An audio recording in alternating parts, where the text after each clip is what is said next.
Su Ming squeezed the black-robed man's neck tightly and asked by his ear, "Who was it that allowed all of you to descend to arid triad expanse cosmos? You barbarian, even if you've mastered the power that is nearly to the third step's completion, you are still a barbarian," the black-robed man cried out shrilly. Once he had his neck seized by Su Ming, his cultivation base started disappearing swiftly before it was instantly emptied. His life force and soul were being rapidly sucked out of his body, and this feeling of weakness reminded him of the time when he was still immortal. "Who allowed you to descend to arid triad expanse cosmos?" Su Ming asked again, and a strange glare showed up in his eyes. When the black-robed man saw this, he laughed fiercely, and his face filled with scorn. "No one can search through our souls. Even if you are near the third step's completion, you are still unworthy of searching through our souls. You want the answer? Haha. Then look for it yourself."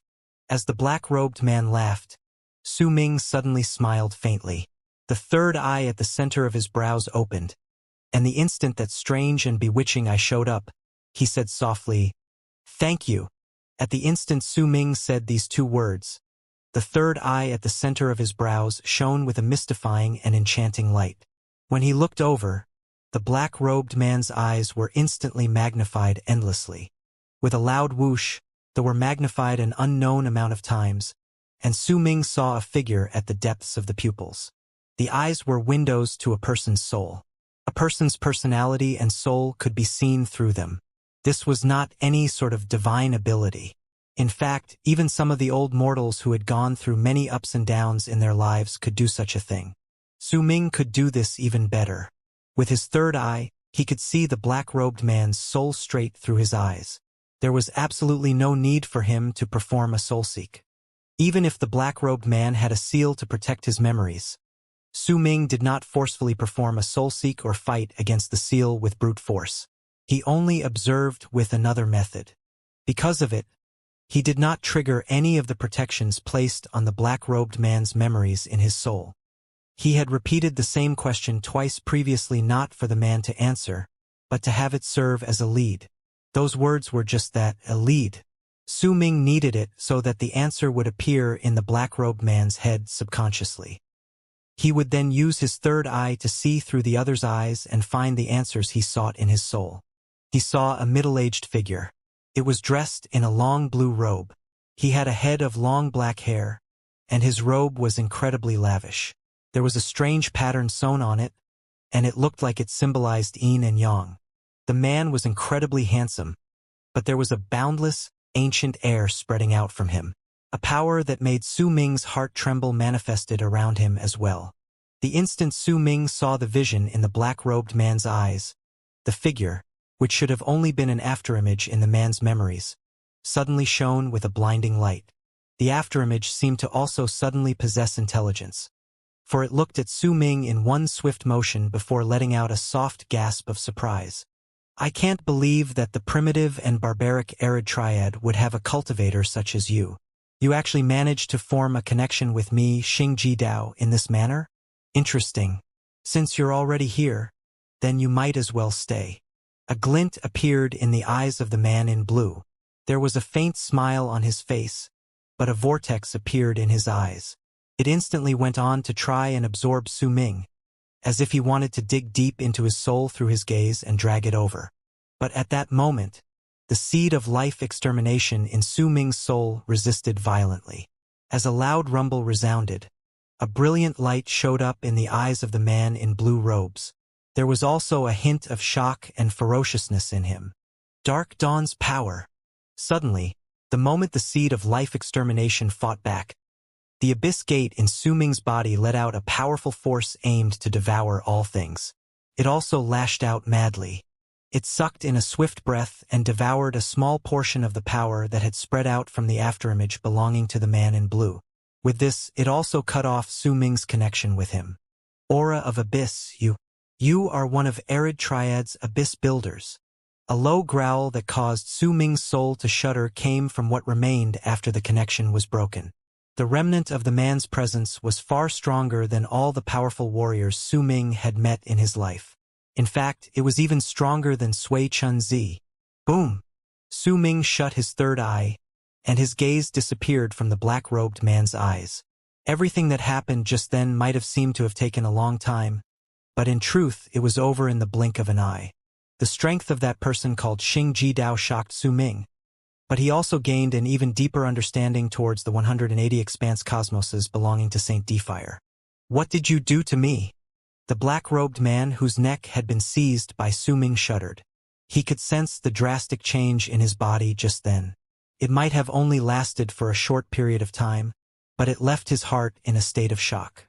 Su Ming cast the black-robed man a glance before he said faintly, "Xing Ji Dao." The black-robed man's expression instantly changed, but before he could say anything else, Su Ming tightened his grip, and with a bang, the black-robed man's body shattered. His soul and life force turned into wisps of white smoke that surged into Su Ming's eyes, nose, ears, and mouth, and he sucked all of them in with a single inhale. At the same time, the abyss gate in his body let out a loud boom. The life force and soul from the two black-robed men had made it expand slightly, but that was it. What made the abyss gate let out the loud bang and let out a vast amount of aura of abyss to fill Su Ming's entire body was the small portion of the will in Xing Ji Dao's afterimage. To the current Su Ming and the abyss gate, this was a great supplement that they had never seen before. It was a supplement that was far greater than the absorption of 9 planets. As a jolt ran through Su Ming's body, he threw his head back and roared. A loud boom rang out from his body, and the vortex of aura of abyss that was just like a bottomless pit turned into a crystal. It continued becoming larger, and when it occupied a small portion of Su Ming's body, it shattered, and a black gate appeared. The aura of abyss spreading out from that gate was incredibly terrifying, and it was instantly absorbed by Su Ming's physical body. However, it seemed to be rejecting it, unable to absorb a lot of it. However, just absorbing a small portion had caused a loud rumble to rang out from Su Ming's body, and the strength of his physical body had increased exponentially. Su Ming's physical body was incredibly powerful to begin with, and at that moment, it reached a level so powerful that it was terrifying. However, his right hand was even more frightening. It was the only part of him at that moment which could completely fuse with the aura of abyss and continuously absorb it. If Su Ming's current physical body had reached a terrifyingly powerful extent, then if there was a need, his right hand could easily destroy enemies with this sort of physical body. As such, it could be seen just how powerful his right hand was after it absorbed the aura of abyss. After all, his right hand came from his real physical body, and it could fuse perfectly with the Abyss Builder's inborn ability, thereby allowing the vast indescribable power of the Abyss Builders to erupt. The power of the Abyss Gate is not an inborn ability prepared to strengthen an Abyss Builder's physical body. Its true function is for us to create our own abyssal world once we open the Abyss Gate. Strengthening the physical body is just a supplementary power. If I could seize my whole physical body back, then as I grew stronger, my physical body would become imperishable. A brilliant light shone in Su Ming's eyes. During that moment, he suddenly lifted his head and stared at the spot where the tower belonging to the Immortals' Union was located. The expression of the man who led the Immortals' Union from the tower distorted. Disbelief appeared in his eyes. He had just witnessed the 2 grand immortals in black dying at Su Ming's hands. The shock brought by this scene caused his breathing to quicken. The hearts of all the immortals around the tower also trembled while they stared at Su Ming in shock. In fact, his battle against the 2 black-robed men had already affected the situation on the battlefield. The roars from the war chamber had grown much stronger. As they continued fighting, they forced back the cultivators from the Immortals' Union continuously. When Su Ming cast his gaze at the tower, he redirected his gaze to the space behind it. Over there, a huge rune swiftly appeared, and the light from it went in all directions. A low growl came from that rune, and it was so loud that it stirred up a rumble that shook the entire galaxy. With a mighty pressure that felt like lightning, it descended on the galaxy before turning into a powerful wave of impact that swept outwards. Countless cultivators fell back. Their expressions changed simultaneously, because they saw a scene that would be difficult for them to forget for the rest of their lives. A huge outline could be seen within the gigantic rune. It was several thousands of feet tall, and it belonged to a giant. The person took a huge step forward, and when he walked out of the rune, he threw his head back to roar. There were 7 stars shining at the center of his brows, and a savage, crazed presence spilled out from him without restraint. It was filled with violence and ferociousness. At the instant it filled the galaxy, he moved, and his body grew from thousands of feet tall to tens of thousands of feet. When he raised his right hand, a great axe appeared in it. Countless bolts of lightning swam around it. That lightning spread out and filled the entire area. Huge sparks that would require several grown men to surround them swept outwards, making the mighty pressure and presence spreading out from the giant to be unparalleled for a period of time. After a short period of silence, all the cultivators from the Immortals Union let out a strong cheer. As they cheered, they immediately moved back and cleared an empty spot in the galaxy. They crowded at the edges of the battlefield, their cheers shaking the entire galaxy. God! God! God! All the cultivators from the Immortals Union roared simultaneously, and their roars instantly filled the entire galaxy, causing all the cultivators from the war chamber to turn pale. In shock, they stared at the giant of tens of thousands feet tall, and only one word echoed in their hearts at that moment. The one word that the cultivators from the Immortals Union had shouted. God! Do you dare fight against me, a god? With a great axe in his hand and a contemptuous gaze, the ancient god looked towards Su Ming. He lifted his left hand and beckoned him over. As the cultivators from the Immortals Union spread out, the cultivators from the war chamber also became intimidated by the powerful ancient god. Under the orders of their commander Wild Dog, they gradually moved back and cleared an empty space. This empty galaxy belonged to Su Ming and the ancient god alone. With an aloof expression on his face, Su Ming stared at the 10,000 feet tall ancient god. He narrowed his eyes, and when he focused his gaze on the center of the giant's brows, he could vaguely tell based from the mighty pressure spreading out from the giant's body that he possessed power equivalent to the Almighty's in Mastery realm. However, it was completely impossible to determine the combat abilities of those from St. Defier based on their presence alone. After all, the 2 black-robed men did not even seem to have reached Mastery realm. They appeared to be in Solar Culpa realm. Yet with their offensive abilities they could easily kill those in Mastery realm, and even those in Fate realm had to retreat when they saw them. It was the same cultivation presence, but the difference between them was like the distance between heaven and earth. Su Ming would not have bothered if it was one person alone who showed this difference, but clearly, it was not something unique to a single individual. It was a fundamental difference between the cultivators of the 180 Expanse Cosmoses in St. Defier and those in Arid Triad Expanse Cosmos. This was telling enough that when it came to the use of their cultivation bases, while the cultivators in Arid Triad Expanse Cosmos might seem to have reached an incredibly powerful level, their strength was superficial. It was not the true power of cultivation. Immortals categorize their levels of cultivation into the 2nd and 3rd step. The black-robed man mentioned that I was near completion of the 3rd step, and the power I showed then were equivalent to those in life realm. Based on this, could it be that this near completion of the 3rd step is equivalent to the power of life realm in Arid Triad Expanse Cosmos? But isn't this a little too exaggerated? After all, while I can fight against those in life realm in Arid Triad Expanse Cosmos, it doesn't mean that I could win against the people who are near completion of the 3rd step in St. Defier Expanse Cosmos. Then what about Death Realm? Is it the so-called great completion of the 3rd step, or has it surpassed completion to reach another height in the cultivation system for the 180 Expanse Cosmosers of St. Defier? Then there's the Sublime Paragons as well. I wonder what is their equivalent in St. Defier Expanse Cosmos. And there's also Avacania. Su Ming's eyes sparkled. He remembered the masters of fate, lives, and death he ran into the past. Some of them were strong and some were weak. He also remembered how he had manifested all 5 fingers of his palm in Mastery Realm, while there were far too many people who had only manifested 1 or 2 fingers. I wonder, which step do the 2 black-robed men belong to in St. Defier Expanse Cosmos? As Su Ming's eyes sparkled, he looked towards the 10,000 feet tall ancient god. We can fight, but I want to know what level of cultivation do the 2 black-robed men I killed just now belong to in your world. You want to know? If you can withstand one of my attacks, then you will have the right to know. The 10,000 feet tall ancient god threw his head back and laughed.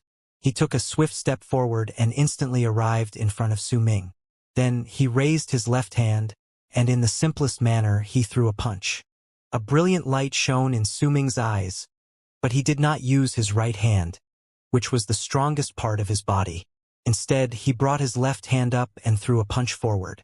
Once his fist collided against the ancient gods through space, a loud rumble that shook the entire universe resounded. Su Ming let out a muffled groan, and his body swayed. The ancient god had also staggered a few steps back. Interesting. It's rare to see a powerful warrior who has mastered the essence energy of expanse cosmos in this barbaric place. No wonder the two hateful cultivators from the celestial realm couldn't kill you. They didn't die in vain. The 10,000 feet tall ancient god laughed at the heavens, completely unbothered by the fact that he had been forced back a few steps due to the rebound. His voice reverberated in space, and there was a tone in it that spoke of his desire for an exciting fight. Those two great masters from the celestial realm were at the peak of the second step in my homeland. They were half a step into the third step, and as for you, even if you've mastered the essence energy of this expanse cosmos, you aren't near the peak of the third step, as what they've said. This is also why I hate those cultivators from the celestial realm. Even if they die, they still want to trick other people. They only know how to scheme and plot against other people. They are not worthy of being known as warriors. Since you could withstand my attack, I will tell you a word of truth. The power you exuded is the exact same as the others with the same level of cultivation as you in my homeland. Your real level of cultivation is the third step's nirvana void. As for the old monsters who are near the peak of the third step, they would need just one finger to kill cultivators like you 1,000,000 times. The words of the ancient god shook Su Ming's heart. He had been wondering about his own level of cultivation previously, and had speculated that the black-robed man had intentionally said those words with the goal of confusing him. Because of that, he would have a false impression of people's relative power, and it could very likely become the cause of his death in the future. When he heard the ancient god's words, though, his head instantly became much clearer. "How many realms do you have for the third step in your homeland?" he asked again. "If you can withstand my next attack, you will have the right to know that too." The ancient god's eyes were filled with fighting spirit. He took a step towards Su Ming once more. This time, when he lifted his right hand, he released the axe, and the 7 stars at the center of his brows shone with a piercing light. A power that was several times stronger than before erupted with a bang from his body and was channeled to his right fist. With a fighting spirit to crush the universe, he charged towards Su Ming and threw a punch at him. A glint appeared in Su Ming's eyes when he saw the ancient god closing in on him with a monstrous presence. He did not move back. Instead, he went forward. He once again did not use his right hand.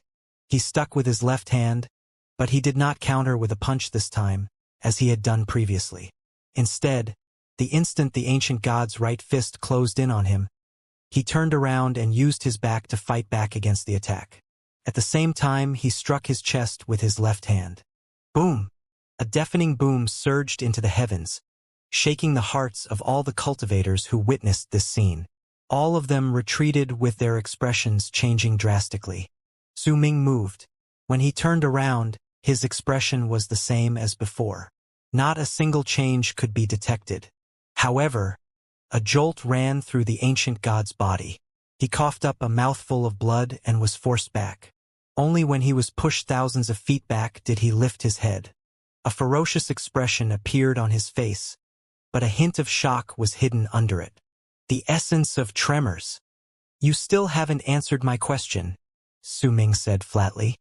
"Even though you clearly have the aura of the third step's nirvana void realm, and there are plenty of other people who have the same aura as you do, all of them are not worthy of being known as being in that realm. But you have the power that matches to what those in this realm should have. I understand the reason behind it now. Your physical body can match up to those of my tribe, and your level of cultivation can match up to that of the immortals. It is equivalent to you possessing the essence energy of this expanse cosmos, which is why you can bring forth the power that surpasses your own level of cultivation. You might be in Nirvana Void Realm, but you can bring forth power that is close to those in spirit void realm. The ancient god wiped off the blood at the corners of his mouth. When he looked towards Su Ming, the fighting spirit in his eyes became tainted with madness. I don't see any problem in me telling you all this. In my homeland, there are 4 realms in the 3rd step: Nirvana, Spirit, Arcane, Turbulent, which correspond to your mastery, fate, life, and death realms, even if their names are different. However, it seems like this expanse cosmos death realm is slightly strange. It isn't a complete equivalent to the void turbulent realm. The ancient god kept to his promise and answered without withholding a single secret. Su Ming felt his heart tremble. A huge storm was raging at that moment in his head. As expected, the mastery, fate, life, and death realms correspond with the 4 great realms of the 3rd step in Saint Defier. As for death realm, as the final realm for the mastery, fate, life, and death realms, it naturally has its own remarkable aspects. But the masters of fate, lives, and death need to possess the offensive powers that truly match with these realms before they can really be considered as almighties. No wonder the people from Saint Defier call us barbarians. It makes sense why all of them act so conceited and arrogant once they arrive here. In fact, when they kill almighties, they even show very obvious glee. This is because when they are in their own worlds, those who possess the presences of almighties are all existences who make them tremble, and they have to bow down to worship them. But when they're here, even though there are plenty of people who possess the same presence, it's easy for them to kill them. If that's the case, then I can understand why I can bypass the levels of cultivation and kill almighties. This isn't because I'm powerful, but because they are weak. Except for the small handful who truly possess combat abilities that match their levels of cultivation, most of the other almighties in Mastery Realm are only equivalent to those in the 2nd step in Saint Defier Expanse Cosmos. In fact, it is the same for Fate Realm. This is why the black-robed men could kill those in Mastery Realm, but needed to be a little more serious when they came face to face with those in Fate Realm. In reality, those in Fate Realm who have not mastered this Expanse Cosmos essence energy possess the same level of cultivation as they do. However, if the black-robed people use their strange divine abilities, they could still gain the upper hand. And those in Life Realm who have yet to master the essence energy of this Expanse Cosmos possess the same combat ability as I showed just now in Arid Triad Expanse Cosmos. They are in truth in Nirvana Void Realm, and are very close to Spirit Void Realm, which is why these black-robed people did not dare provoke the Almighties in Life Realm within Arid Triad Expanse Cosmos. It's all because they couldn't win against them. They were only half a step into the 3rd step and hadn't yet become powerful warriors of Spirit Void Realm. How many Almighties in the 3rd step do the terrifying 180 Expanse Cosmoses of Saint Defier have? Right now, they have only sent those who have not reached the 3rd step, and they are already so strong. Su Ming narrowed his eyes. He thought of his own level of cultivation. He originally thought that he was very powerful, but right then, he came to a realization that while he could call himself a powerful warrior in Arid Triad Expanse Cosmos, he would only be at the bottom of the 3rd step if he was placed in Saint Defier's camp. There were clearly quite a large number of old monsters above him, and they could easily kill him. But since that's the case, it'll be much easier to determine the levels of cultivation and the combat abilities of those cultivators from Saint Defier's camp. The ancient god possesses the presence of those in Mastery Realm, so he's really in Mastery Realm, which is the 3rd step Spirit Void Realm for Saint Defier Expanse Cosmos. It is also the same as Life Realm of those who have not mastered the essence energy of this Expanse Cosmos. He has the same level of cultivation as I do, but since he is an ancient god, his offensive abilities are stronger. But he can't win against me in this battle because the power of my right hand can bring forth power that is practically above those in Life Realm who have not mastered this so-called essence energy and are equivalent to those in the 3rd step Spirit Void Realm mentioned by the ancient god. If I can think of all this, then the ancient god must have figured it out a long time ago, which is why even if he had been forced back twice, he still dares to continue fighting against me. A brilliant glare shone in Su Ming's eyes, and powerful fighting spirit rose in them. If you want to fight, then we will fight. At the instant fighting spirit surged in Su Ming's eyes, The 10,000 feet tall ancient god tightened his grip over his great axe and threw his head up to roar. His body grew tens of thousands of feet, and he took a step forward. The great axe in his hand cut open the galaxy, and with a piercing whistle, he charged towards Su Ming. Both sides closed in on each other in an instant, and a shocking boom resounded. Su Ming's right hand crashed against the ancient god's great axe. In the mid of the rumbles, Su Ming's body jolted, and he took 3 steps back. In the meantime, the ancient god shuddered, and his great axe shattered. He took around a dozen steps backwards in succession, ending up pushed back tens of thousands of feet. "Ha! How enjoyable! Come, let's do it again." The ancient god threw his head back and roared. His body grew again, and as the 7 stars at the center of his brows shone with a strong light, he charged towards Su Ming without any hesitation. Far away from the battlefield was an empty space. No one noticed that there was a middle-aged man sitting there at that moment. He was dressed in a black robe. He had an apathetic expression, and not a single emotion could be detected on his face. He sat there quietly, and his body looked as if it had fused together with the galaxy, causing all the others to be unable to tell the changes of aura in the place. In fact, there was not a hint of life force on the middle-aged man. It was as if he was a puppet that sat there without moving. Only a dark light would occasionally flash in his eyes. "I discovered Dao Kong. Should we execute the replacement plan?" he said as if mumbling to himself while staring at Su Ming fighting against the 10,000 feet tall ancient god. The instant he spoke, the dark light in his eyes flashed even more rapidly. A gigantic pillar of light could be faintly seen connecting the heavens and the core of the Immortal's union. It was shrouded by a thick layer of fog which had appeared all of a sudden many years ago. Once in a while, a figure would shine in it after it descended. At that moment, there were thousands of immortals surrounding the pillar while meditating. Among them, there were 3 who were much closer than the others. One of them was an incredibly beautiful woman dressed in white.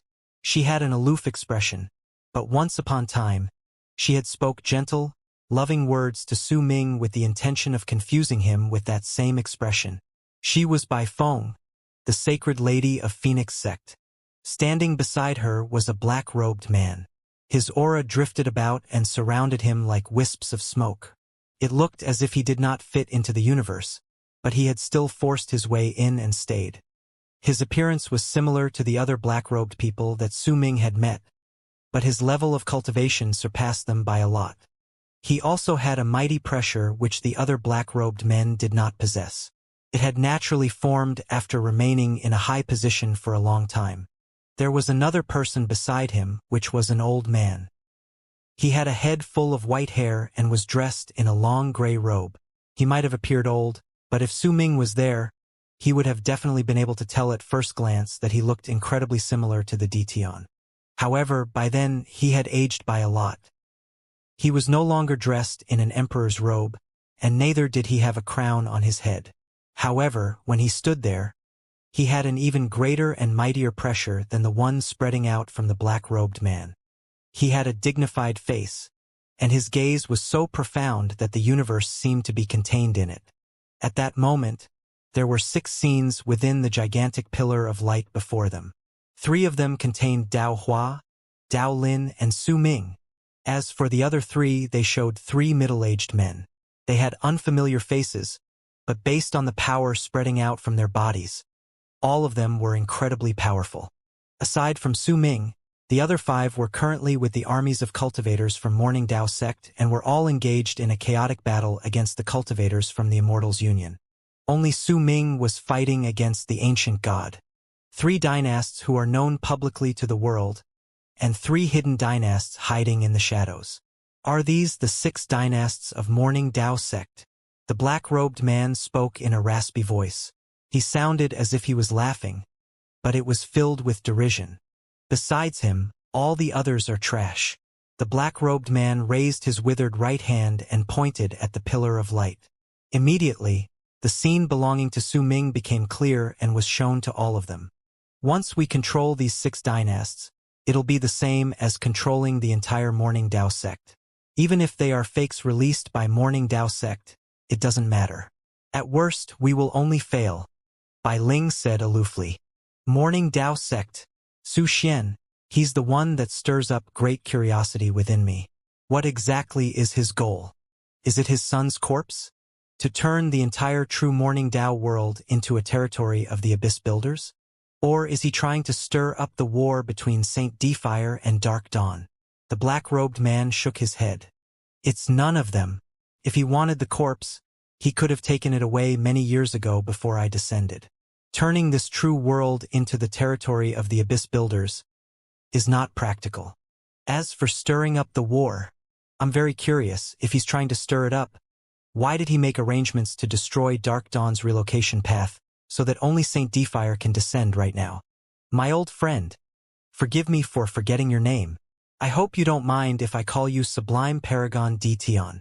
When the black-robed man spoke in that raspy voice of his, he turned his head around to cast a glance at the old Tion in gray robes. It isn't a bad name, Tion said faintly. Then since Su Xianyi was your old friend and a remnant of the Abyss Builders who had married a woman of Dark Dawn, and who along with his people belonged to Dark Dawn's camp, what exactly is his goal? I've been wondering about it for a long time, and I still don't understand him. He allowed us to descend at will previously, yet now he launched a full counterattack.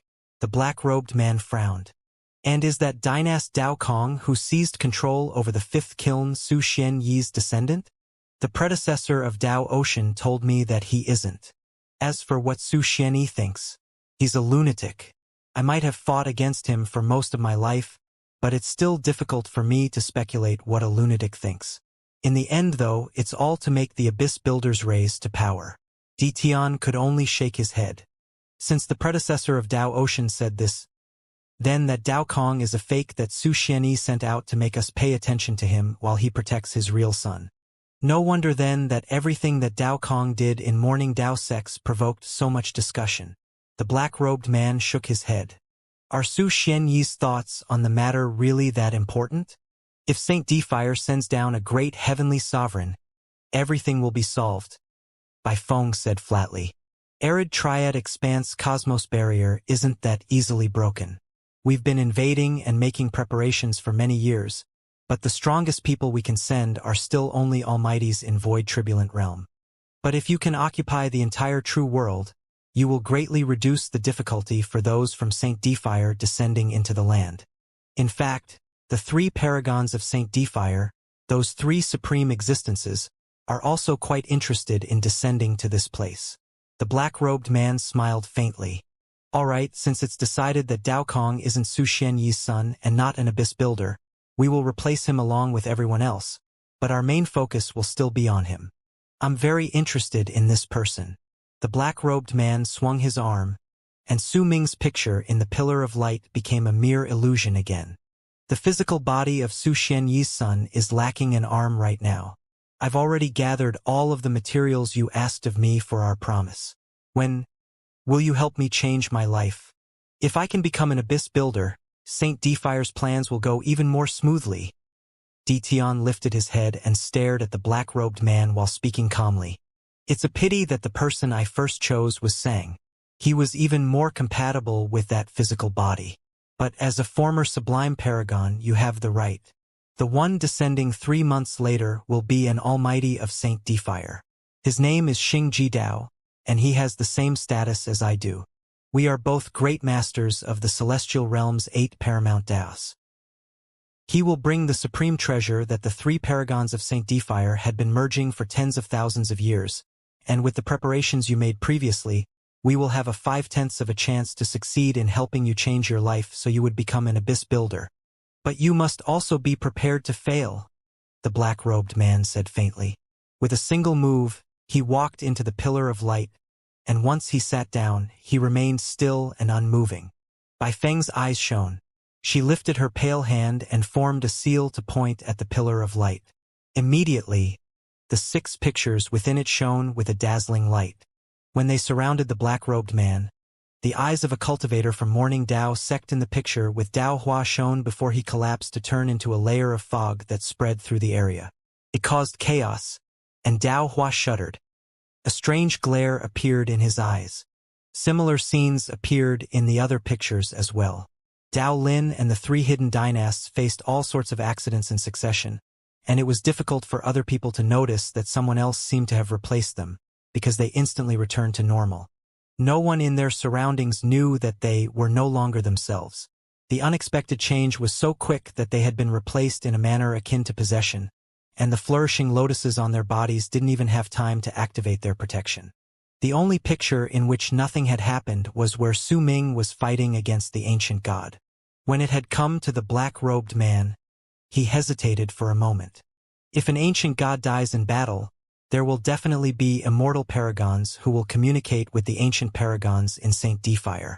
I'm far away in arid triad expanse cosmos, and there are plenty of things that I can take care of all by myself. After all, when the cultivators in the celestial realm died, the only thing the ancient gods do is to stand by and watch. No. The black-robed man mumbled, then raised his right hand to point at the ancient god in the picture. At the same time, a dark light shone in the eyes of the person who had an apathetic expression while he sat and meditated in the battlefield between the war chamber and the Immortal's union. His body disappeared into nothingness. Soon after, when Su Ming crashed against the ancient god, a loud rumble resounded. The ancient god coughed up a mouthful of blood. When he sent Su Ming backwards with the force from the clash, his body too moved back. However, an even greater fighting intent erupted in his eyes. He roared, but just as he was about to take a step forward, his body suddenly lurched forward as if there was a strange divine ability which had descended on his body in an unseen manner. As he trembled, a bang rang out at the center of his brows. 1, 2, 3. When all 7 stars shattered, they turned into a destructive, explosive power. At the instant fear and anger appeared in his eyes, the 7-starred ancient god self-destructed. Damn it! Ode of the War Chamber. The instant the 7 stars of the ancient god crumbled one after another, a destructive force emerged from it, and it was increasing exponentially in an indescribably fast manner. An anxious and frenzied howl came from the War Chamber's planet. The middle-aged man named Wild Dog rushed out swiftly. As he shouted, he extended his arms, and at the instant all his power erupted from his body violently. Dozens of figures dressed in armor immediately appeared beside him. All of them immediately began sending their cultivation base outwards. In fact, at that moment, even though the millions of cultivators from the war chamber did not know what was going on, their instinctive reaction towards the command to execute the Ode of the War Chamber had made them immediately bring out their entire cultivation base without any hesitation. This was the War Chamber. It acted like the armor and the sharp blade of Morning Dao sect. It was precisely because of their nature, which resembled that of an army, that they had the power of their cultivation bases reach its peak as they brought it out at that moment. When their cultivation bases erupted from their bodies, runes appeared under their feet. Hundreds of cultivators gathered together to form a gigantic rune, and at the instant it appeared, the ancient god exploded. A loud bang shot up. The power of the explosion brought forth by all the stars at the center of his brows shattering could destroy everything. The moment the rune formed by the cultivators of the war chamber began relocating, they were attacked by the destructive power, and in an instant half of them died. However, the remaining half of the cultivators of the war chamber had relocated and left the area. Since the war chamber was an existence akin to an army, they had a uniform order. Every single one of their thoughts was formed around their commander, which was why there was not a single flaw in their reaction time, but it was different for the Immortals' union. They were a union and thus formed by various races merging together. They might have a commander, and while no weaknesses could be seen on usual days and they possessed powerful offensive abilities while fighting against Morning Dao sect, but during critical moments when life and death could be determined in an instant, a unified will and a uniform mind was something that they lacked. That was why they could not escape from area of the 7-starred ancient god's explosion in such a short period of time. When the 7-starred ancient god exploded, a loud bang had surged into the skies and spread through the area. Everything on the side of the Immortals' union, no matter if they were cultivators or even the tower, shattered at that instant. The people did not scream, and neither did they struggle. Everything was reduced to ashes in an instant. Su Ming stood in the spot where the explosion was the strongest. A powerful, life-threatening sense of danger instantly surged through his body and heart. This feeling was something he hadn't experienced in a long time. His pupils shrank, and he raised his right hand swiftly. At the same time, the Akang in him spread out its presence to cover everything about him. The immortals watched this scene through the picture provided in the pillar of light. At the instant they thought Su Ming was going to fight back. A black soul thread that no one else could see fused with the destructive power, and at the moment it charged towards Su Ming, he did something that immediately caused these people's expressions to change. Su Ming did not act as they thought he would and fought against the destructive power caused by the seven-starred ancient god. Instead, at the instant the destructive power came swiftly towards him, he gathered all his power in his right hand and threw a fist at the space behind him. As his power erupted forth, the third eye at the center of his brows flashed and magnified the place. Su Ming's fist landed on the weakest spot in space, tearing it apart, and it looked just like a piece of paper which had a hole torn right through it. Su Ming moved, and the instant the destructive power came charging towards him, he stepped into the crack in space and left into the distance. This was definitely not something an ordinary cultivator could think of. In fact, some of the cultivators who had even higher levels of cultivation than he would find it hard to instantly think of this method. Only those who had an incredibly vast pool of experiences and had went through many unique challenges would be able to think of it. The inspiration behind Su Ming action was the taming of the resentful way when he was in Divine Essence Star Ocean. The relocation spots he'd went into there looked as if they had sunken into space itself, and his travels in the strange world under space were behind him coming up with such a method. Beneath space was another world. It contained countless unknown entities, and it was a place that seemed to be placed beyond the universe. A loud boom shot into space. When Su Ming fled into the crack in space and entered the unknown area beyond the universe, the destructive power came charging towards the spot where he previously was, causing the crack in space to continue growing, and the area inside was immediately filled with chaos. At the same time, the soul thread intending to replace Su Ming instantly crawled into the world in the crack to chase after Su Ming. During that moment, Bai Feng's eyes sparkled while she sat beyond the pillar of light at the core of the Immortals' union. Di Tian frowned slightly. The black-robed man in the pillar of light was momentarily stunned before a brilliant light shone in his eyes. An interesting lad. I didn't expect that he would think of this method. But the world in the crack in space and beyond the universe is a region so dangerous that not even I would dare step into it carelessly. It is a chaotic world, and there are no lives in it. There is only a boundless, chaotic ocean which will crush all forms of will and life. It's a pity for that soul thread of mine. It is one which has inherited a part of my memories. Oh well, since it has already went after him and my connection to it has been broken due to that chaotic ocean, there's no need for me to pay any more attention to it. It's impossible for Dao Kong to continue living in there. He's already a dead man. The black-robed man shook his head and walked out of the pillar of light. With a swing of his arm, the picture which belonged to Su Ming shattered and disappeared.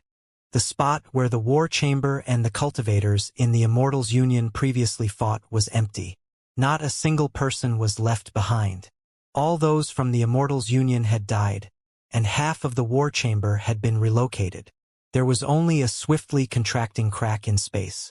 As it closed up and healed, the battle in the area came to a close. Su Ming disappeared. Flame Fiend's progenitor, Zhu Yukai, the Abyss Dragon, and even the bald crane were not beside him. While by himself, he disappeared in the galaxy upon entering the unfamiliar world within space. It was a place in which cultivators fell almost every year. However, over the course of countless years, no one had ever managed to walk out from it. All forms of lives in the universe who had fallen under space due to various reasons had died quietly there. Damn it! Damn it! Darn it all, I hate those ancient gods the most. But it shouldn't have self-destructed so easily. It shouldn't self-destruct at all, much less by having all 7 stars shatter. A layer of distortions appeared in the empty galaxy, and the bald crane showed up. There was anxiety on its face as it stared at the spot where Su Ming had disappeared. Soon, though, it was replaced by madness. The area under space and beyond the universe is dangerous, very dangerous. Darn it all! The bald crane gritted its teeth and fused into space.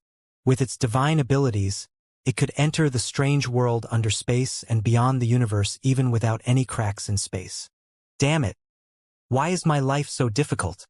I don't want to go to this place again. I don't want to. Huh? Have come to this place before? The bald crane was momentarily stunned. But when it entered the world under space and beyond the universe, an indescribable wave of air surged towards it with a bang, tearing apart its body in countless pieces before sweeping them away and disappearing. After some time, those pieces merged together to turn into the bald crane once more. Cursed loudly and started searching the area. Before it was a colorful world, and it shone with all sorts of lights. The light rays intersected with each other and acted like the waves of an ocean. They howled and charged forward constantly in this boundless world while they were swept up by balls of air that could rip apart all existences. The air could sweep up light. This was something that the air in the world outside could not do so wantonly. In fact, it was completely impossible because light was light. It had no form and air could be detected. These were two completely different materials, and it was completely impossible for one of them to sweep up the other. Yet in this seemingly lawless world under space and beyond the universe, everything was possible. This was the ocean of light, and it was full of various forms of light. When they fused together, they turned into an ocean, and the ball of air stirred up the power which destroyed everything. With that, it filled this world with destruction. Su Ming coughed up blood. Waves of pain as if he was being torn apart shot up his body. Several days had passed since he had appeared in the strange world and was swept into the ocean of light. Several days ago, to avoid the explosive power that destroyed the seven-starred ancient god, he had torn open a crack in space and stepped inside. It had allowed him to avoid the destructive strike, but it had forced him through another form of destruction in the world under space and beyond the universe. In fact, the moment Su Ming stepped into that world, he had a strange feeling that the universe was a shell, a gigantic shell, and the world under space and beyond the universe was the area outside the shell. If he looked at it in this manner, the entire universe in arid triad expanse cosmos could be treated as a huge egg, and the place where Su Ming was located at that moment was the area beyond the eggshell. The endless light there formed an ocean. The boundless air formed gusts of wind that could not be detected. They swept up the ocean of light and turned it into a brilliant, dazzling scene that could destroy everything. There were countless rays of light. In fact, Su Ming had even seen the light of extreme darkness among them. His physical body had long since been torn apart and no longer existed. At that moment, the ocean of light had swept up his nascent divinity and his right hand. It alone still retained its physical form and could not be torn apart by the air. In fact, if there was someone else in the place, they would have been able to see a gate exuding dense waves of aura of abyss in Su Ming's nascent divinity. They could even see a fragment that had mostly recovered within it.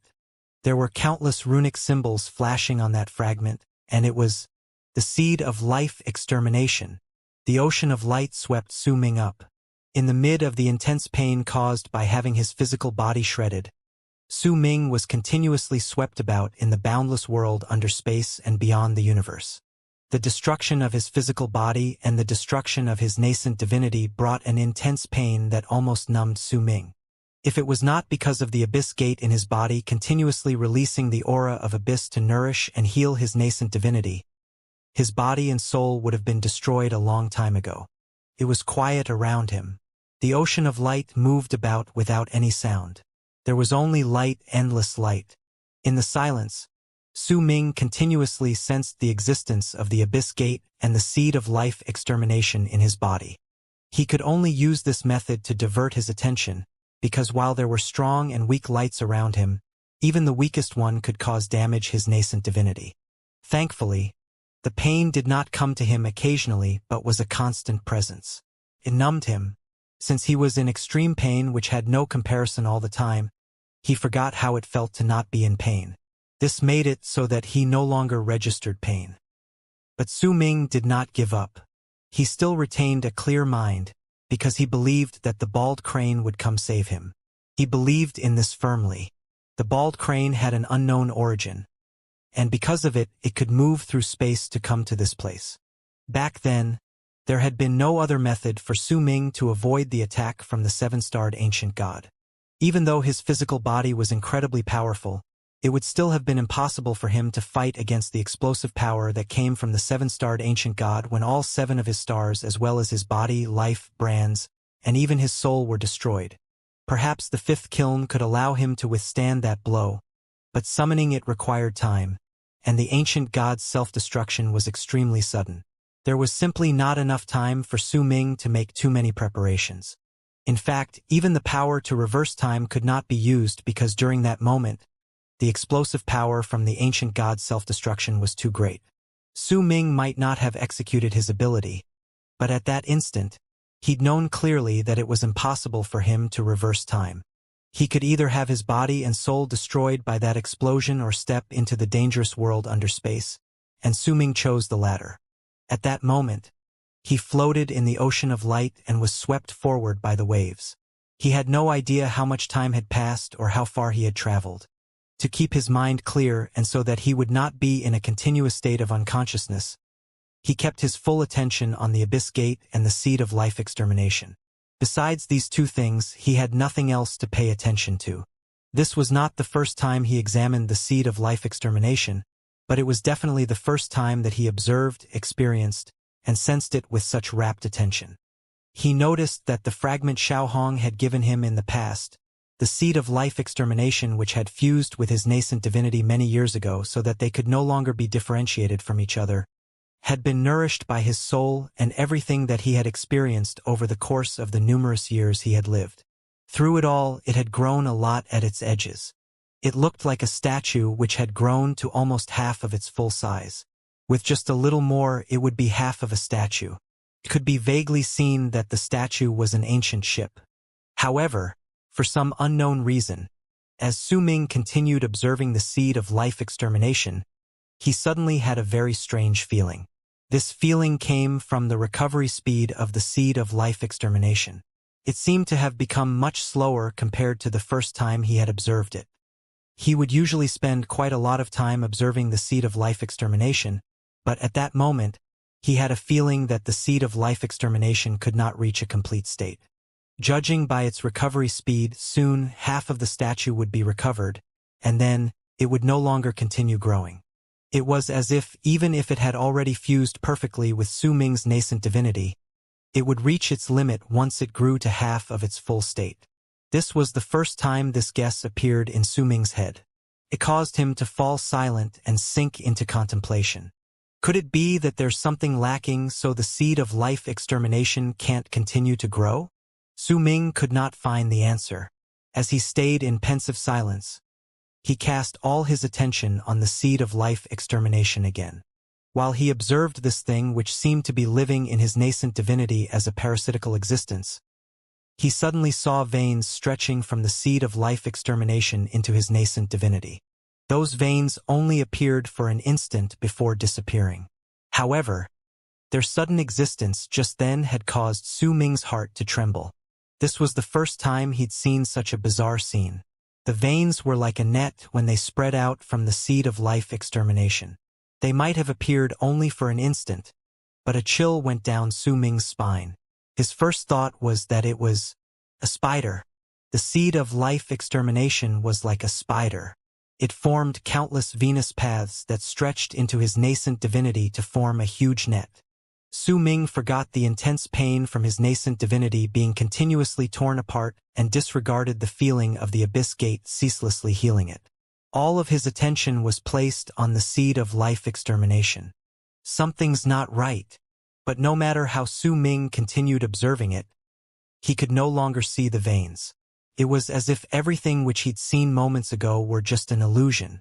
However, Su Ming was certain that even with the intense pain he suffered, what he saw was definitely not an illusion.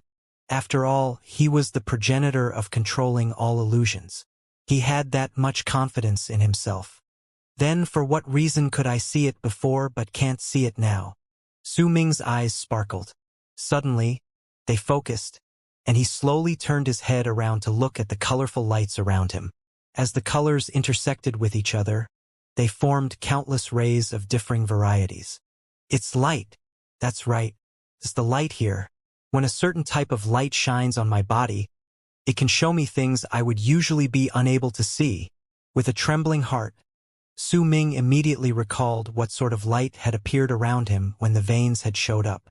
However, this was clearly an incredibly difficult thing. The lights around him were a constant. It was impossible to say which specific one had shined on him at a certain point of time. Determination appeared in Su Ming's eyes. He had to understand just what was going on with the seed of life extermination, because this might possibly be a secret that he would otherwise not discover his entire life. If he had not stepped into this place due to a stroke of luck, it would have been impossible for him to find out why the seed of life extermination had caused his skin to crawl with what he saw, even though it had fused with his nascent divinity. A glint appeared in his eyes. As his nascent divinity continued being swept away by the ocean of light in the passage of frozen time, he moved. With it, the sensation of being torn apart became several times stronger. It made his nascent divinity tremble. If it was not because of the abyss gate sending out a large amount of aura of abyss, he might have immediately been torn into shreds. Yet even this pain was unable to make Su Ming give up on his idea. His nascent divinity immediately started swimming about in the ocean of light. He endured the pain and pushed down the desire to roar at the sky to vent his pain, since he had to keep all of his attention on the seed of life extermination. If he went on to vent his suffering, his will would lax, and he would be unable to pay attention to the seed of life extermination. His nascent divinity continued swimming about, trying to have different rays of light shine on it. Time trickled by. After the time it takes for an incense stick to burn, Su Ming's nascent divinity had become incredibly weakened under the torture of the intense pain of being ripped apart. But at that instant, flashes of red and white swept past him. Su Ming's nascent divinity shuddered. He saw the veins all around the seed of life extermination which had spread from the fragment to all of his nascent divinity. At the same time, he continued moving, chasing after the red-white light so the veins from the seed of life extermination in his nascent divinity would remain clear in his sight. Gradually, a brilliant light shone in his eyes. He saw that the veins were black and that the seed of life extermination had not fused with his nascent divinity as he had previously believed. It was a parasite. A glint appeared in Su Ming's eyes. He was an abyss builder, and his understanding towards parasites and possession was much greater than that of the others. With just one glance, he could tell that the seed of life extermination had formed a very clear parasitic relationship with his nascent divinity. Su Ming sank into silence. It was not that he could not accept the fact that he had become the host for a parasite, but that it was a lot different from what he had previously thought. As he pondered over this, a crack suddenly appeared at the center of his nascent divinity's brows.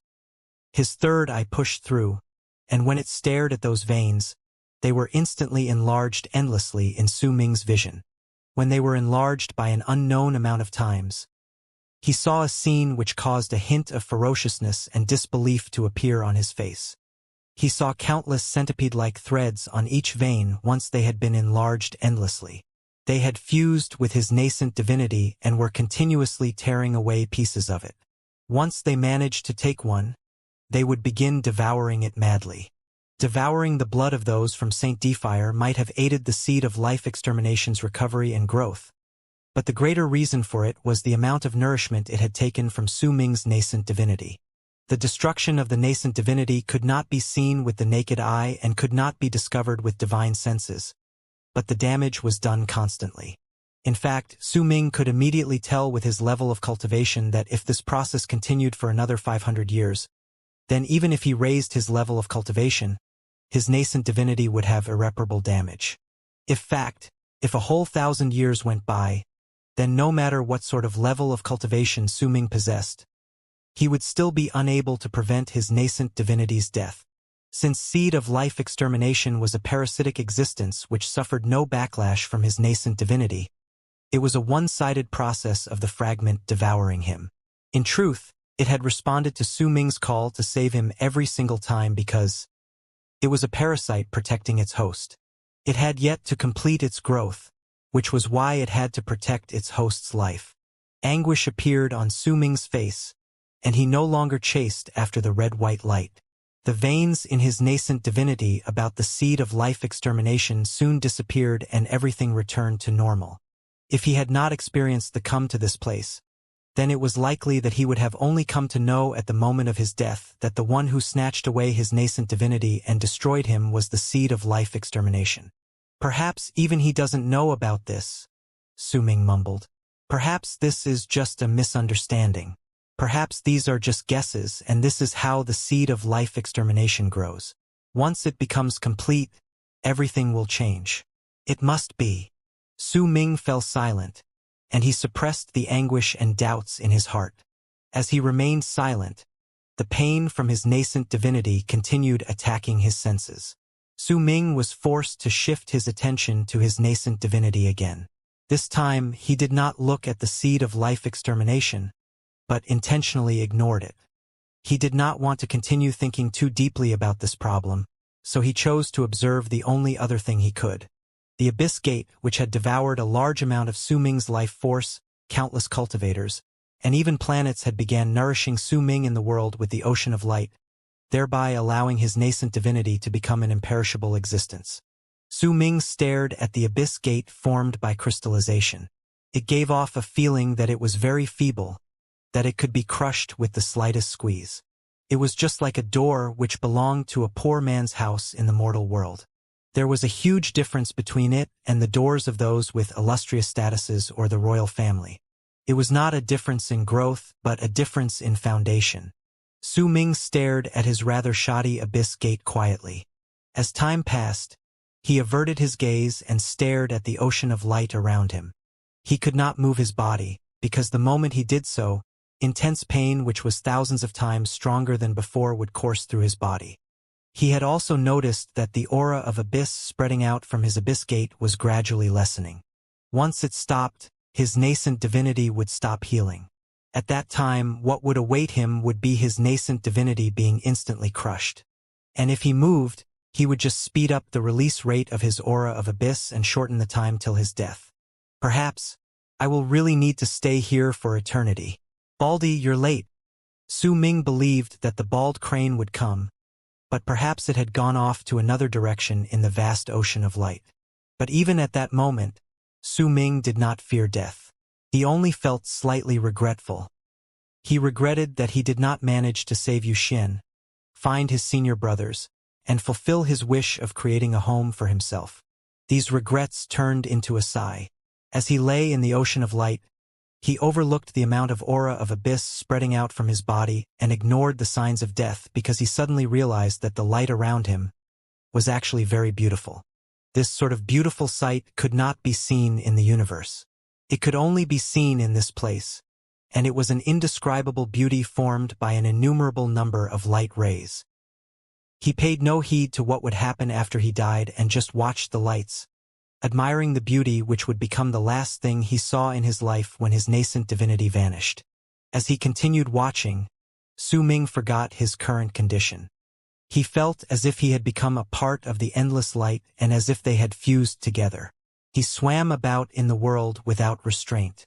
This ocean is formed by light which can be seen and wind which can be detected, Su Ming mumbled.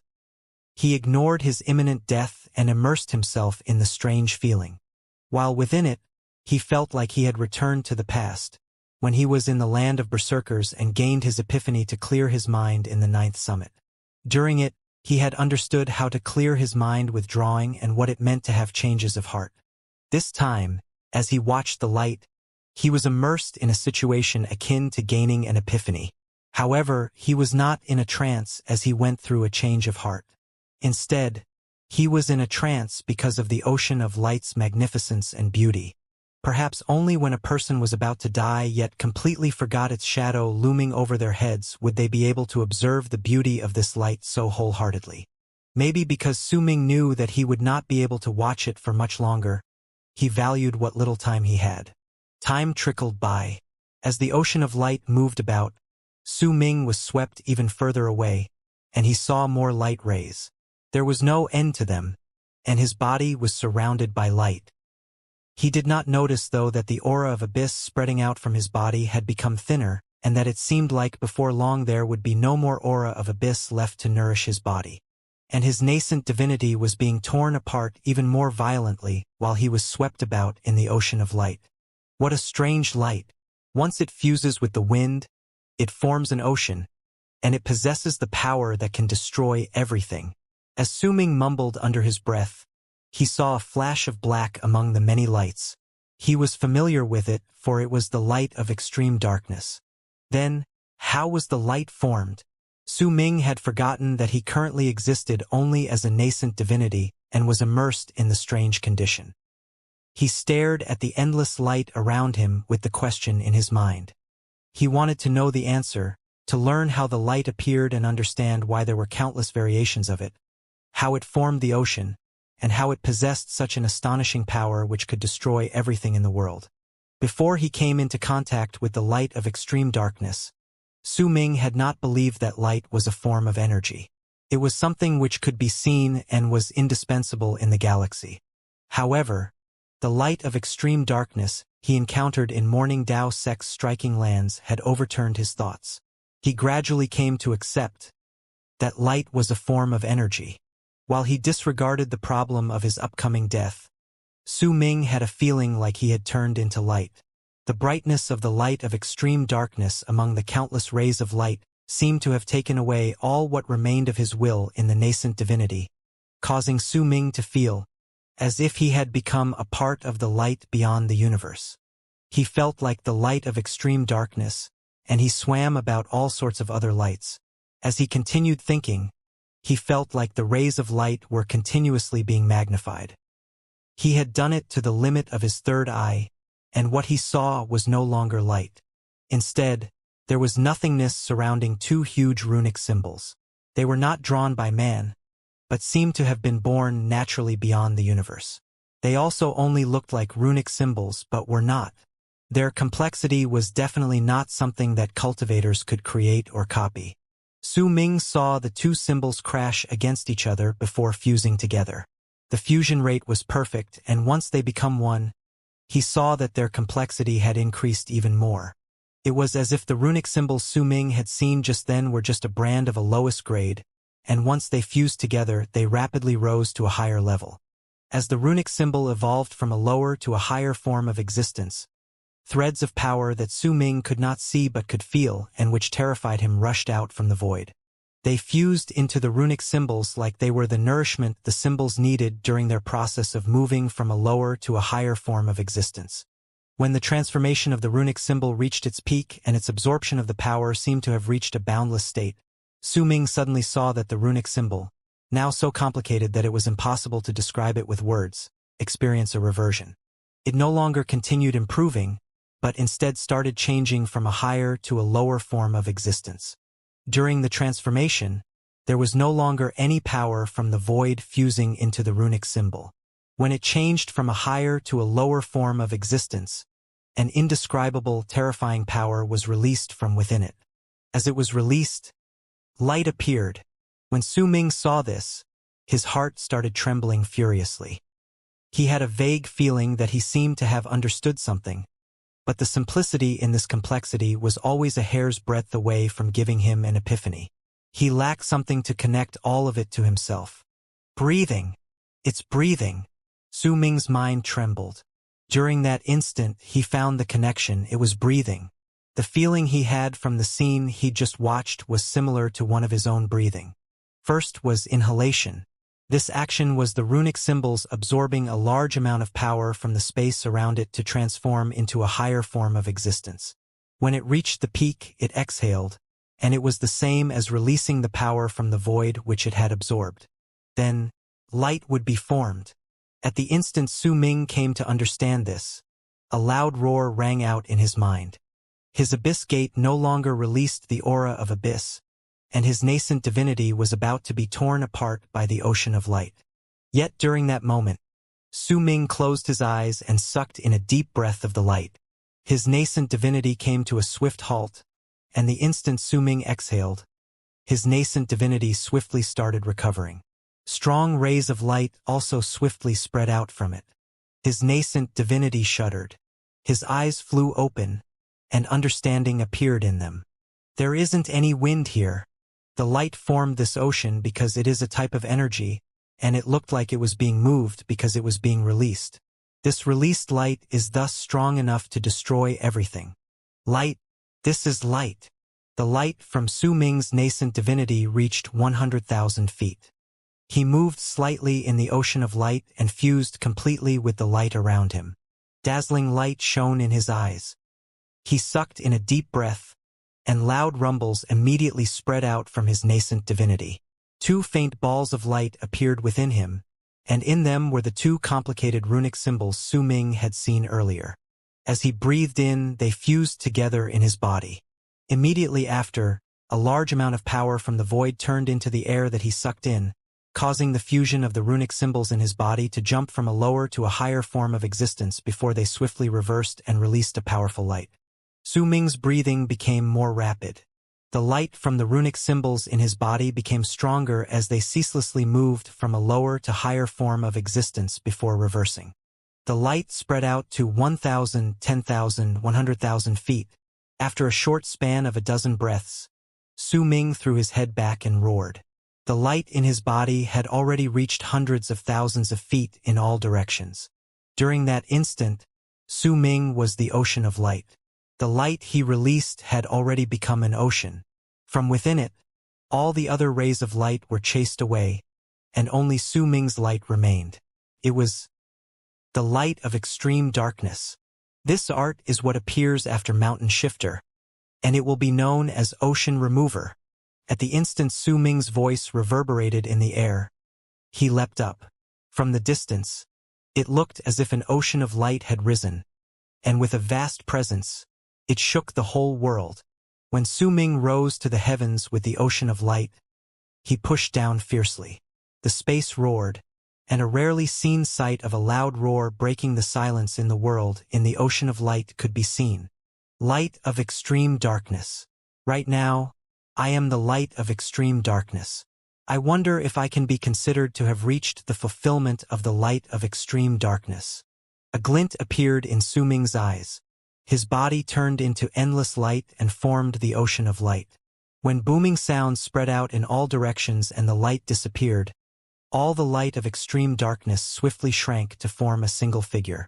It had fluttering black hair, a dazzling black robe, and a profound dark light shining in its black eyes. Naturally, it was Su Ming. He stood alone in the ocean of light. At that moment, he was a part of the ocean and no longer felt any hint of himself being torn apart.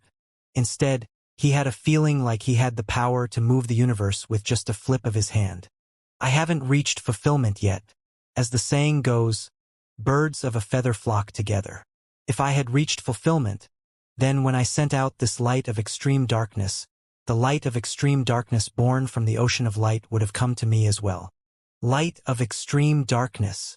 The word extreme shows its domineering nature, and it will belong solely to me if I reach fulfillment in cultivating it. Su Ming's eyes sparkled. After a moment, determination appeared in his eyes. He closed them, and when he stretched out his arms, the 2 runic symbols in his body fused together and released their energy. The black light of extreme darkness instantly erupted from Su Ming's body. This time, he did not even try to intentionally stop it. He did not think about his own limits. He wanted to release all the light of extreme darkness which could be produced in his body, and he wanted to release it to its limits. These thoughts seemed to stir up his light of extreme darkness and form a strange sort of unity with it. Immediately, the light of extreme darkness spreading out from Su Ming's body erupted and spread out at an indescribable speed. 10,000, 100,000, 300,000, around 1 million feet, and eventually millions of feet. If anyone cast their gaze across the area, they would find that all the light around Su Ming had been chased off. The only thing remaining was a ball of extreme black. Only the light of extreme darkness was left. Even when the light had spread out to this extent, Su Ming did not intend to stop. He could sense that he had yet to reach his limit and that he had not reached the extent which he expected. His intentions were very simple. There were countless differing rays of light in the world, but he had chosen to become the light of extreme darkness. And since he did so, he would become the only light of extreme darkness in the universe. The one and only. The light from Su Ming's body was still spreading out in all directions. In the blink of an eye, it covered an area that was nearly 10 million feet in diameter. As time passed, it surpassed this area and continued spreading boundlessly until Su Ming finally sensed his limits. However, he still chose not to give up, because he sensed that he had yet to become the only light of extreme darkness. That was why, even if he had reached his limits, the two runic symbols in his body continued absorbing and releasing power. When Su Ming reached the point when he no longer knew how far his light of extreme darkness had expanded, a loud rumble came from his body. At the instant it resounded within him, Su Ming felt that his light of extreme darkness had reached a boundary and broken through some sort of seal. His heart trembled. The light of extreme darkness spreading out from his body seemed to have become slightly different from before, but Su Ming could not tell what exactly was different. The only thing he could see was that the two runic symbols in his body had fused together and become even more complicated. He had a strong feeling that they had truly fused together. They were no longer fusing together to absorb the power from the void and separating to release light. It looked like they would no longer separate from then on. At the same time, Su Ming sensed that he no longer needed to control anything or release anything. The light of extreme darkness which had appeared around him in this area of tens of millions of feet seemed to have become an eternal existence. Essence of light. Su Ming came to a swift realization. At that moment, not only was he no longer required to continuously release power to form the light of extreme darkness, he himself had become an essence of light which could constantly release it. Soon after, Su Ming sensed that there were 4 origins of the light of extreme darkness which were the exact same as him in the boundless ocean of light. These were 4 ancient origins of light, and it was clear that they had existed for countless years. They had naturally formed after the scattered lights of extreme darkness in the endless streams of light had gathered together. An ancient feeling rose in Su Ming's heart at that moment. When he perceived the 4 origins of light from the distance, a brilliant glare shone in his eyes. Since he had become the light of extreme darkness, he would become the one and only light of extreme darkness in this world. This thought stemmed from Su Ming's personality. As his eyes sparkled, he swept up the tens of millions of feet worth of ocean formed by his light of extreme darkness, and as a loud bang shot up into the air, he swiftly traveled towards the closest origin of the light of extreme darkness. The memory of him devouring the portions of Ikang's real self in the past arose in Su Ming's head. However, this time he was not going to devour the sentient Ikang. Instead, he was going to devour the light of extreme darkness born in this world. He would do so to become the one and only source in this place. This was Su Ming's personality, and also an unseen law in this world. No one had set it down, and neither was there any living beings who had the right to form this law. It was just how nature was. It was similar to that moment.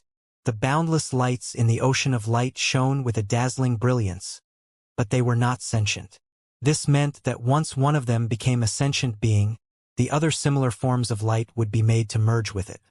The ones who were sentient would gather the others to fuse with them. This was one of the unseen laws in the universe. Could not be changed, and no one would want to change it. Time trickled by.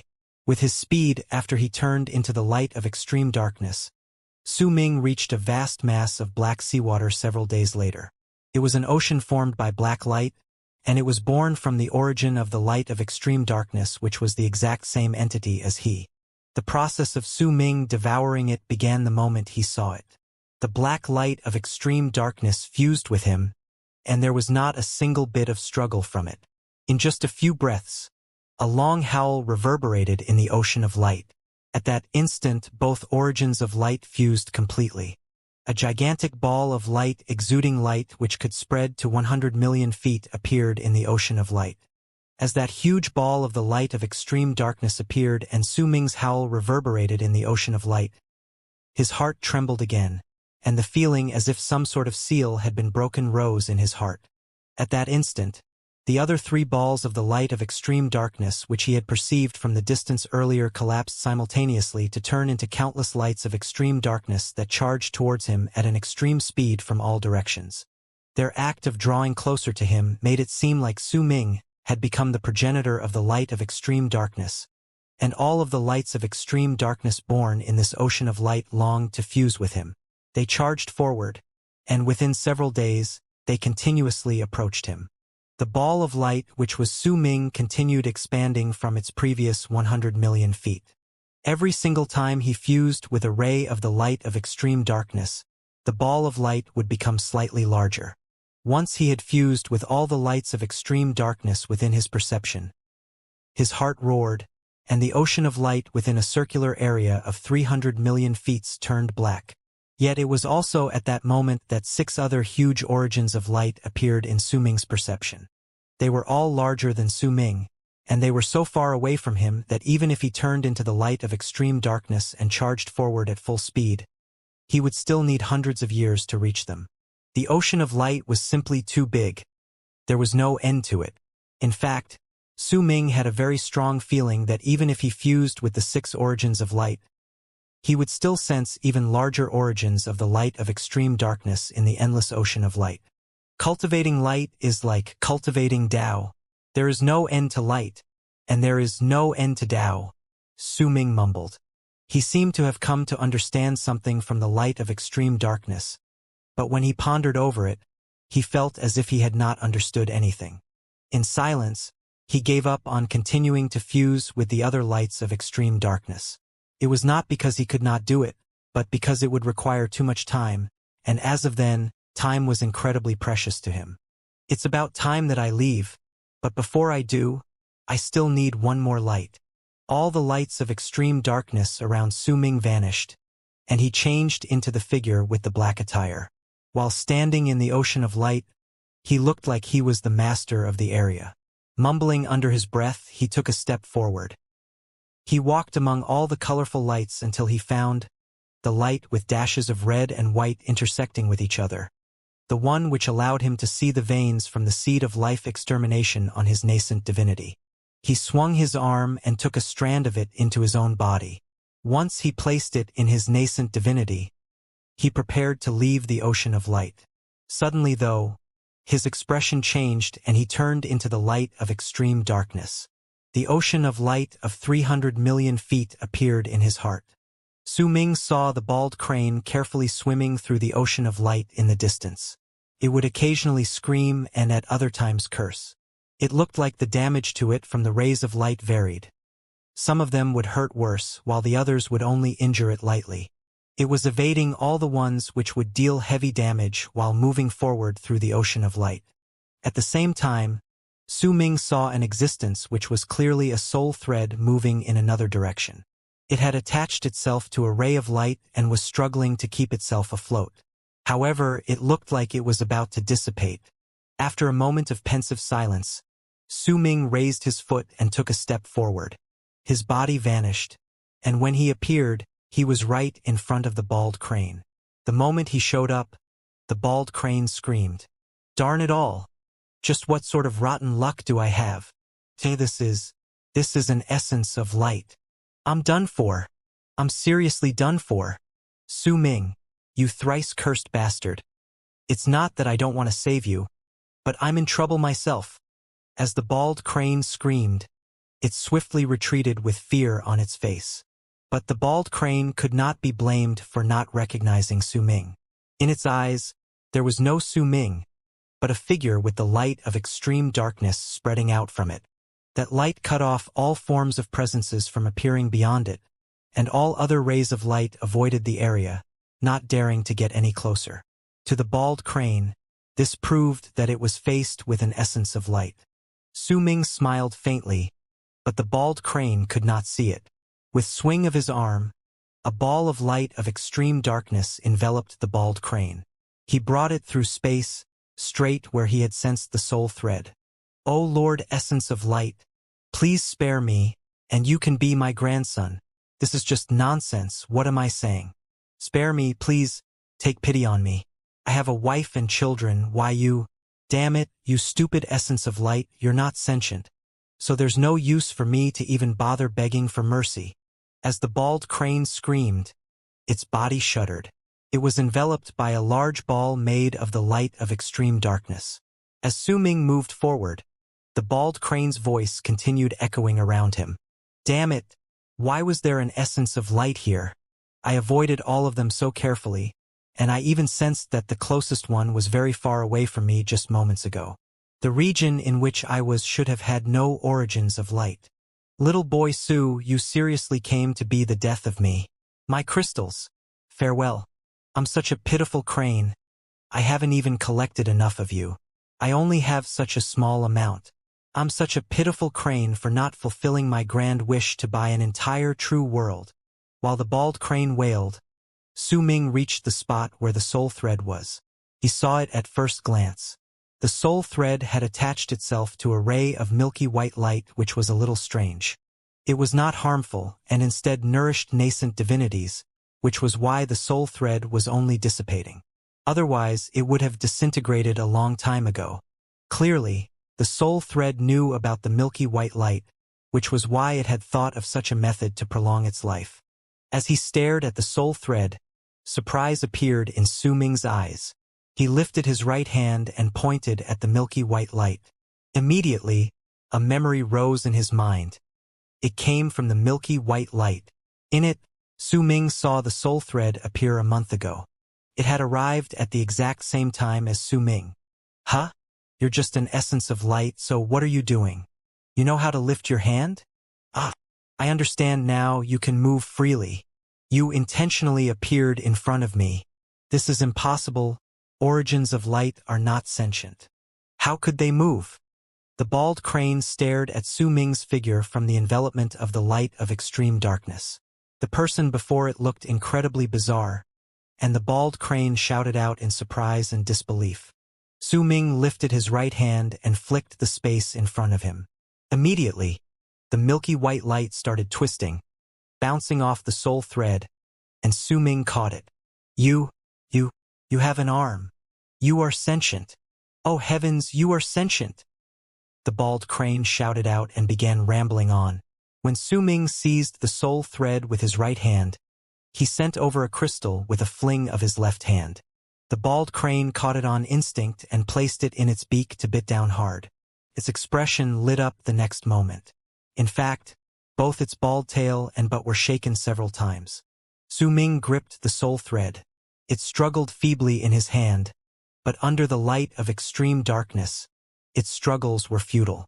A divine sense possessing Su Ming's light of extreme darkness fused swiftly into that soul thread, and when it could no longer resist him, he sent it straight into its core. During that instant, Su Ming saw a memory from the soul thread, and several pictures immediately appeared in his mind. The first picture was of an unfamiliar universe. A black-robed man took a step from a tall mountain and plunged down. As his body scraped against air, he disappeared without a trace. The second picture was of the same black-robed man standing beyond a gigantic pillar of light. By his side was Bai Feng, whose existence still made Su Ming's heart clench in pain, along with an old man whom Su Ming could recognize at first glance. It was the old Di Tian. In fact, Su Ming could even hear most of their conversation. The third picture was of the black-robed man sitting cross-legged in the pillar of light and executing the replacement plan. It was due to him that the ancient god had self-destructed out of nowhere. Once the pictures disappeared, the soul thread shattered in Su Ming's hand.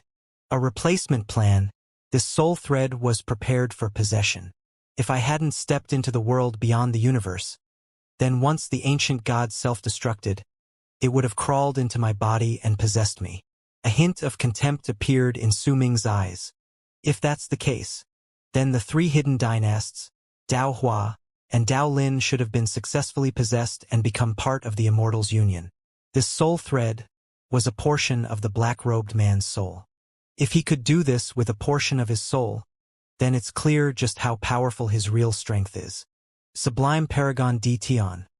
So he wants to cast the life-changing art on my real physical body. He wants to borrow my real physical body to change everything about himself with the help of the Saint Defiers and become an abyss builder.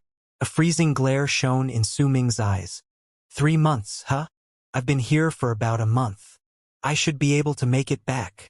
Su Ming closed his eyes, and a myriad of thoughts flashed through his head. It was a chance for him to seize his real physical body back.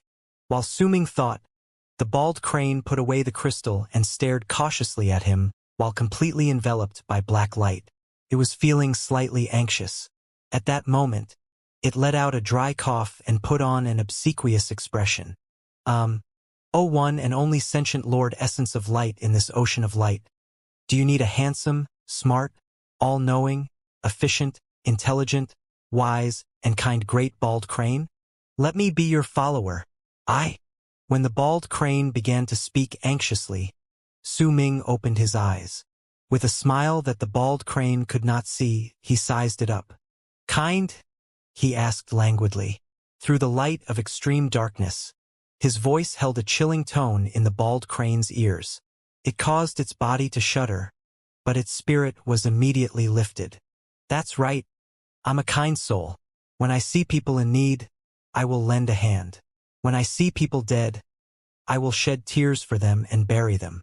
When I see children, I will be happy. The bald crane quickly said. You lend yourself a hand to their storage bags to see how many crystals they have. You loot the corpses for their crystals. And since children are gullible in your eyes, you scam them for their crystals, Su Ming said flatly. These words momentarily stunned the bald crane. Do we know each other? Are you? Su Ming smiled. The light of extreme darkness surrounding him vanished to reveal his nascent divinity, and he stared at the bald crane with a smile. The bald crane placed its wing over its chest and let out a pained scream. It took a few steps back with anger overtaking its features. It raised its claw and pointed at Su Ming as extreme sadness showed up on its face. Su Ming, all of my hardships were in vain. I was walking at death's door and was even prepared to die. I sacrificed a large number of crystals and spent tens of thousands, no, hundreds of thousands of years worth of my life to find you. And you, how could you, just now? Oh, I am sad. I am too sad. I've been scammed. Darn you. I've been bullied. The bald crane started wailing, then decided to fall down and start rolling about. Su Ming brought his right hand up and flicked a crystal towards the bald crane. Once it caught it, it immediately beamed, but then immediately suppressed the smile and started screaming again. Do you think you can compensate me with just one crystal? This is a humiliation to me. The great bald crane, will definitely not bend over for just one crystal.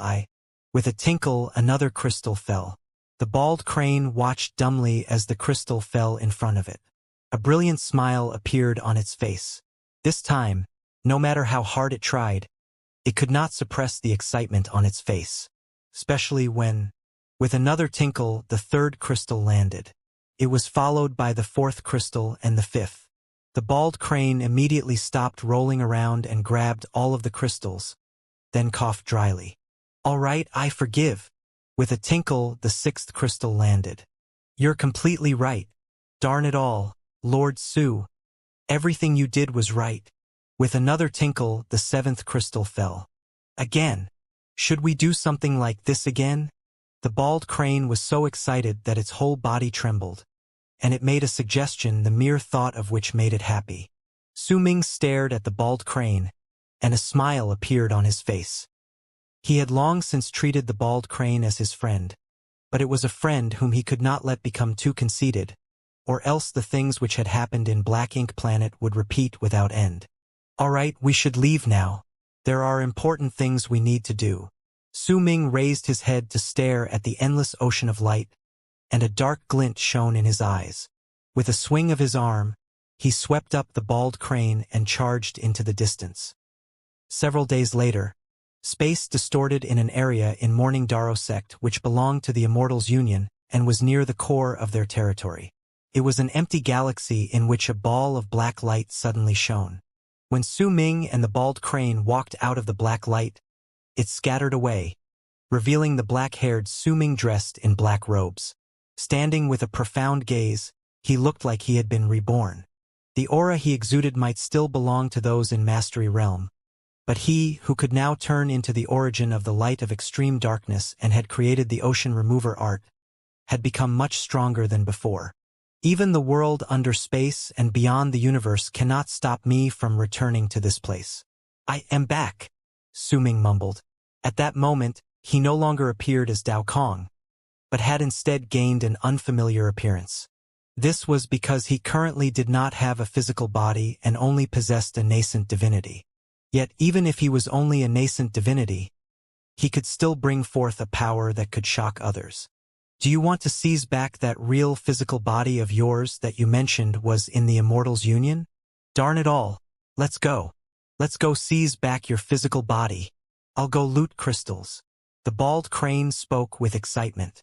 While doing so, it started shuddering, and the loud racket it created resounded in space. The chances of success for entering the Immortal's union and snatching back my physical body with my current level of cultivation are not high, Su Ming said faintly. Then what should we do? The bald crane was taken aback. We will let those from the Immortal's union and Saint Defier, or even Dtion himself, personally bring us in. A wicked smile appeared on Su Ming's lips. The bald crane scrutinized him in surprise before starting to mumble in its heart. It wondered if Su Ming had gone mad after he became the origin of the light of extreme darkness. It suddenly became slightly worried about what would happen to the now crazy man. While the bald crane was busy being worried, dark light shone in Su Ming's eyes, and the light of extreme darkness surrounded him. It became stronger and stronger before covering the whole area in that part of the galaxy. The light of extreme darkness. It is a light with incredibly powerful might, so all those who see it will feel tempted. So what if they've seen me use the light of extreme darkness before? They won't be able to guess that I've become the origin of the light of extreme darkness. And so what if this origin of the light of extreme darkness appeared a little too abruptly? Unless they're completely not tempted. A distortion in space that lasted for nearly 7 days had appeared in the galaxy near the Immortal's territory. The area of the distortion spread to 300 million feet, and it caught the attention of plenty of cultivators in the Immortal's union. It was especially so when the distortions turned into a gigantic crack on the 7th day. A black ray of light that seemed to be able to freeze the universe popped out then. The light continued spreading outwards and turned into the completed version of the origin of the light of extreme darkness. It shone without end within that area of 300 million feet. This scene instantly stunned the entire Immortal's union. In fact, when another 7 days passed, even Morning Dao sect learned of it. In fact, the battle between the two sides gradually come to a stop after that huge origin of the light of extreme darkness appeared. Countless gazes landed on that area belonging to the Immortal's union. Every single day, a large number of cultivators from the Immortal's union would surround the area of 300 million feet and observe the light of extreme darkness which had suddenly appeared half a month ago. There was shock in their gazes along with greed. They could sense a chill that could freeze their hearts spreading out from the light of extreme darkness, and they could also sense the terrifying power contained within it. Throughout the 24-hour time period, there would only be 2 hours when the gigantic origin of the light of extreme darkness was slightly weaker. However, after those 2 hours, it would shine brighter than at any other time of the day. The 2 hours changed every single day. The change was governed by a certain pattern, so many people realized that the essence of light was not sentient. It was only changing on instinct. The cultivators might not know why it had suddenly appeared in the galaxy, but it was a supreme treasure which everyone desired greatly. If they could obtain and refine it, then the power of their divine abilities would be greatly enhanced. In fact, even the famous light of extreme darkness in Morning Dao sect was just a light gathered together to form a striking land. There were rumors that progenitor Dao Chun had personally subjugated it tens of thousands of years ago. But what appeared at that moment was not a single ray of light, but a gigantic essence of light. This difference was akin to a bright moon compared to a candle flame, and the greed grew endlessly in the hearts of all the cultivators who learned about this matter. After all, it was not just a light of extreme darkness, but a huge essence of light. If they could refine it, they would enjoy great successes. If any race took it, they would swiftly increase in power. And if it was taken by Morning Tao sect or the Immortals Union, it could be refined into an astonishing supreme treasure, and in any battle it could bring forth outstanding power. The appearance of the origin of the light of extreme darkness caught the attention of the powerful cultivators in the Immortals Union. However, the core members which came from the Immortal sects and Phoenix sect had locked down the area where the light of extreme darkness had appeared the moment it showed up. It had appeared practically on the Immortals' doorstep, so they were naturally the first to notice it. The ones who were sent to observe it were then mostly from the Immortals' sects. This is indeed the light of extreme darkness. When it was the 20th day since the light of extreme darkness had appeared, the white-robed Bai Feng stood in the galaxy nearly and spoke coldly to himself while staring at it. By her side was Di Tian, who was also dressed in white and had a head full of white hair. He seemed a little older than he was a month ago. His stare was fixed on the light of extreme darkness, though no one knew what he was thinking. Between the two was the black-robed man which belonged to the 8 paramount Daos and who had come from St. Defire Expanse Cosmos. His face was hidden under the black hood, but it could not conceal the surprised glint in his eyes. Origin of the light of extreme darkness is a rare origin which can only be found beyond the universe of the Expanse Cosmos where it is born. It has already disappeared from St. Defire's camp. The light of extreme darkness is something which only grows in developing expanse cosmoses and will disappear when the expanse cosmos has fully developed. Arid Triad Expanse Cosmos. This boundless galaxy only has a sliver of a chance to evolve into an expanse cosmos like St. Defire and Dark Dawn in the future and develop its own 180 expanse cosmoses. This dazzling light can only appear in this developing primitive expanse cosmos. To Arid Triad, St. Defire and Dark Dawn are the elderly, while it is still an infant. Whoever obtains this infant will overpower the other camp and become the one and only existence in this endless universe. I didn't expect that I would be able to see the dazzling origin of the light of extreme darkness in this primitive Arid Triad when my body had just descended for around 1,000 years. The black-robed man's eyes sparkled, and he sighed with great emotion in his heart. Make arrangements. I want people to be constantly moving into the origin of the light of extreme darkness during the next half a month, and I want them to find its core. Lock down the perimeter and forbid all others from stepping in. Kill all those who violate this. The black-robed man's eyes sparkled as he spoke slowly.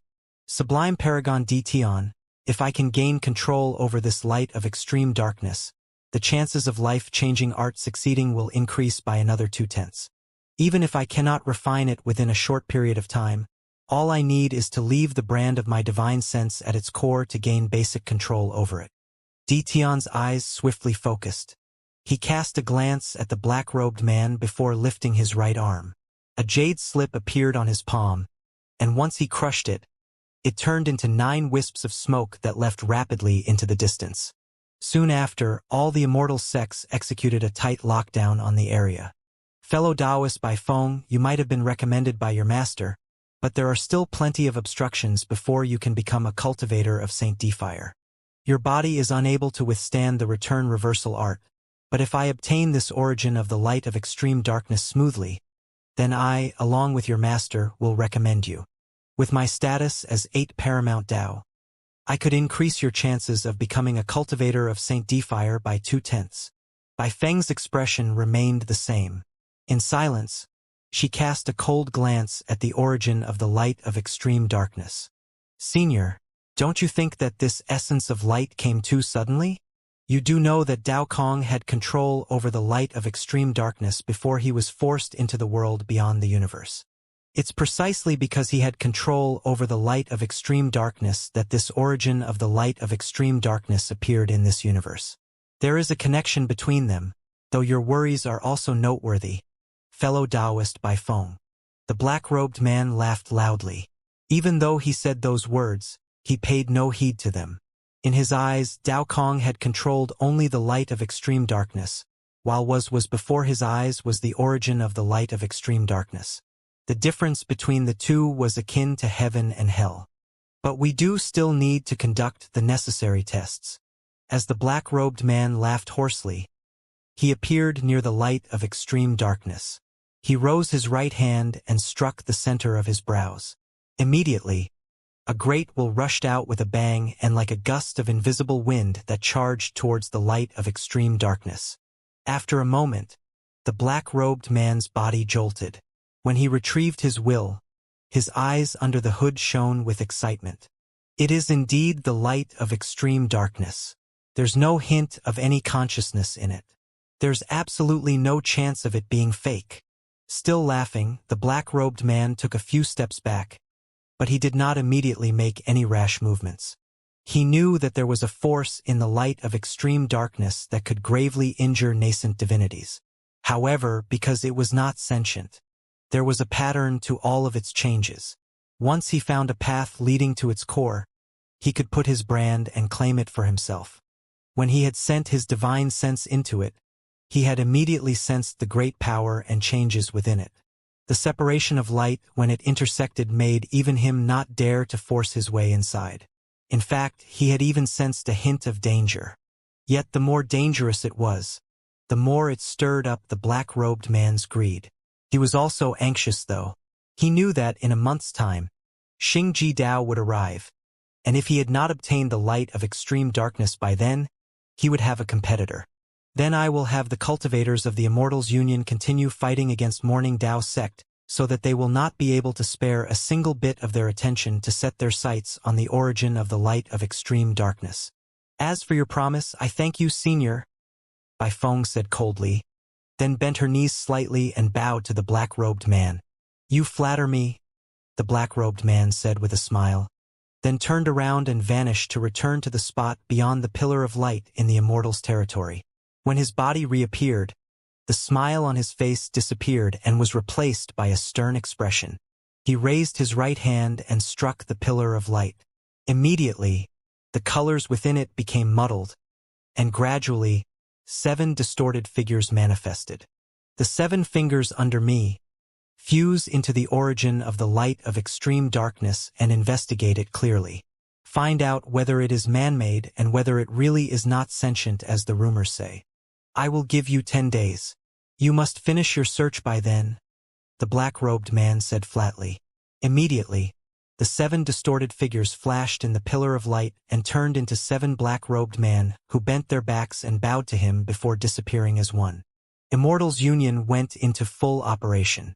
Every single day, there were numerous cultivators entering the light of extreme darkness to investigate. Usually, only 1 out of 10 people who stepped in would be able to survive. As time passed and the number of dead and wounded increased, Morning Dao sect executed a large-scale investigation. However, since the origin of the light of extreme darkness had appeared near the core of the territory which belonged to the Immortals Union, Morning Dao sect could not do much. All of the investigations went on methodically. In fact, 7 black-robed men had arrived in the light of extreme darkness several days earlier without making a single sound, and they had begun a detailed investigation of it. Su Ming saw all that happened around him. He saw the divine sense of the black-robed man descend on him, and he also saw the 7 presences which belonged to the 7 black-robed men who were much weaker than the former. They carried out an investigation in his light. Su Ming also saw Di Tian as well as Bai Feng, who looked exactly like Bai Ling. Because he was the origin of the light of extreme darkness, it mattered how and who investigated, Su Ming was still the light of extreme darkness. The only thing he needed to do was hide his will and present to them a being without sentience. With the bald crane's help, all of this was very simple. It was Su Ming's trap, a trap in which he used himself as bait. He was waiting for people to take him, and personally bring him into the tightly defended Immortals Union. And the day for it was drawing close. There's something wrong with this essence of light.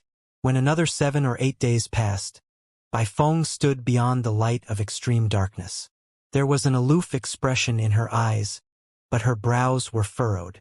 She had felt from the beginning that the essence of light had appeared too suddenly, and there was even a strange feeling about it. Bai Feng was not the only one who felt this.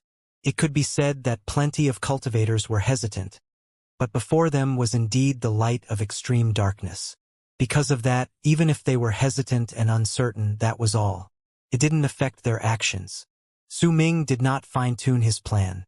In fact, it could be said that there were plenty of weaknesses in it, but Su Ming did not care.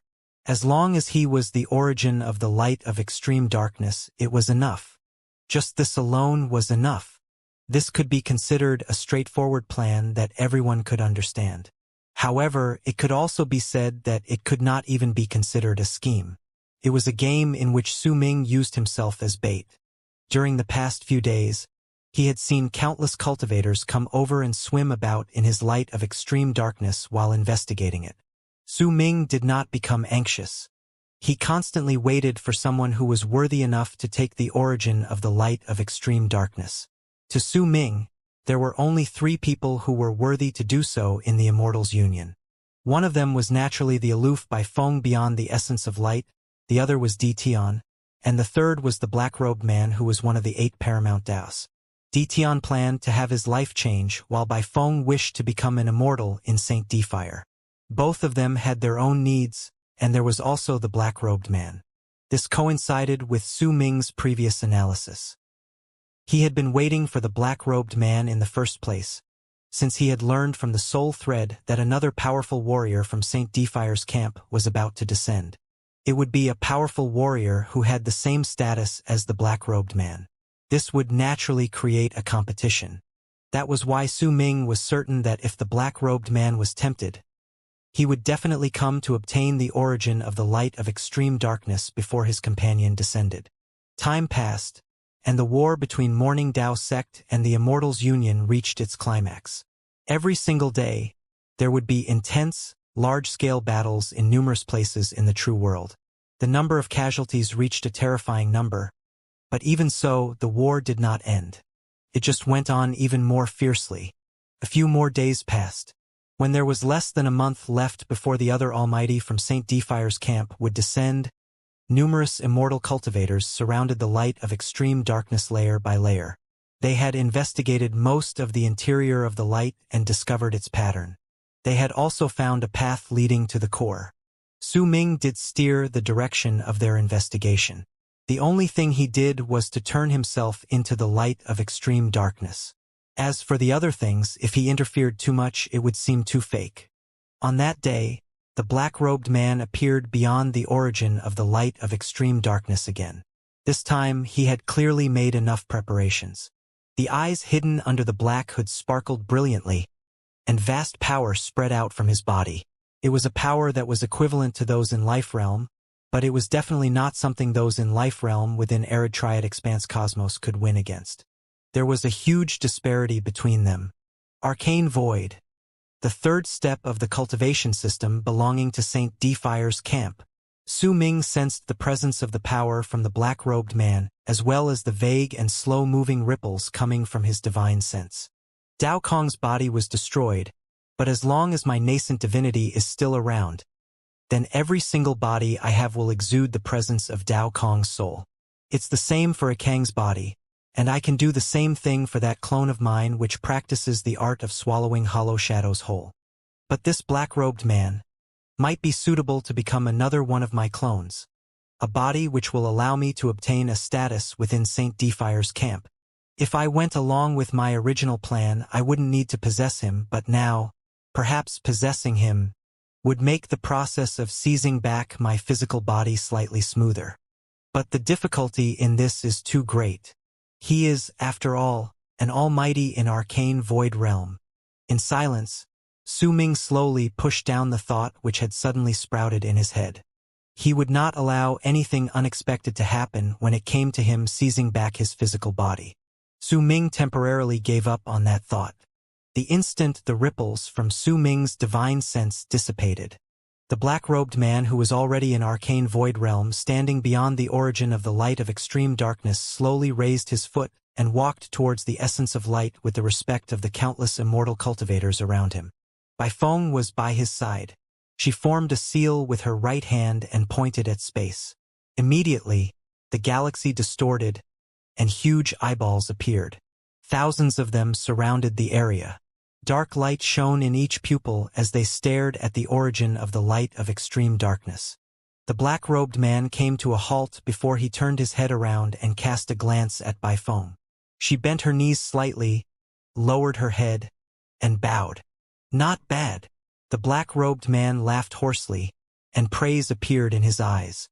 Beifeng's action might not seem to be truly useful, but her intentions could be seen, and this brought the black-robed man satisfaction. Since Beifeng was always incredibly beautiful and bold, the black-robed man kept on feeling somewhat tempted. "When you go to St. Fire Expanse Cosmos, you can stay by my side."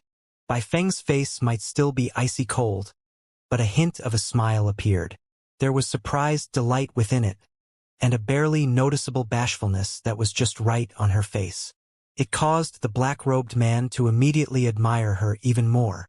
Tion, who was dressed in white and had a head full of white hair, had a calm expression on his face at that moment.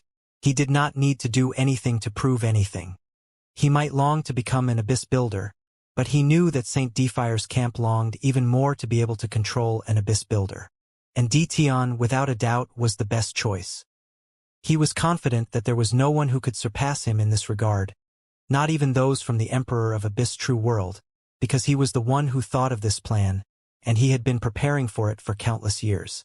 In fact, even without St. Fire's help, he would have 3/10 of a chance to become an abyss builder. The help from the St. Fires would just raise his chances. A hint of a brilliant light flashed briefly in Tion's eyes. "Su Xianyi, we've fought against each other our entire lives, and this time, I will stand before you as an abyss builder and possess you. In the end, I will be the one who will win between us." Various emotions surged up in Tion's heart. He had been longing for this day for far too long. Under the gazes of the countless cultivators in the area, the black-robed man took a step forward and stepped into the light of extreme darkness. The powerful warriors from the Immortal sex guarded the area with vigilant expressions. They had been given orders to prevent any sort of problems from arising in this area during this period of time, and should they fail, they would die. But fortunately, they were at the core of the Immortals' union. This was the entrance to the Immortal sex, which was why it would definitely not be easy for those from Morning Dao sect to reach it even if they wanted to. The possibility of them invading en masse was very small. Perhaps individual powerful warriors might rush in, but Tion had already made perfect preparations to prevent this. When the black-robed man stepped into the origin of the light of extreme darkness, the many cultivators in the periphery became on guard. Time trickled by, and soon, the time taken by an incense stick to burn went by. The black-robed man drifted in the light of extreme darkness. He did not move quickly. Every single time he moved a certain amount of distance, he would stop for a moment to think. Then, he would change his direction before he moved forward. Endless light of extreme darkness moved about around him. The rays of light moved forward with the black-robed man, becoming stronger as time passed. The stronger they became, the more certain the black-robed man was that the essence of light was not sentient. An hour later, the black-robed man had already completed half of his journey. He became slower. In fact, a large amount of chilling air spread out from his body. The light of extreme darkness around him turned black, as if it had become a gaping mouth that wanted to devour him. Wariness appeared in his eyes. Occasionally, he would take a few steps and lift his right hand, which made it look like he was calculating something. Like that, he finished 7/10 of his journey in 2 full hours. At that moment, the light of extreme darkness swiftly grew several times brighter and stronger. However, the black-robed man seemed to have expected this since a long time ago. Before the light became stronger, he sat down cross-legged, and as he formed a seal with his hands, he immediately brought out a small cauldron. When he pushed his hands against it, he breathed out a breath of his life at it. Green light shone on the small cauldron and enveloped him. The light was as smooth as a mirror, and it continuously reflected the incoming light of extreme darkness. Indirectly, the cauldron had become an essence of light. It truly only weakens for 2 hours. A faint smile appeared on the black-robed man's lips. When he closed his eyes, he seemed to relax all forms of resistance. Instead, He placed all his attention on controlling the small cauldron. When a day passed and the time came for the light of extreme darkness to become weak again, the black-robed man immediately opened his eyes. He put away the small cauldron, then moved forward again. Since his advance grew harder, when 2 hours passed, he was still a distance away from the core of the light of extreme darkness. When the light grew strong again, he sat down cross-legged and used the green light from the small cauldron to fight against it.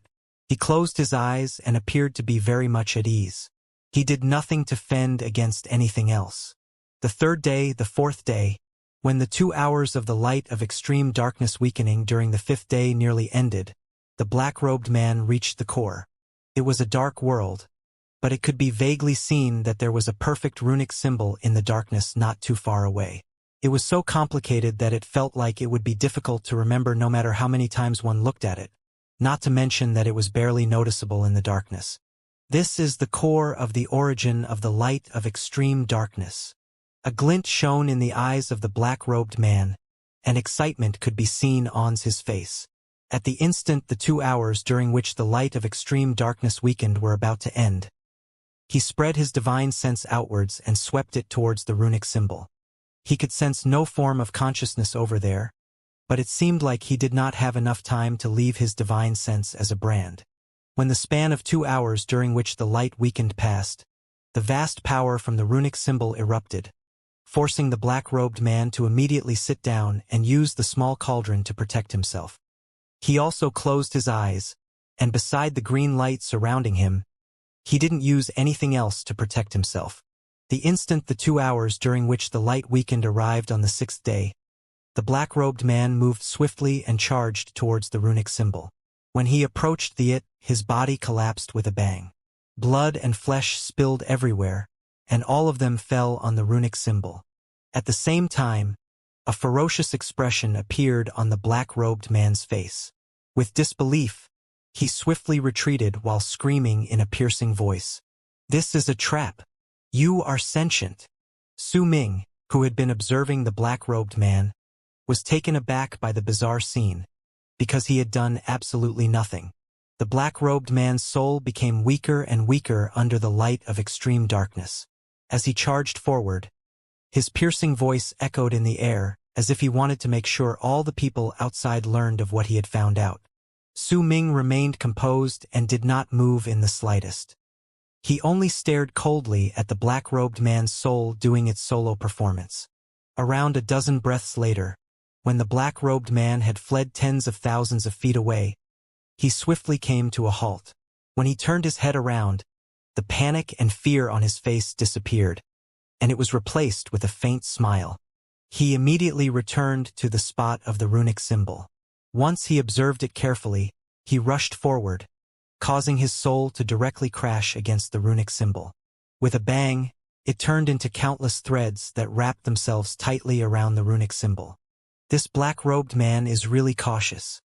He didn't use his real body to come into contact with me, but sent his subordinates to come forth and indirectly retrieve me as well as to continuously test me. Su Ming observed the runic symbol which had appeared after he turned into the origin of the light of extreme darkness, then sensed that the soul threads were continuously fusing into him. After a moment, when the second black-robed man arrived, his body also collapsed with a bang. His blood and flesh splattered on the runic symbol, and his soul also turned into countless soul threads that sped up the process of fusing with the runic symbol. Like that, the third, fourth, and fifth body arrived. All the 7 black-robed men who were in Su Ming's light of extreme darkness self-destructed around the runic symbol. The flesh and blood dyed the runic symbol in blood, and the souls completely covered it. Then, the blood and flesh which had scattered all around the runic symbol started swiftly shining with a crimson light that surged into the heavens. At that instant, the crimson light seemed to form a rune. It shone several times, and another black-robed man walked out from within. This black-robed man was in arcane void realm, and he was naturally the black-robed old man who was one of the 8 paramount Daos of the Saint Defire's camp. It was just as Su Ming had deduced, everything from before was just a test. The black-robed man had lived for many years, and there was no way he would be reckless. Even if he was incredibly tempted and absolutely certain that there was no danger, he would still remain cautious. However, even though he might call this a test, it was also his method to retrieve the origin of the light of extreme darkness. He did not intend to do what those in the area outside thought he would. He did not wish to fuse the light of extreme darkness into his body, but to refine and turn it into his own enchanted treasure. He had planted portions of his soul in his 7 subordinates, and with their flesh and blood, he activated the relocation rune. With their souls, he enveloped the runic symbols, and since they were a portion of him, he could indirectly refine the runic symbol without even touching it. It's fine even if you are not sentient. I will treat you as if you are, the black-robed old man said hoarsely in front of the runic symbol. When he raised his arms, he pointed at it, and immediately all the black threads tightened. Ringing sounds reverberated in space, and all the black threads shattered to turn into black smoke that crawled into the runic symbol. The black-robed man swung his arm and sat down cross-legged.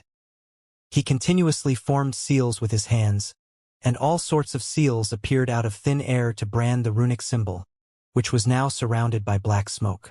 Besides Su Ming's will, the bald crane's will was also in the runic symbol.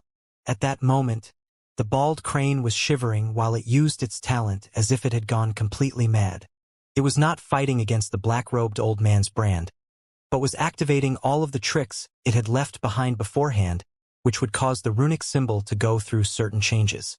This was a decision they had come to after Su Ming and the bald crane had a discussion. If they divided the complete runic symbol to 100 portions, then what Su Ming required the bald crane to do was hide 7/10 of it. This was not difficult. The difficulty lay in making the others think that the remaining 3/10 were the complete runic symbol. If it worked, Su Ming could wipe off the other person's will on the runic symbol at any time he wanted to complete his plan, since he possessed most of it. Darn it all! How dare this man play tricks with me? Little boy Su, give me some stimulation. I need stimulation. The bald crane shuddered and shouted at Su Ming. The black-robed old man's speed as he formed the seals was getting faster while he remained beyond the runic symbol, and the brands were increasing in number. Hints of connection were swiftly being built between them. 2 crystals, Su Ming stated calmly. The bald crane let out an arrogant cry, instantly filled with excitement. Su Ming had always believed that the bald crane did not have the concept of difference in numbers. As long as the number was greater than 1, it was already considered stimulation in its eyes. The black-robed old man beyond the runic symbol swiftly bit the tip of his tongue and coughed up a mouthful of blood. At the instant it fell on the runic symbol, it let out a bang, and the connection was completely formed. 20 crystals, Su Ming stated flatly, and the bald crane's excitement reached its peak. At the instant the black-robed old man beyond the runic symbol coughed up blood and the connection was formed. The bald crane finally completed all it needed to prepare and activated its art. The runic symbol did not change, but 7/10 of it had been hidden away. In a dozen of breaths, the black-robed old man's brand occupied the entire runic symbol. Excitement appeared on his face, and he threw his head back to laugh. He could sense that he had formed an inseparable connection with the ball of origin of the light of extreme darkness. With just one thought, he could make it change, and he felt as if it had become a part of him. This was a feeling that came from his blood refinement having worked. It did not matter whether the essence of light had been sentient prior to his actions, for at that moment, the only will it had was of that black-robed man. As he laughed long and hard, the black-robed old man raised his right hand and seized the runic symbol through space. Immediately, the runic symbol with Su Ming's nascent divinity shrank swiftly. The light of extreme darkness around the area also shrank rapidly, and in an instant it disappeared. The runic symbol then landed in the black-robed old man's withered hand. When he squeezed it, the runic symbol disappeared and entered his body. It floated in his heart, enveloped by his nascent divinity. The feeling that he had gained control of the light of extreme darkness instantly rose in the black-robed old man, and the aura of his cultivation base seemed to grow. The light of extreme darkness disappeared, and everything in the area was instantly revealed before the group of cultivators waiting outside.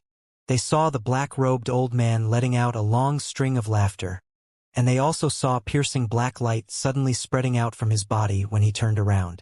Countless shrill screams of pain immediately rang out in the area. The light surrounded the tens of thousands of cultivators who had been guarding the area vigilantly.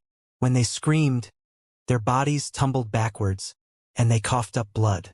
Their souls had been severely wounded, and their bodies had instantly filled with a freezing chill. They bled from their eyes, nose, mouth, and ears. In fact, there were thousands of cultivators whose souls crumbled straight away, and their bodies turned into ice that plunged down into the galaxy. The black-robed old man's laughter grew even stronger.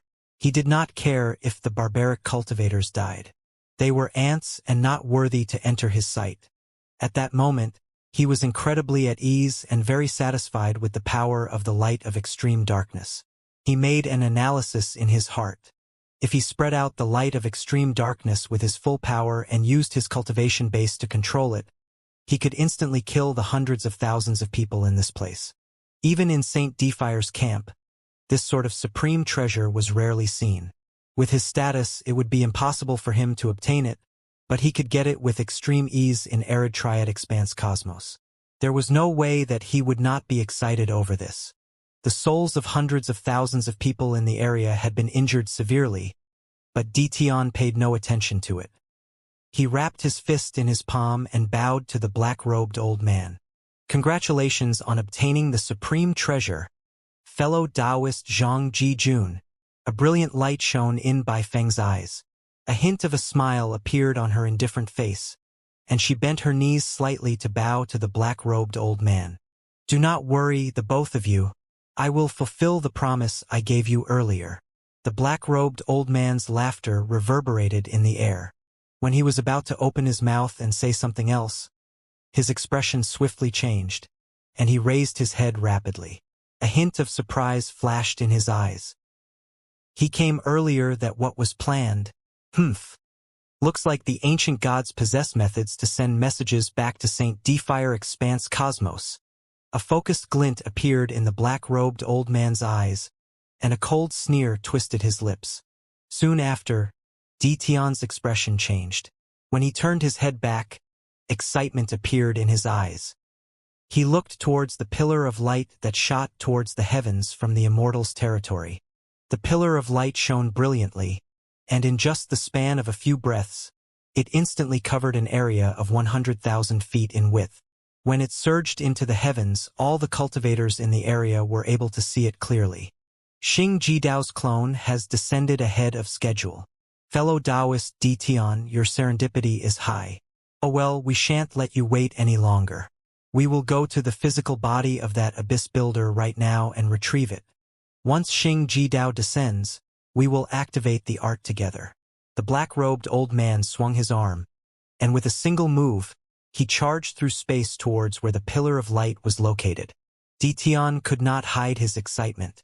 Without any hesitation, he stepped into the Immortal's territory to charge straight towards Su Ming's physical body.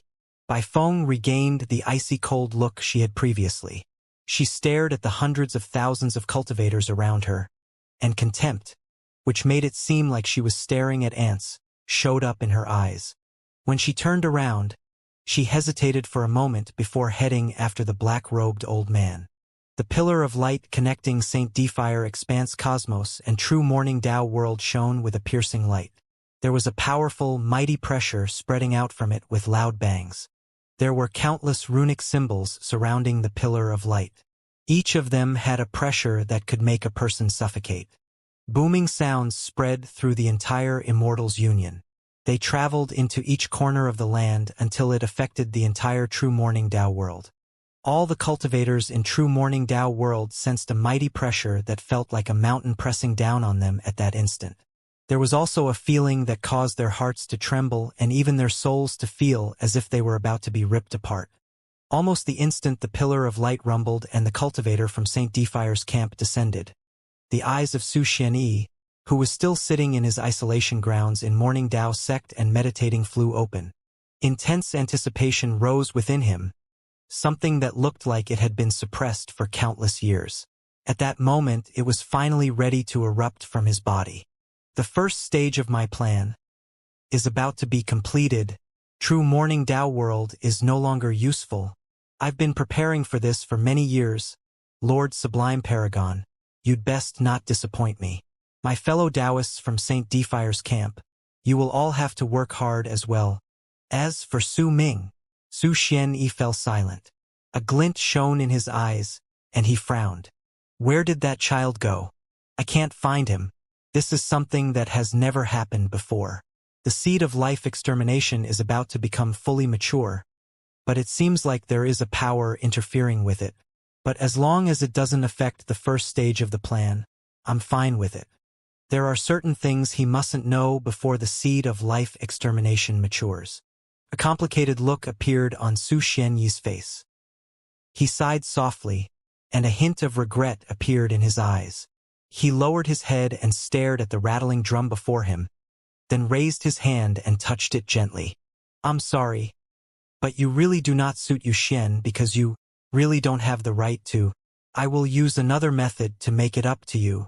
Su Xianyi closed his eyes. Far away in the Emperor of Abyss True World was a palace. It had a pink room which belonged to a girl and was filled with a strange, floral fragrance. It was definitely not something ordinary. With one whiff of that scent, a person's cultivation base would increase slightly. In fact, even their soul would be nourished. If a person trained in that room, they would find that their progress was much faster than when they were outside of it. This sort of place was rarely seen in the entire arid triad expanse cosmos, but it was present in the Emperor of Abyss True World. Yu Xian was in that room. She sat quietly in there and stared at the starry sky beyond the window in a daze. Before her was a table, and on that table was a tray with two things. One of them was a rattling drum. It was a toy she had possessed since she was a child. There were originally supposed to be two, but one of them had gone missing. The other item was a black stone fragment. If Su Ming was there, he would definitely be able to tell that the fragment was identical to the one he had received from Xiaohong. It was a fragment of the seed of life extermination. Oh. The cultivators of the Immortals Union were engaged against those in Morning Dao sect in all sorts of intense battles in many parts of true Morning Dao world. The hearts of many cultivators from both sides trembled during the numerous battles, but there were few who knew the real reason for their war. They did not know that a disaster was about to descend on true Morning Dao world. They also did not know that the pillar of light at the core of the Immortals Union had become extremely dazzling. Beyond the pillar of light was the black-robed old man with his hands behind his back. By his side was Bai Feng, and with a gaze full of longing, she stared at the pillar of light. She wanted to become an immortal. This was something she craved for deeply, and she could give up on everything for it. Tian had also returned from the other side. Excitement was on his face. He had been waiting for this day for far too long. The results of his wait were about to show up. Even with his previous status of Sublime Paragon, he could not contain his emotions while he wondered whether he would fail and end up losing. Time trickled by. The booming sounds lasted for the time it takes for 2 incense sticks to burn. When they became louder, an afterimage suddenly appeared at the top of the pillar of light. At an extreme speed, it shot down and descended in the area below. Through the pillar of light, the trio could see that the afterimage had the shape of a person. The figure distorted and changed, as if moving from another world. Waves of vast, mighty pressure shot through the pillar of light to spread out violently through the area. In fact, even the space in the surroundings started showing signs of cracking when a power that seemed to be able to make space change spread out with loud rumbles. Tian's pupils shrank. He stood without moving, but his hair and robes rustled as they were blown back by the pressure. Bai Feng's face turned pale. She gradually moved back, forcibly withstanding the spread of this mighty pressure. What a powerful cultivation! Bai Feng sucked in a sharp breath. The black-robed old man looked as calm as usual. With his hands behind his back, he stood still with a cold smile. It's not due to his level of cultivation. This is the power of the world that appeared due to the friction caused by movement between two worlds, and this is just a hint of it. Those who descend all possess this sort of power of the world, but when they come out of the pillar of that, it will disappear. But if we're talking about his real level of cultivation, then it'll be stronger than what you are sensing right now. It's a pity that the pillar of light leading to arid triad expanse cosmos still has flaws. Otherwise, us 8 paramount Daos could send our real bodies here instead of using our souls to rebuild them. Xingji Dao is well matched with me in terms of our levels of cultivation, and he is skilled in the power of stars. The changes in his power are fathomless. As the black-robed old man spoke, he cast a glance at the afterimage who was rapidly being formed in the pillar of light before he suddenly smiled. Xingji Dao, it's been a long time since we saw each other. At the moment the black-robed old man said those words, 2 spots of dark light shone in the distorting afterimage in the pillar of light. They were at the height of a person's head, which made it seem like the figure had opened its eyes to reveal a fierce light aimed at the black-robed old man. Zhangji Dao, it's only been 1,000-something years since we met. Can you actually consider it to be a long time? The new voice was not as hoarse as the black-robed old man's, but had a gentle tone to it. When it spoke languidly, Bai Feng's heart trembled, and she took a few steps back again. Di Tian, however, remained standing still while staring at the pillar of light. You must be fellow Taoist Di Tian. The afterimage in the pillar of light became even more distorted. Yet even so, it gave them a feeling that it was becoming more corporeal. The 2 lights moved their gaze away from the black-robed old man and looked towards Di Tian. It is indeed me, he said with a smile. During that moment, the distorting afterimage in the pillar of light came to a halt, and an incredibly handsome middle-aged man with long hair appeared. He had an awe-inspiring face, and his eyes seemed to contain an entire galaxy. They had countless planets intersecting with each other to form runic symbols that changed continuously. While the black-robed man looked towards the afterimage in the pillar of light, Su Ming too directed his attention to it. When he saw the newcomer, he verified that this was the person he had seen in the previous black-robed man's memories. Yet there was one thing that did not add up. The difference between this person's level of cultivation and the one he saw in the black-robed man's eyes was too great. It was like heaven and earth.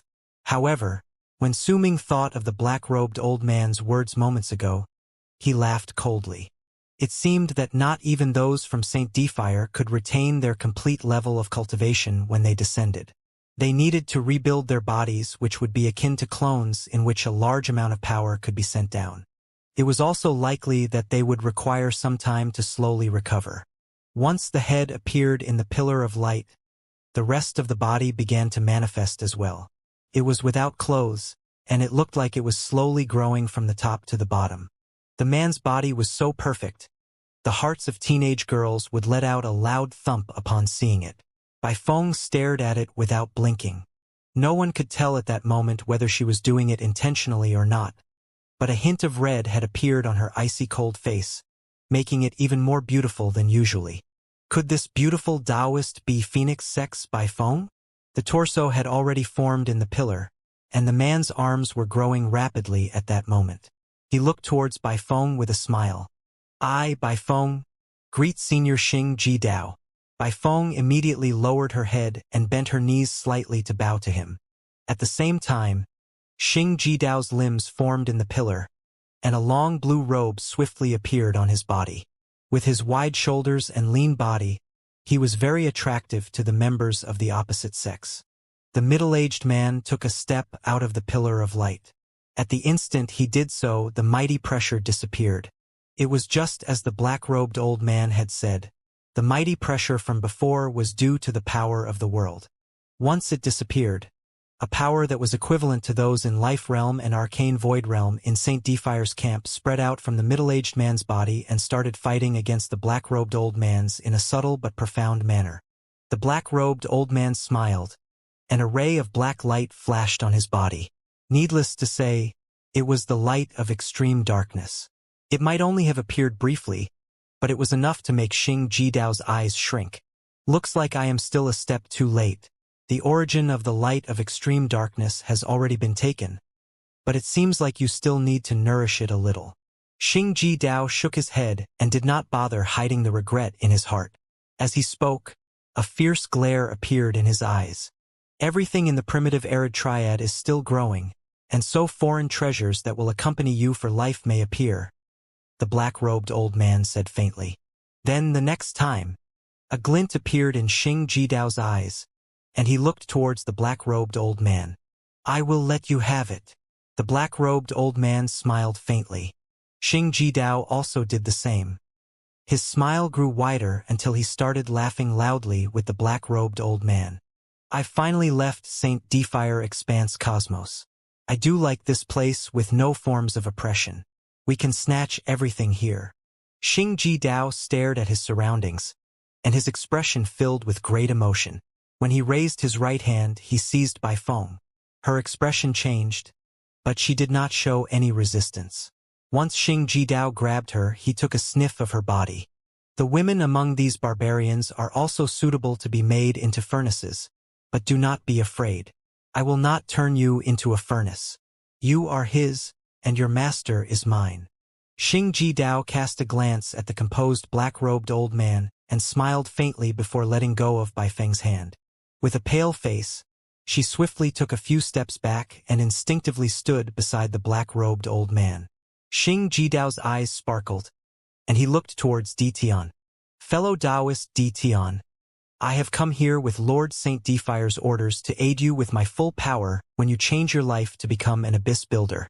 Now, hurry up and place that physical body in St. Fire's heaven-penetrating pillar. A brilliant spark shone in Tian's eyes.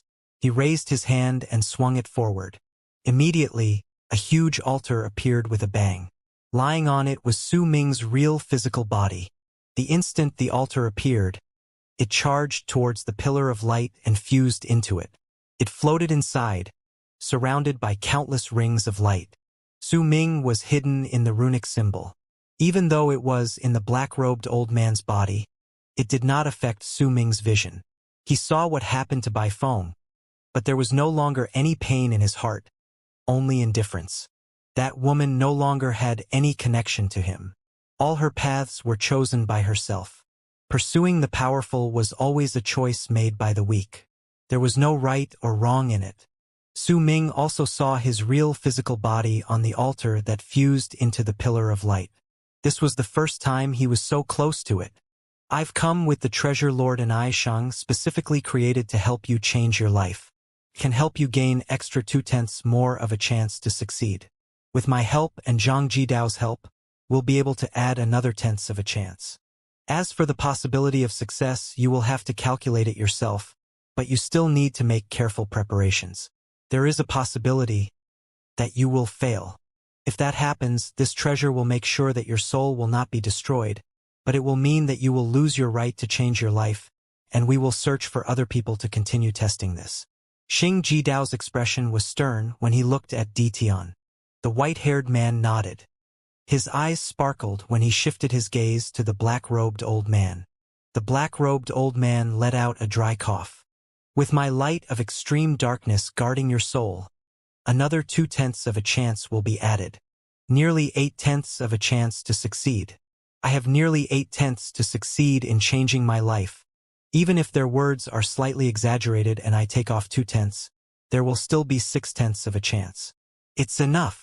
A brilliant light shone in Tian's eyes. Heed my words. Lord St. Fire's treasure. Please fuse the soul into the body. Manipulate the heavens to change life, and overturn the universe. Xing Dao shouted. He brought his right hand up. Immediately, a white ring flew off his finger and charged towards the pillar of light. The white ring was very thin and did not look like it belonged to a man. Instead, it seemed like it was something a woman would use. When it flew out, it shot into the pillar of light which reached the heavens and went to float above the altar, right on top of Su Ming's real physical body. Lord St. Fire's treasure, we ask that you help us. A dark light shone in the eyes of Xing Dao, who was dressed in blue. He formed a seal with his right hand and pointed at the ring in the pillar, and it immediately shone with a dazzling light before growing larger, nearly reaching 30 feet. At the same time, waves of aura that shook the pillar of light were released. They filled the pillar before seeping out. Bai Feng's expression instantly changed drastically, and she took a few staggering steps back. Shock, the kind of which she had never felt before, showed up on her pale face, but there was also fervent ardor shining in her eyes. She trembled and immediately knelt down in worship. As for Di Tian, he was once a sublime paragon and a powerful warrior who had surpassed in power the current bodies of the Black-Robed Man and Xing Jidao. Even though he could not compare to the real bodies of the two in St. Defire's camp, he could still put up a fight against them. When he and Su Xianyi had been gravely wounded in the past, his injuries were worse, which made it so he could only retain his soul, and his level of cultivation had also regressed by a lot. But no matter what, he had once been a sublime paragon. Yet, under the mighty pressure spreading out from the ring, his expression changed as well. He took a few steps back, and shock appeared in his eyes. The mighty pressure was filled with an air of supremacy, as if all those under it had to kneel down in worship and bow their heads. All those who dared to struggle would be destroyed. Avicania! This is definitely Avicania's presence. St. Defire Expanse Cosmos Powerful Warrior is in Avicania realm. Di Tian's breathing quickened. When he moved back, his expression changed, and he chose to kneel down. The white ring in the pillar of light continued exuding a mighty presence, while numerous complicated runic symbols came to surround it. Each of one contained power which could suffocate Su Ming, and when he saw them, he felt as if a door had been opened before him.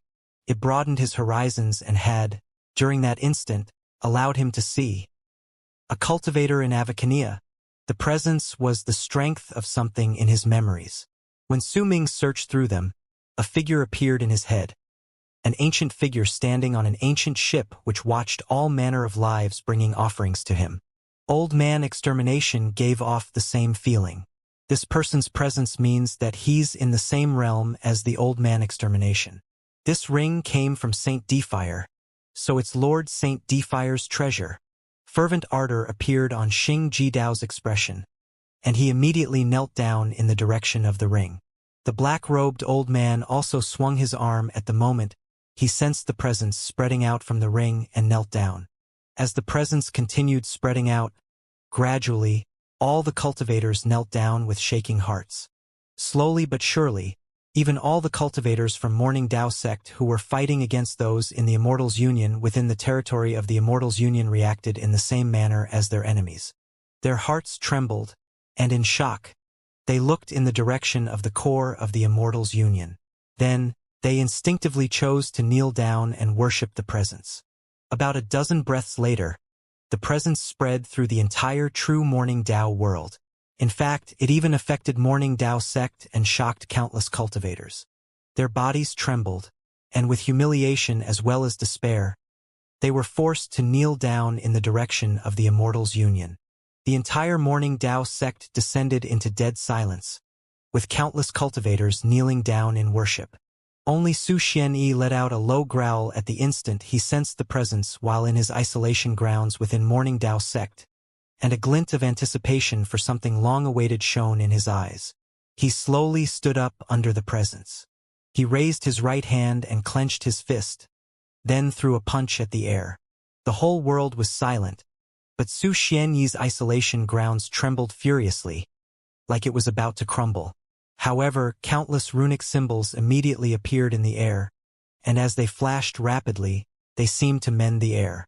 This presence still isn't enough, but the first stage is about to be completed. When it reaches completion, I will gain full control of this body, and I will be able to walk out of this place. Saint Defire, Dark Dawn, and you young little sublime paragon, you have all been speculating for a long time, but you could never guess my plans. You could never understand. My madness after my race was destroyed. Su Xianyi threw his head back and laughed. Ferociousness appeared on his face, and hidden underneath it was a madness that could destroy the universe. Su Xianyi's roar echoed in the isolation grounds, but it did not reach the Immortals Union or Su Ming's ears. At that moment, he was in the black-robed old man's body. He stared at the white ring in the pillar of light, and a feeling he'd never felt before rose in his heart. It surged in him violently, and his heart seemed to go through a metamorphosis of longing for even greater power and becoming the greatest in the world. So this is Lord Saint Defire's level of cultivation. I wonder if there will come a day when I will possess this power. Su Ming fixed his stare on the white ring while ripples appeared in his divine sense.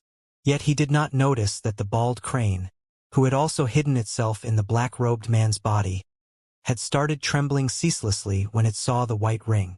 Fond remembrance showed up in its eyes. An indefinable feeling rose within it, as if it was recalling something. Fei Hua, how many years has it been? How many years has it been since I left that place? So you have already taken that step forward and become Lord Saint Defire. Did you use the method I told you in the past? It was a path I discovered based on the calculations from my whole life. It was the wrong path, but one that could allow you to become Lord Saint Defire. As the bald crane mumbled, it suddenly used its claw to grab hold of its head. Damn it! I seem to have remembered something again. During that moment, numerous cracks appeared on the altar holding Su Ming's real physical body in the pillar of light. The cracking continued, and more breaks appeared. In the span of a few breaths, the entire altar melted. It did not collapse, but melted and became muddy liquid. Waves of faint fragrance spread out from it before turning into fog. It enveloped Su Ming's real physical body and the ring. At the same time, the light seeped through the fog and shot through Su Ming's real physical body, as if the ring possessed its own consciousness. Immediately, right before Su Ming's eyes, his physical body turned transparent.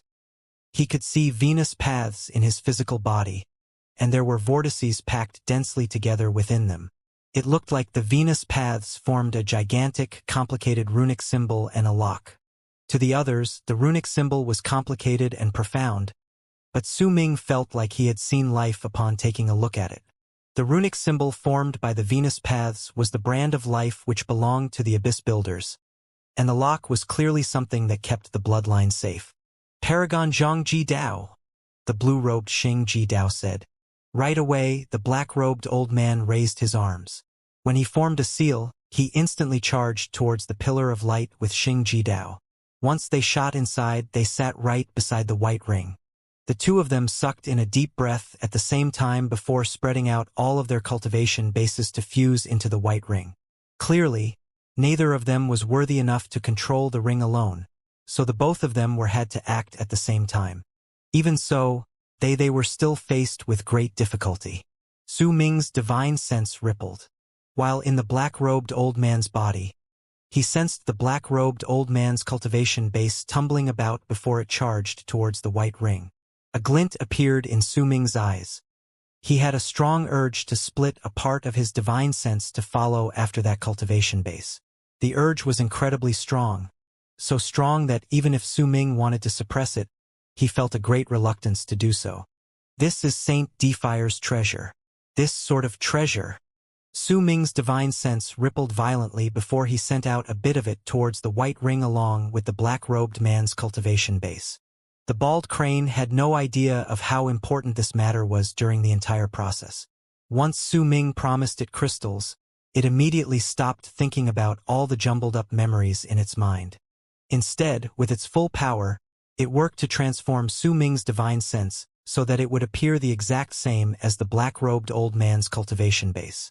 The thread of divine sense which Su Ming had separated from himself instantly surged into the white ring with the black-robed man's cultivation base. At the instant it entered the ring, rumbles rang out in Su Ming's head. He saw a vast world with mountains and rivers as well as countless life-forms. Yet when he looked closer, he discovered that the life forms and even the world itself was formed by various runic symbols. There were so many of them that even Su Ming could not count all of them. There was only one word which could be used to describe the number, countless.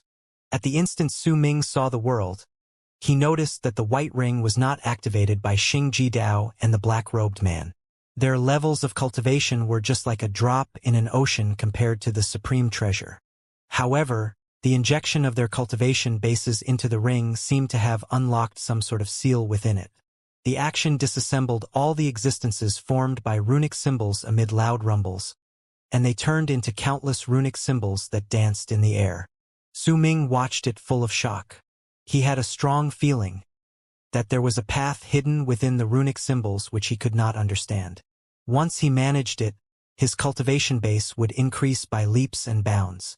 This feeling was incredibly great, and Su Ming's full attention was fixed on his observations. Once the entire world turned into countless runic symbols, Xing Ji Dao shouted out, "Di Tian, offer up all the things you've prepared in the past. Use them to overturn the universe, make the earth turn into the sky, and cause the reversal of time run to its end." A light shone in Di Tian's eyes. He suppressed the strong excitement in his heart and threw his storage bag forward. With a raise of his right hand, the bag opened, and countless items he had prepared in the course of numerous years flew out. All of the items were rarely seen things in true Morning Dao world. Each one could tempt countless cultivators and make them go mad. They were so rare that the degree of rarity would be difficult to describe. Yet all of them immediately melted into the pillar of light, and it was so quick that their appearances could not even be seen clearly. They turned into liquid and were swiftly absorbed by the white ring.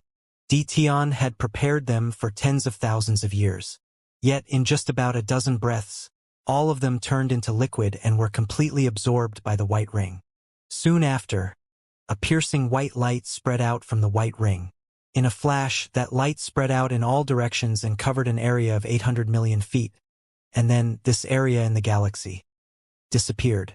It was described as such because the dark hues of the space in the galaxy had vanished and were replaced by a layer of white light. There was a color to that light, and if a person raised their head to look, they would have a strong feeling that the galaxy had turned into a blue sky. Su Ming's heart trembled when he saw it, because he was the only one who saw the event in its complete form. In fact, not even the black-robed old man or Xing Ji Dao saw it, because they had only sent their cultivation bases to fuse into the ring. Due to some sort of show of respect, they had not dared to send their divine senses into the ring. Su Ming saw that once the items Di Tian had prepared for tens of thousands of years melted, they were absorbed by the ring. Their only use was to turn into a power that would gather all the runic symbols. The act of gathering the countless runic symbols in the world within the ring required a lot of energy. The materials Di Tian had prepared could do so, albeit only for a short moment. The countless runic symbols merged together until there were only 3 left.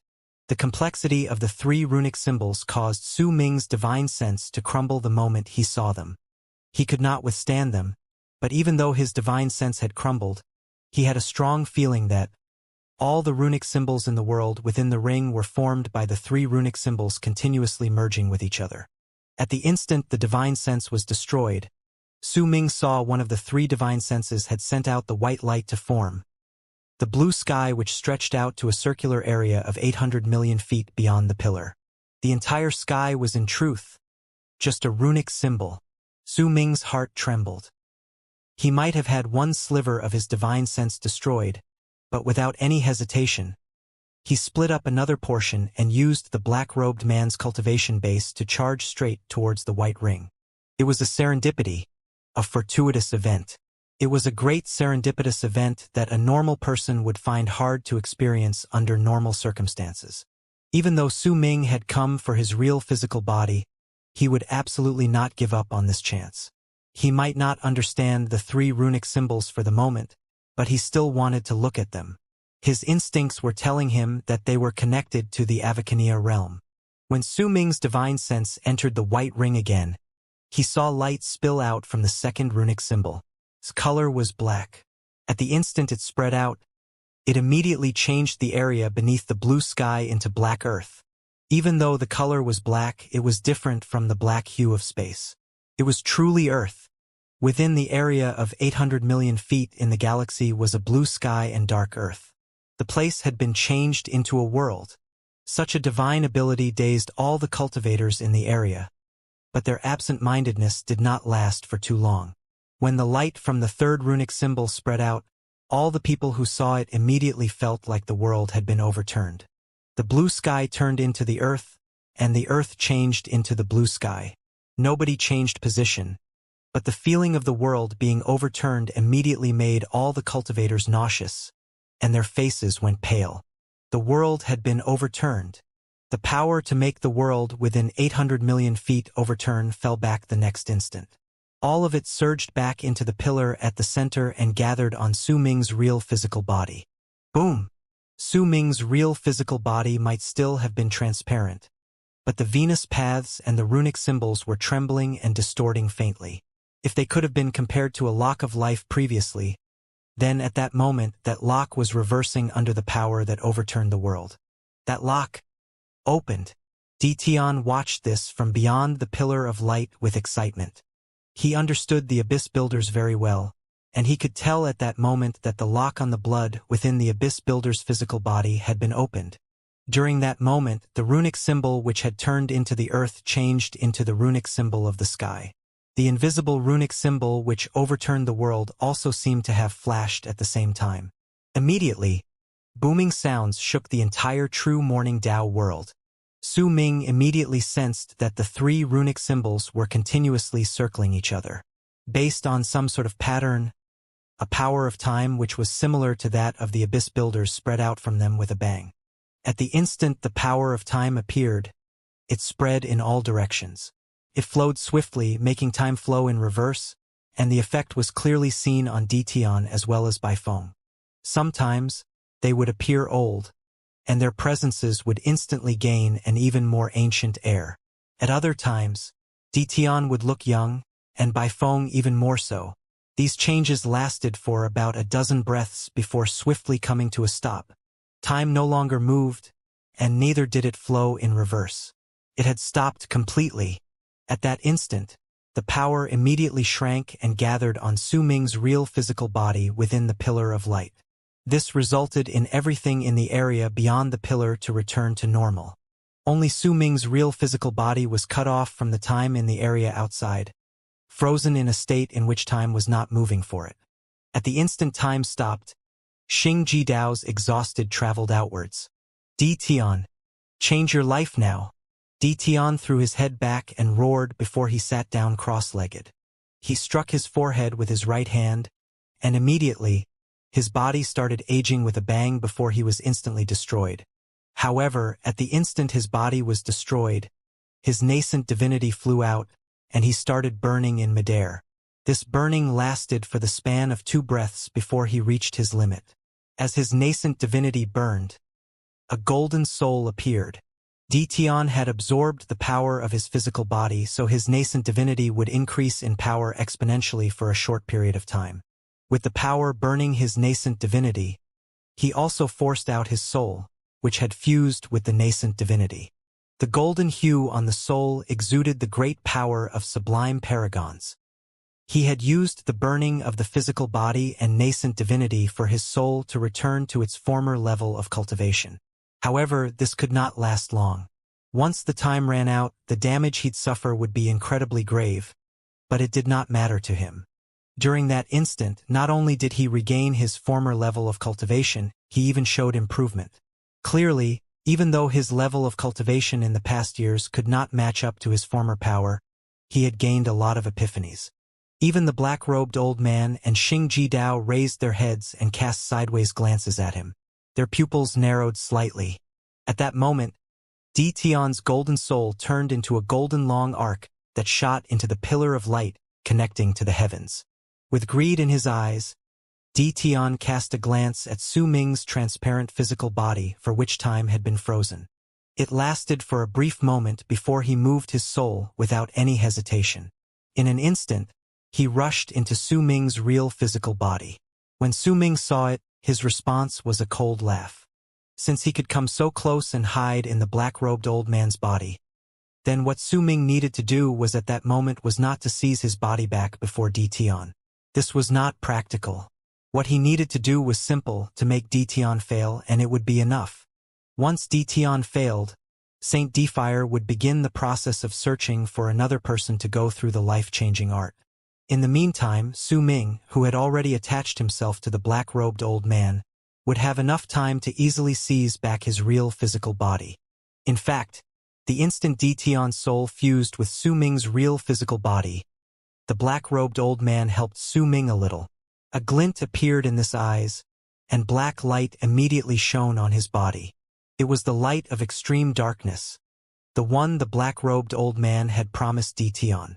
When he changed his life, he would use it to help him keep his soul steady.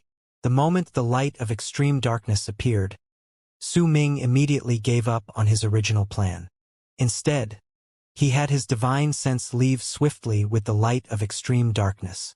At the same time Dition's soul began to fuse, Su Ming's divine sense entered his real physical body for the first time ever. A warm feeling he had never sensed before instantly rose in his heart. He was in the physical body he had desired for a long time. It was his real physical body, which he had craved for even in his dreams. When he was in the land of berserkers and realized that he was just a soul, he had always dreamed about seizing his physical body back. Even when he was banished to the barren lands of divine essence, that thought had persisted in his heart. At that moment, though, he had come infinitesimally close to his physical body. His divine sense fused with it, and the feeling that he could control the body with ease if he was given just a little time gave Su Ming an urge to fuse with it regardless of all costs at that instant. He could sense the venous paths in the physical body. While they were frozen, Dition was swiftly spreading his soul over them. Once his soul spread to all of them, he would succeed in changing his life. Su Ming forced down the urge in his heart and laughed coldly. He only needed to change a few things, and he could make it so that Dition would not succeed. But the instant Su Ming was about to take action, an indescribable sense of danger rose in his heart. The sense of danger came from his own physical body. Once it reached him, Su Ming also sensed a hint of unfamiliarity hidden underneath the familiar sensation of his physical body. The next moment, the bald crane's piercing scream resounded in Su Ming's heart with a hint of anxiety in it. Something's off. Su Ming. There's something wrong with this physical body. Su Ming. Damn it, this is the 1 billion corpse soul seal. It is the incredibly diabolical forbidden art only the Sacred Lady of Dark Dawn's camp had mastered. Su Ming. This isn't your physical body. This is a corpse of an abyss builder specifically refined by someone using 1 billion corpses. Retrieve your divine sense. If you're too slow, you'll be doomed for all eternity. Damn it! Just who could possibly be so malicious? Once this corpse explodes, it can easily destroy an entire true world. When the bald crane's piercing scream reverberated in the air, a huge storm of an unprecedented magnitude rose in Su Ming's heart. He was in a state of disbelief, unable to believe it. In fact, in the depths of his heart, he refused to believe it. He did not want to believe that his physical body, the physical body he had always believed belonged to him, was just a diabolical corpse that someone had created from a billion corpses. He did not want to believe that Su Xianyi knew about this. He did not want to believe that his real physical body was in such a state.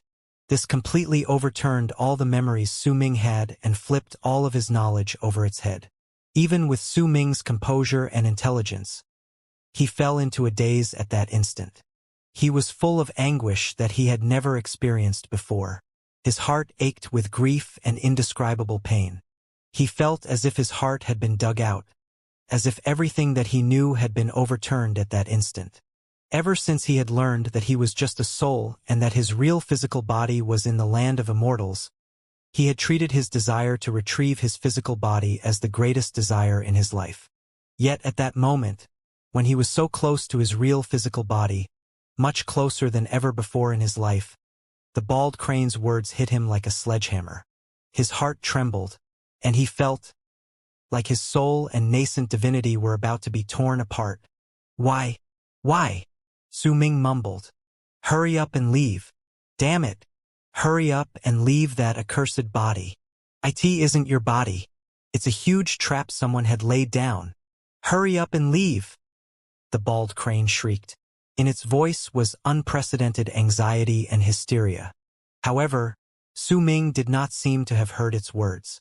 He did not leave because he did not believe any of it. He simply refused to believe that his real physical body could be a lie. The truth that Dark Mountain was a lie had already dealt an incredibly huge blow to him. But as time passed, the wound had slowly recovered, But now, if even my real physical body is fake, is there anything real in this world is? Dark Mountain was fake. Bai Ling's love was fake. My childhood friends were all fake. What is real? What is real? Su Ming's nascent divinity trembled. He could not believe in anything. He could not bear such a truth. It could be considered to be the strongest blow against him, one that even surpassed what he'd felt when he found out about the Dark Mountain.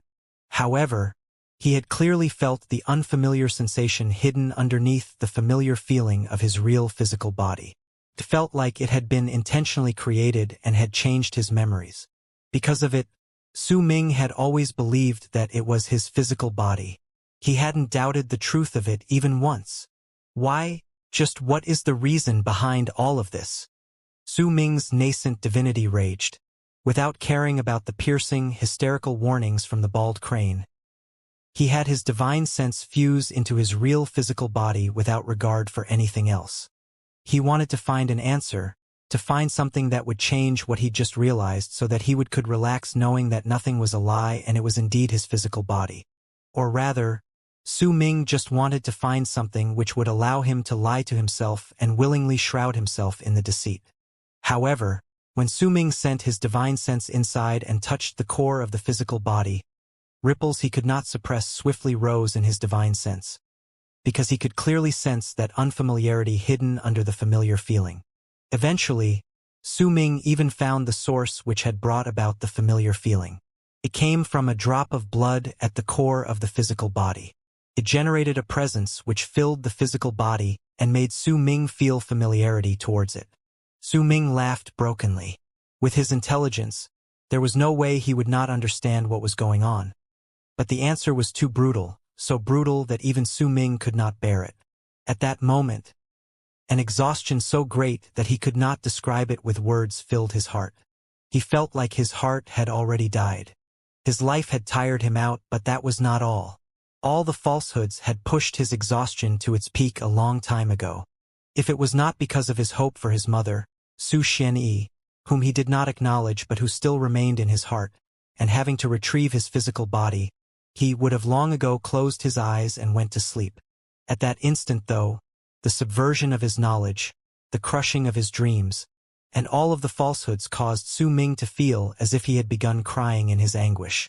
He was weeping despite not having a physical body. It was his nascent divinity and soul crying. The sadness hidden in his soul came from all the pressure he'd suffered in the course of his life. At that moment, Su Ming felt like the most miserable person in the universe, because it felt like there was no longer a hint of truth in his life. Deep confusion, anguish, and sorrow turned into self-deprecation. As he ridiculed himself and laughed at his choices, he felt his life fading away while depression welled inside him. The flames of his life became increasingly dimmer. For the first time in his life, he chose to run away. He chose to close his eyes and acknowledge his destiny. He accepted it. If all of it was fake, then he would accept it. Once he did so, he could afford not to be so tired. He could put an end to his laughable life. Su Ming acknowledged his destiny. Even if he had extraordinary power, even if he had incredible willpower, and even if he had experienced many things that normal people would not survive through, he was still alone. In the end, he was a normal person, a person who could get sad and hurt. Damn it! Su Ming, do you actually want to die? Are you going to accept dying here so willingly? Are you going to give up on Yuxian and even stop searching for your senior brothers just like that? Are you going to accept all of it so willingly? There was an unprecedented anxiety and grief in the bald crane's voice. It had traveled with Su Ming all along the way and had conquered all sorts of trials and hardships by his side, even living through numerous dangers with him. Because of that, it could clearly sense Su Ming's intent to die. He was not someone walking towards death due to injury, but because of the death of the soul. There was a thick aura of death spreading out from a person's entire body when he no longer had any desire towards life. His intent to die terrified the bald crane. It almost made it remember the person who had been incredibly important to it in its earlier life. In the end, her wish for death had filled her whole body, and the bald crane could only watch helplessly as she gradually lost consciousness, then slowly turned into a statue. Like that, she ended her life, removed all signs of her life in the world, and extinguished the brand of her life. Su Ming, is this worth it? Is it worth it? If you want to die, then you should go fight till you die against your enemies, and I would die along with you in battle. But how do you dare to give up on your life and everything else in this place? Have you forgotten about Yu Xian? Su Ming's gradually fading life seemed to throb a little at that instant. Without you, who will protect Yu Xian? Don't you know that the damned Su Xian Yi will continue using Yu Xian? Is that fine with you? If you're no longer around, what is she supposed to do? I'm absolutely positive that she will die as well to be with you. Su Ming's heart started throbbing again. What about your third senior brother? Have you forgotten about him? If Hu Zi learned that you died, how sad would he be? He'd go mad and overturn the world so that he could create a dream in which you existed. Because you're his junior brother. What about your second senior brother? Have you forgotten about him? Darn it all, Su Ming. If you died, then what would happen to your second senior brother? He'd go mad. He'd be sad. And it'd be the worst pain he'd have to suffer in his life. Because you're his junior brother. What about your eldest senior brother? Have you forgotten about him? He no longer has a head, so do you want him to lose his heart as well? Su Ming, you damned fool. Don't you want to know all the answers about this place? Don't you want to search for the person who has been manipulating your life? You can't die here, you coward, you bastard. You coward, you're giving up on them, and you're giving up on me. Waiwayu, if you really want to die, then I will die with you. The bald crane screamed. There was deep sadness in its eyes, and its words continuously traveled into Su Ming's heart. Because of them, his heart began beating more vigorously. And it continued, until the intent to die affecting his life was replaced by a great wave of madness and a will that hated the heavens, the earth, and everything in the universe. That's right, that's exactly it. You have to learn the truth about everything. You have to kill until everything in the universe is dyed red. Kill until you become the paragon of arid triad expanse cosmos. Kill until you bring forth a madness that will cause Saint Defire and Dark Dawn to fear you and retreat. Su Ming, you cannot die. Su Ming's nascent divinity descended into pure madness at that moment. His divine sense roared as if there was a huge wave surging in him. His desire to die was replaced by madness. He had previously closed his eyes, but a will like that of rebirth made him swiftly open them. His soul also seemed to have been reborn at that moment. It seemed to have woken up, like it had gone through a metamorphosis while passing through hell. The waves of intense pain in Su Ming's soul caused his madness to become even stronger. He no longer cared about the pain of his soul being torn apart. Since he had opened his eyes, he would proceed to rise to power despite all the pain. Su Ming saw his soul shattering from the intense pain. When it did so, a scene that had been hidden inside it and was something that he was not supposed to see in his life rose before Su Ming's eyes. He saw a chaotic galaxy in which countless people were fighting against each in a corpse-filled battlefield. Hundreds of people exuding the presence of those in Life Realm, and some even with the presence of Death Realm, were attacking a middle-aged man with black hair. He held a baby in one arm while in his other was a long blade. There were hundreds of corpses around him, and each of one was a formerly powerful warriors above Life Realm. In fact, some of them even belonged to those in Death Realm. There was an awe-inspiring, righteous air about the middle-aged man, along with a will that screamed that he would not submit even if the entire universe collapsed. As he killed, he threw his head back and laughed, long and hard. There were numerous wounds on his body. His cultivation base was rapidly growing weaker, but his presence was filled with fevered fighting spirit. The middle-aged man's fighting spirit shocked the powerful warriors around him, and without even knowing it, they began feeling respect. Ming Heir, you could have had a good life because I am your father. I am only an ordinary abyss builder, but my existence is one even the royal family has to respect. If this hadn't happened, you would have been brought up and taught by me, eventually surpassing me and even the royal children. You were to be my son, Su Zhan's son, whom even the abyss builder's progenitor has to regard with great importance. But now you will have a bad life because you are my son, because you will die with me in this battle. Are you afraid? The middle-aged man threw his head back and laughed. He swung the long blade in his hand, and an indescribable, domineering power erupted from it with a bang. It beheaded an almighty in life realm and destroyed his nascent divinity. The man's blood gushed outwards and landed on the baby's face. The baby extended his tongue, and as if he was sucking on milk, he drank the blood. He even giggled happily. Now that's my son. As expected of the son I've sired after sneaking into Dark Dawn and seizing your mother, who belongs to the sacred bloodline of the essences in Dark Dawn. It doesn't matter whether she was willing or not. In the end, she gave birth to you. But you truly do not have a good life. The middle-aged man lowered his head and stared at the baby in his arms. There was kindness in his domineering gaze as well as sadness. Booming sounds reverberated in space, and the slaughter continued. Su Ming simply watched everything before his eyes while staring at the tall and built middle-aged man. He was not Su Xianyi, but a stranger who had never appeared before in Su Ming's memories. However, this stranger gave him a feeling that made his soul tremble. It gave him a feeling that he was that baby who was giggling while licking his enemy's blood. Booming sounds reverberated in the air once more. The scene continued until Su Ming saw everything turn into dazzling fireworks in the galaxy. They were lit by a single life, releasing everything within it and drowning everyone out.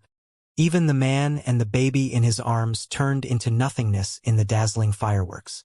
There were only a few words which still echoed quietly in the galaxy. Ming heir, if we can be born again, then I'd like to still be your father. If we are born again, I will teach you the paths of cultivation. I will bring you along while I travel through the universe. I will love you with my whole being, because you are my son. Even if I die, you must remember, your father's name is Su Zhan. As for that convenient mother of yours, perhaps she'll shed tears when she knows I died. But perhaps she won't. No matter what, I, Su Zhan, have no guilt towards the heavens, the earth, my people, and my best friend. The scene ended, and a tear tore Su Ming's soul apart. Intense pain shot through his body and mind, but he no longer cared about it, because he saw another memory which had clearly been sealed. It also had the same galaxy filled with corpses. After an unknown number of years had passed, a person walked into it. He was Su Xianyi. He moved quietly forward in the galaxy filled with death. He stood there for a long, long time, and sadness appeared in his eyes.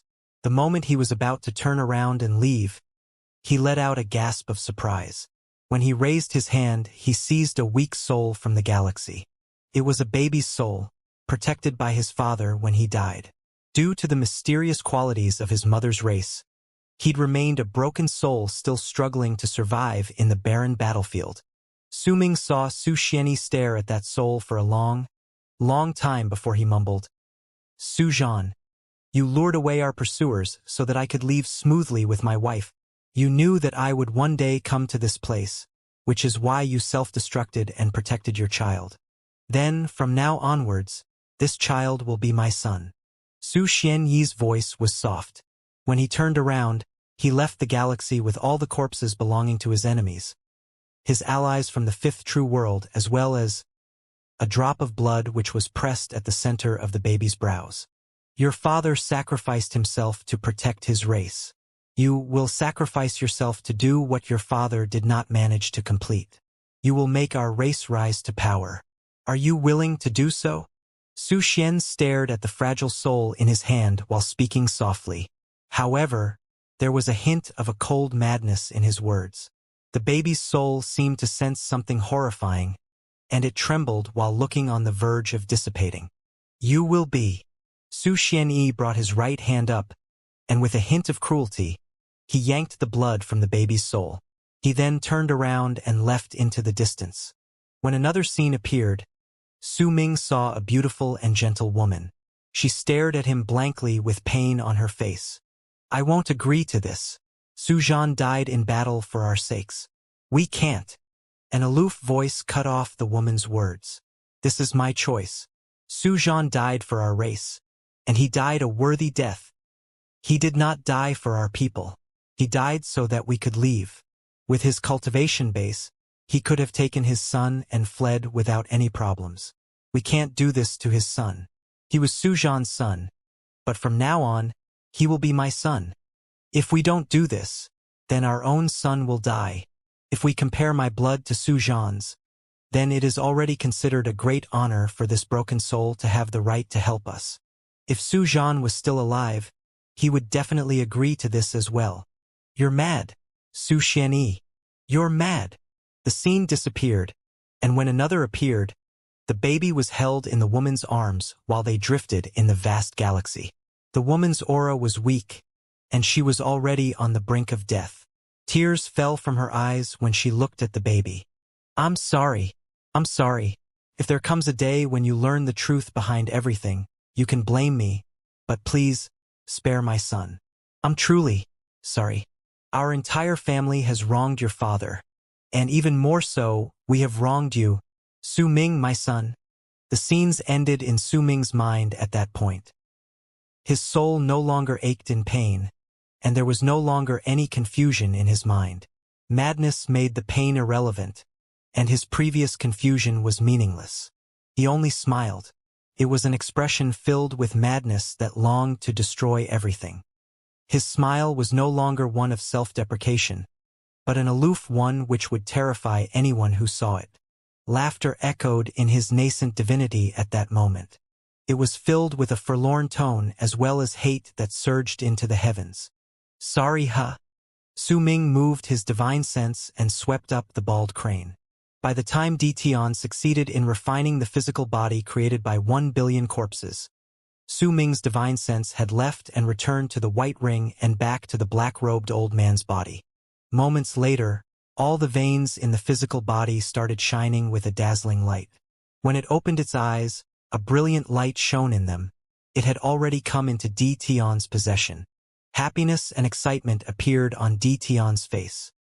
He slowly sat up, and when he threw his head back to laugh, the black-robed old man and Xing Dao smiled faintly. Bai Feng, too, saw this scene beyond the pillar of light, and eager anticipation appeared in her eyes. Yet at that moment, a brilliant light spread out from the white ring.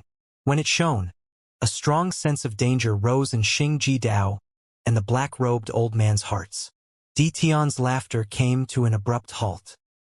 He swiftly lowered his head to look at his body, and disbelief as well as shock showed up in his eyes. Countless faces appeared on his body in a manner as if his body was melting. The faces were packed densely together, making it impossible to calculate just how many of them were in total. A presence powerful enough to destroy an entire true world erupted from his body, and it was so strong that Tian's expression changed drastically, and Xing Dao's pupils shrank. Something's wrong with this corpse. This is the forbidden art of Dark Dawn's dark chamber. 1 billion corpse soul seal. The black-robed old man shouted loudly. His expression twisted, and disbelief as well as shock appeared in his eyes. His voice had even started quivering at that instant. This is the 1 billion corpse soul seal. When the black-robed old man instinctively repeated himself, he started screaming shrilly, then swiftly rushed away. Shock was on his face along with fear that had never been seen on him before. Xing Dao shuddered violently and let out a roar filled with despair, then moved to leave the pillar of light as well. Yet during that moment, while the destructive power spread out, the physical body Tian had just mastered let out a loud bang which shook the entire true Morning Dao world. At the instant this loud bang shot out, Tian let out a shrill scream of pain. He wanted to leave the body regardless of the cost, but he found that it was impossible. As he screamed, an indescribable hate seeped into his voice. Su Xianyi. It was Tian's last cry in his life, the final words belonging to the most formidable man of his generation. The sublime paragon whose level of cultivation had shocked the world and who had fought against Su Xianyi for tens of thousands of years. His voice was instantly drowned out by the booming sounds. Amid them, the body he had just gained control of exploded. The explosion from 1 billion bodies and the collapse of Dark Dawn's forbidden art brought forth a power that surpassed even what sublime paragons could use. In fact, no one could say whether it possessed a power close to those in Avicania realm or whether it had surpassed even that. No one knew the full power of the first stage of Su Xianyi's plan, which he had prepared for countless years. It was an explosion which could destroy an entire true world, a madness triggered by D. Tian, who had personally refined it with the help of Saint Defire Expanse Cosmos. Its collapse could destroy all the lives in true Morning Dao world and even the planets and the entire galaxy. After it, there would no longer be any true Morning Dao world among the 4 great true worlds. From then on, there would only be 3 great true worlds. And that power which could destroy an entire true world was gathered within the Pillar of Light, which it was about to tear apart. At that moment, the pillar became the one and only gap leading from within arid triad expanse cosmos to the universe beyond, and it was something which had never appeared before in this expanse cosmos. The appearance of this gap could allow a large number of cultivators from Saint Defire to descend. Their levels of cultivation would not be limited, and neither would they need to rebuild their bodies. In fact, besides those in Avicania realm, no one else would be affected no matter how strong they were. All of them could descend with their complete power in large numbers. The gates to hell had been opened. This was Su Xianyi's plan, because once such a gap showed up, Dark Dawn, who had their previous relocation path destroyed by Su Xianyi using Su Ming's hand, and who had been preparing a new relocation path, would be forced to give up on all their preparations. They would have to attack Saint Defire at full force so that they could seize the gap in the shortest amount of time possible. After all, they could not allow Saint Defire to enjoy the benefits by itself. If one camp completely occupied Arid Triad, they would be able to destroy all existences within the other camp. The first stage of Su Xianyi's plan was to ignite the war between Dark Dawn and Saint Defire so it would reach its peak in an instant and become more frenzied than ever before in their history. This was directed outwards, and the attack directed inwards. At the instant Su Ming's divine sense returned to the black-robed old man who was about to rush out of the pillar with fear and disbelief, Su Ming sensed great danger. It did not come from the physical body which he had believed belonged to him, but from his nascent divinity's right hand. Su Ming's right hand, the one which could allow him to release power surpassing his level of cultivation, gave off ripples which could endanger his life. It did not choose to self-destruct like his physical body, but instead, it had started melting, turning into an energy source that nourished the seed of life extermination. This might not cause direct harm to Su Ming, but it could change the seed of life extermination's parasitic relationship with his soul. From mere absorption, it could turn into an incomparably violent and blatant pilferage. This would not last long. When the seed of life extermination was close to ripening, it would use a short period of madness to instantly complete the entire process. Su Xianyi, what a man you are. I don't know whether you have any follow-ups to your plan, but by the looks of it, this is still part of it. To the world outside, you showed the souls of 1 billion corpses exploding to destroy the pillar and overturn Saint Defire as well as Dark Dawn, while underneath this plan, you hide the fact that you're using my soul to nourish the seed of life extermination. Only half of it has formed because I am not your son. I am only nourishment to restore your real son. If I hadn't seen the sealed memories, then perhaps even at my last moment I would have not known the reason for my death. Su Ming fell silent. He understood everything now. His fake physical body was an item used by Su Xianyi to further his goals, and his soul was clearly the same. It was an object entangled in the man's numerous schemes. But Su Ming still remained silent. Even though he had come to understand everything, he wanted to know whether Su Xianyi intended to utterly annihilate him in his plan. Did he still have other tasks for Su Ming after using him this time? Or was Su Xianyi going to cast him away after he lost his purpose once his soul was used to nourish the seed of life extermination until it fully matured? This question was incredibly important to Su Ming. He wanted to know the answer, and it was not hard to find that out. When Su Ming saw the right hand melt and the seed of life extermination descend into a frenzied state before gradually burning his soul, he knew his answer. The seed seemed to be persecuting him, even burning his soul just so it could reach maturity. His lips curled up into a smile while he shook his head. There was an air of a person being freed from all their shackles in that smile. Su Ming seemed to be bidding farewell to his past as well as finally growing up from a child he'd been for so long. At that moment, Su Ming looked like he had truly grown up. All his emotions came to a single point that cut him off from his past. After all, he was supposed to die there, because of the seed of life extermination buried in his soul as well as Su Xianyi's plan. From now on, the Su Ming you speak of has died. The person who will appear from now on in this world will be a new person, a ruthless and unfeeling person. Su Ming mumbled. The moment the destructive power erupted from the body he once believed was his, it disintegrated with a bang, and Su Ming chose possession. He would possess the black-robed old man, and he would be born anew when he possessed his physical body. Su Xianyi, you've kept a broken soul like me alive up to this moment. Even though you've only done so to have my soul nourish the seed of life extermination, this is still a kindness towards me. You let me grow from that weak, broken soul to this date. If you weren't around, I would have disintegrated a long time ago. I will never forget this kindness you've given to me. If you want to have my soul to make this half of the seed of life extermination mature, why should I hesitate in giving it to you? The moment Su Ming chose to possess the black-robed old man, he let go of many things, just like a phoenix rising from the ashes. Rumbling sounds rang out. They were so loud that they resounded at an unprecedented volume.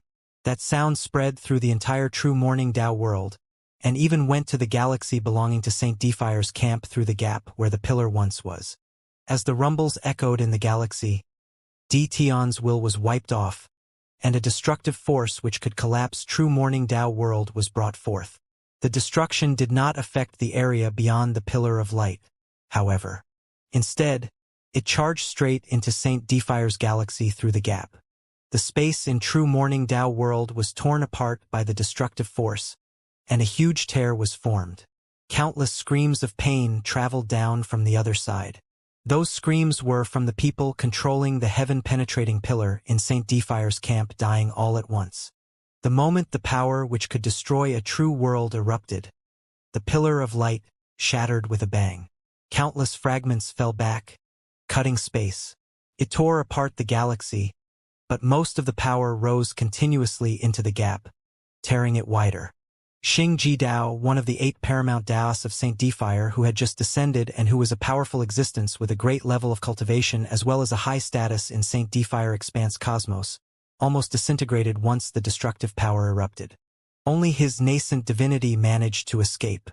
With a fearful expression, he charged forward through the destructive force. While enduring waves of terrifying damage, he had only one thought in his mind: run. Fortunately, he still had the white ring with him. The supreme treasure from Saint Defire was the only item which could fight against the destructive force. With the greatest speed he could muster, Xingji Dao dashed into the white ring while swamped by fear. He watched the Pillar of Light beyond the ring shatter and the huge gap being created in the heavens high above the pillar. He knew that it led to Saint Defire's camp and heard countless shrill screams of pain. He trembled, and disbelief appeared in his eyes. They're mad. These people from Arid Triad Expanse Cosmos are all mad. This is a scheme, Dark Dawn scheme. When this event in True Morning Dao world whose after effects could even be felt in the remaining 3 true worlds, the black-robed old man let out a shrill scream of pain. As his body shuddered, madness appeared on his face. It was very clear, and it looked like he was fighting against something trying to possess his body from within. His robes had long ago been torn, revealing an old face and a thin body. He had countless injuries, and blood spilled out from him before it was reduced to nothingness. However, all of this was insignificant compared to the fear he felt in his heart at that moment. It originally came from Tion's body self-destructing, but that had only lasted for an instant. His fear changed targets the instant he sensed someone possessing him from within his body. The strange power had appeared without a single sound, having hidden away from his senses. In fact, only when most of his body had been possessed did the black-robed old man suddenly realize the unfamiliar presence. The shock and terror this discovery brought to him instantly reached the peak. Yet even when the black-robed old man cast his gaze on the power possessing him, he had no idea who the other was and why they would want to possess him from within instead of the general trend of possessing forcefully from the outside world. The timing was also so impeccable that it was terrifying. It began when the black-robed old man fought back against the destruction of the world around him with all his strength, which meant he had no spare energy to watch within himself. At that moment, the power had appeared like a bolt of lightning and instantly began possessing him. The light of extreme darkness shone brightly around him and moved with him towards the white ring. He approached it in no time. The moment he rushed in, the eyes hidden under the light of extreme darkness were no longer filled with madness, but had turned into aloof and as cold as ice.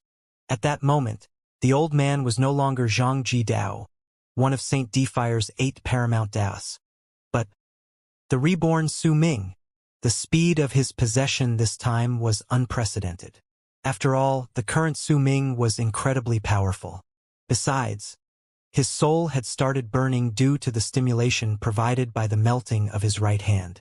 This sped up Su Ming's speed in possession, and since he had hidden himself in the black-robed man's body at the start, his possession had become even faster. Besides, since Su Ming's timing had been impeccable, it meant that before the black-robed old man could even notice him, Su Ming had already possessed most of his body. Because of it, Su Ming managed to complete the possession in a few breaths. He had also devoured the black-robed man's soul in one fell swoop. The power of his soul instantly fused with Su Ming's soul to serve as nourishment. Once the seed of life extermination devoured Su Ming's soul, the black-robed man's soul would replenish it. Damn it! What's going on? Xianxia Dao, what's the meaning of this? Xianxia Dao's nascent divinity trembled. When he saw Su Ming rush into the white ring, he immediately questioned him while lifting his head to look at the huge gap in space which had been formed when the pillar of light had shattered. This is Su Xianyi's plan, Su Ming answered in a raspy voice. While hidden under the light of extreme darkness, he stared at Xianxia Dao. His gaze was that of a hunter staring at a prey. Waves of power from the world turned into whirlwinds that spilled out from the gap. They swept out in all directions, and since it was their first outburst in countless years, they instantly filled a small portion of true Morning Dao world. No one knew how long the power of the world would continue rampaging in the galaxy, but once it weakened, Saint Defire Expanse Cosmos would descend en masse. Before that could happen though, Dark Dawn would definitely launch a heinous massacre beyond Arid Triad Expanse Cosmos to fight against Saint Defire Expanse Cosmos for the only gap which would allow them to descend into Arid Triad. As the power of the world swept about the galaxy in a wild rampage beyond the White Ring, invisible whirlwinds destroyed everything. Countless cultivators from the Immortal's union died straight away. Their sects were also instantly reduced to nothing. Bai Feng was the closest to the attack. By then, she had already coughed up an unknown amount of blood. Her face was pale, but there was a huge cocoon encasing her. It was crimson like the egg of a fire phoenix, and it was one of the ultimate protection arts in Phoenix sect. It could be used only once in their lives, the Phoenix art cocoon. At that instant, all those in the Arid Triad Expanse Cosmos who were capable of noticing what happened in true Morning Dao world were shocked. In truth, though, even those who did not notice felt an abnormality in the galaxy, and all of their hearts trembled.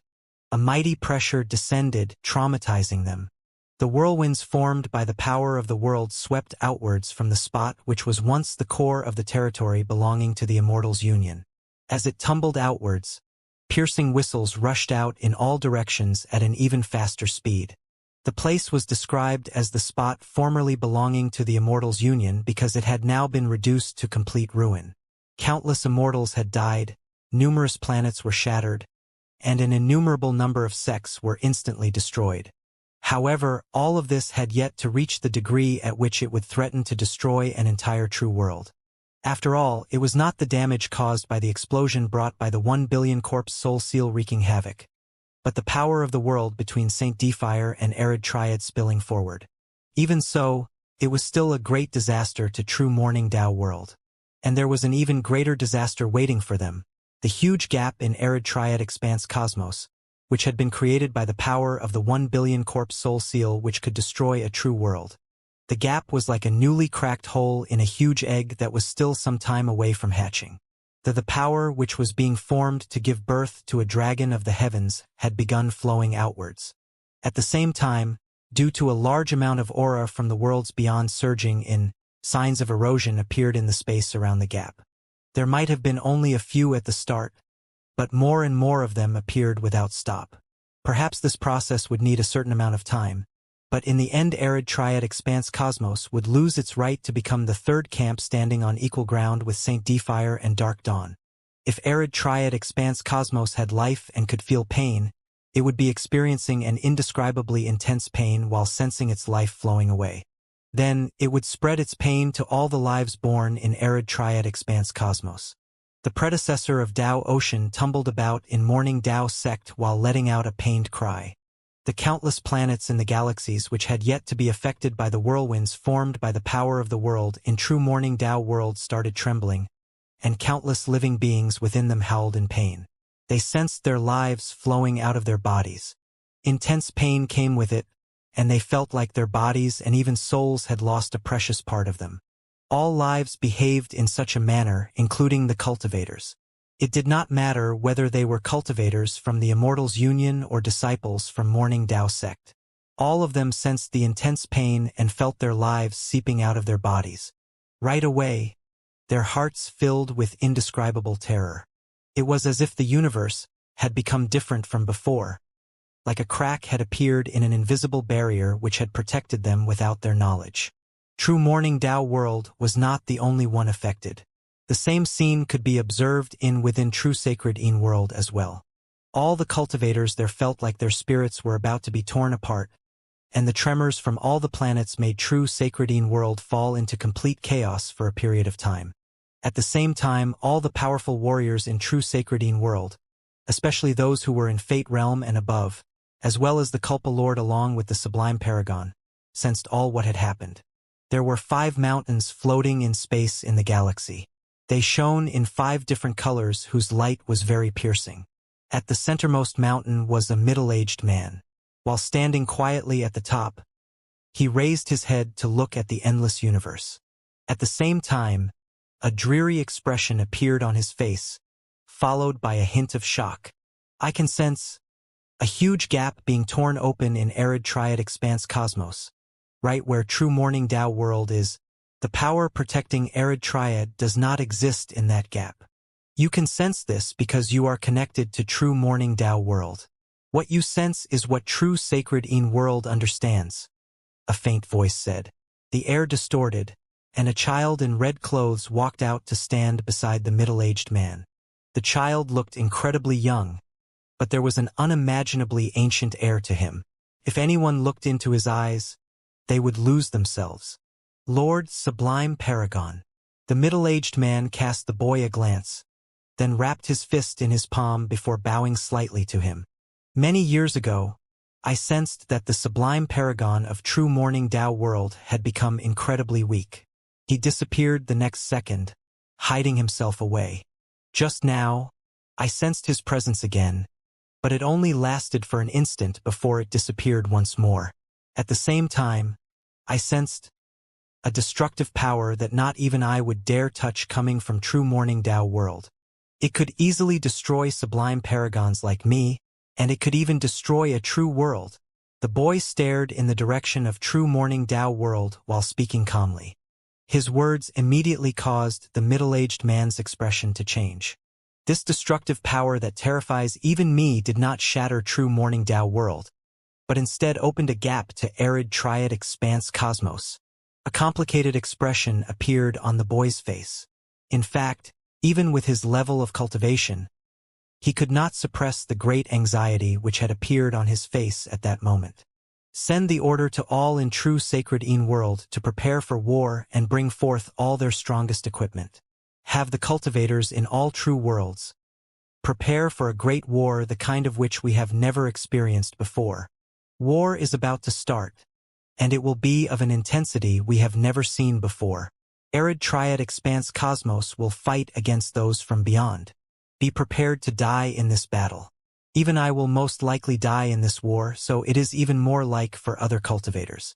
Be prepared for true sacred world to be completely destroyed. War, the boy said softly. The middle-aged man beside him had already started breathing rapidly. His pupils shrank, and if it was not because of his respect for the boy and knowledge of the other's status, he would have not believed anything he just said. Yet those were the words of true sacred world's sublime paragon. And he even said that he would probably die himself too. This caused the middle-aged man, the culpa lord of true sacred world, to feel an indescribable terror. The same scene could be seen in the Emperor of Abyss True World. The planets trembled and the cultivators sensed fear and intense pain. However, the person with the greatest influence besides the sublime paragon of the Emperor of Abyss True World, the Emperor of Abyss, was incredibly quiet. In a world existing in an unknown region within the Emperor of Abyss True World was a lavish palace which towered into the skies. It had a window, and standing beside it was a person. He had his hands behind his back as he stared outside. Sunlight scattered all over the place, making it impossible to see his face. He stood beside the window quietly and watched the universe roar. The cultivators within the true world were panicking, but there seemed to be a hint of a smile on the man's face. Lord Sublime Paragon is about to return. The second stage is about to start. The man murmured in a barely discernible volume. His words were faint, disappearing into the sunlight beyond the window. True Spirit Hell World, the fourth true world, was the most mysterious of the four true worlds, and its name was known only by a select few who were worthy. The instant the gap connecting to St. Defire's camp was torn in true Morning Tao world, countless shrill screams reverberated in the fourth true world. They came from all regions. Once they joined into one loud roar, the whole world shook. The screams came from pain as well as a sort of madness. However, there were cultivators within each region of the fourth true world who did not make a single sound. Their faces were pale, but they remained aloof. There were plenty of such cultivators in each region, and they all wore uniform clothes. Once the roars reverberated through the true world, they immediately started trembling, and a grim expression they had never showed before appeared on their faces. There is a gap in Arid Triad. Release me. Release me now.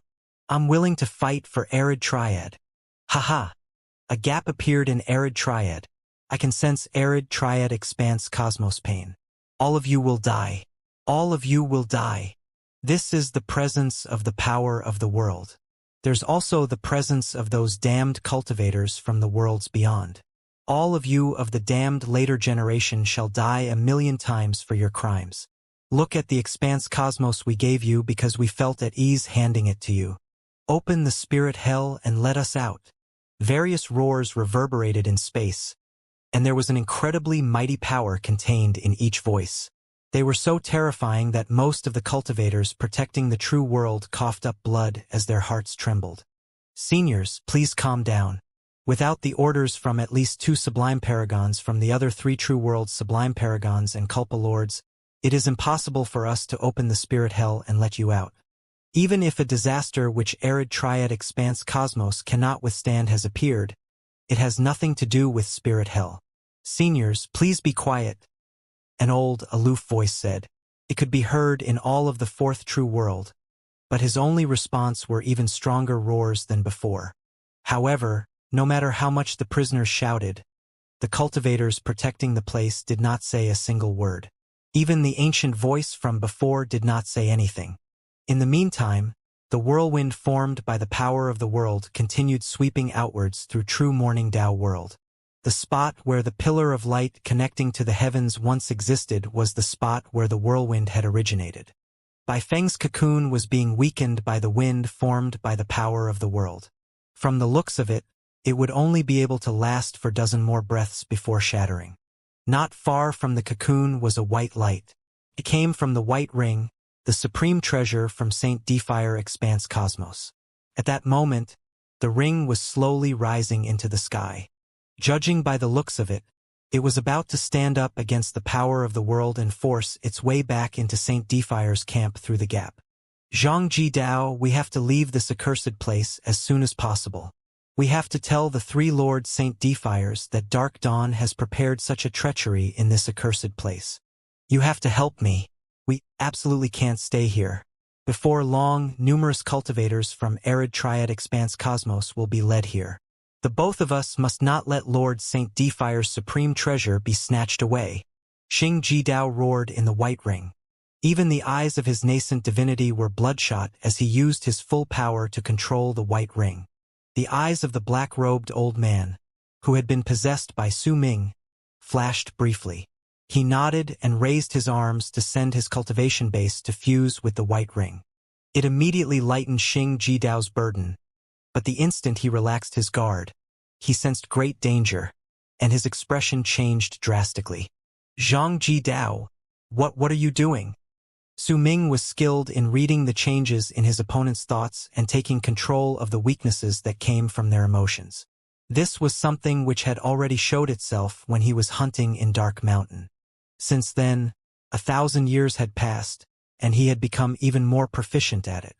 His experiences had made his intelligence grow incredibly quickly. When Xing Jidao was shocked by the things happening around him and wanted to leave arid Triad Expanse Cosmos as quickly as possible, Wai Su Ming used this to his benefit. He first offered help and activated the White Ring so that his enemy would relax his guard. At the instant that happened, Su Ming sent out his nascent divinity and soul without any hesitation. He attacked so fast that Xing Jidao did not have time to fend against him. If this had happened at any other time, he definitely would not have been in such a state. However, his heart was shaken by the things around him, like the completion of Su Xianyi's crazy plan. He was also fully invested in escaping, which was why he showed a weakness that he would never show under normal circumstances. You're not Zhang Jidao, Xing Jidao growled. His physical body had been damaged, but the great cultivation base within his soul kept him strong. There was a reason behind why Su Ming could possess the black-robed old man in just a few breaths. But when it came to Xing Jidao, it was not so easy. However, Su Ming still chose to possess him. If being accurate, however, it was not possession just for the sake of itself. He was pushed by the seed of life extermination devouring him. The instant Su Ming's soul rushed into Xing Jidao's nascent divinity, and the man's roar reverberated in space, he lost control of the White Ring. The whirlwind of the power of the world immediately started sweeping towards them. When Su Ming made his choice, waves of power of the world surged in. They might not be able to destroy a supreme treasure like the White Ring. It could destroy Xing Jidao and Su Ming who were within it. It doesn't matter who you are, but without us controlling the supreme treasure, we will both die. Damn it, are you mad? The moment Xing Jidao's terrified voice rang out, it was completely drowned out by the loud rumbles caused by the power of the world surging inside. When the White Ring was dragged into the tornado, loud whistles reverberated in space. No one knew that there was a crazed possession and devouring going on there at that moment. Su Ming was no longer his past self. At that moment, he was like someone who had risen from the ashes. He was going to pursue his new life, and this life would require him to get rid of the seed of life extermination. Only by doing so would he cut off the final connection between him and Su Xianyi. The moment he did so, he would also make Su Xianyi think that his body and soul had been destroyed, and that he had turned into nutrients to make the seed of life extermination grow. To do this, Su Ming needed to possess almighties like Xing Jidao and devour their souls to replenish the life force absorbed by the seed of life extermination. That was why, even though it was incredibly difficult and there were great dangers in attempting it, he had to do it. If he did not, he would not be able to separate himself from the seed of life extermination and run away from the destiny of his body and soul being destroyed. Because of it, there was really no other option for Su Ming. He had to devour them and he had to succeed. This was the only thought in Su Ming's mind the moment he rushed into Xing Jidao's body. The whirlwind of the power of the world roared and enveloped everything in the area. The white cocoon not too far away was being weakened layer by layer while a woman inside it was hugging herself. As she shivered, helplessness and despair appeared on her face. Everything around her was in ruins. There was nothing else beside the whirlwind. The entire true Morning Dao world had been reduced to a wreckage. Fear was on the faces of all cultivators in Morning Dao sect. All the relocation runes connected to Morning Dao sect were destroyed completely by the whirlwind, separating this true world from the world outside. No one could venture out and no outsider could get in. The violent whirlwind rushed around the area beyond Morning Dao sect. All the cultivators who tried to leave with any method they could think of had their flesh and blood torn off as they screamed shrilly in pain. Once they became a bloody mess, even their nascent divinities and souls were forcefully torn apart, and their forms were destroyed. This scene was the result of sect masters of Morning Dao sect choice to send some of their disciples outwards. The moment they saw it, their expressions grew dark. Right then, there were only a few cultivators left in Morning Dao sect. There were only about a few million of them. After all, most of the cultivators of Morning Dao sect were in the world outside, and there were definitely very few who could survive the rampaging whirlwind. Because of it, the whirlwind's actions were the equivalent to giving a hard blow to Morning Dao sect's soul.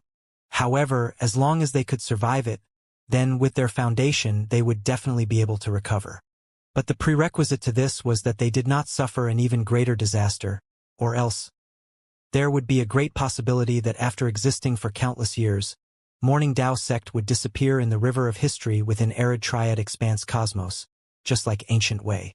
Yet, to Morning Dao sect, this sort of hope was only that hope. In fact, it did not even last for long before it shattered when a shocking bang came from Su Xianyi's isolation grounds. The chamber serving as Su Xianyi's isolation grounds was falling apart layer by layer in the mid of the rumbling sounds. In just a dozen breaths, it crumbled to pieces with a bang. When the dimension shattered, a heinous, murderous aura which seemed to have been oppressed for tens of thousands of years was swiftly released. Along with that murderous aura came a figure with long hair and black robes. It walked out slowly from the destroyed isolation grounds. Its appearance immediately caused the sky and the world to turn black and countless cracks to appear on the ground as it trembled.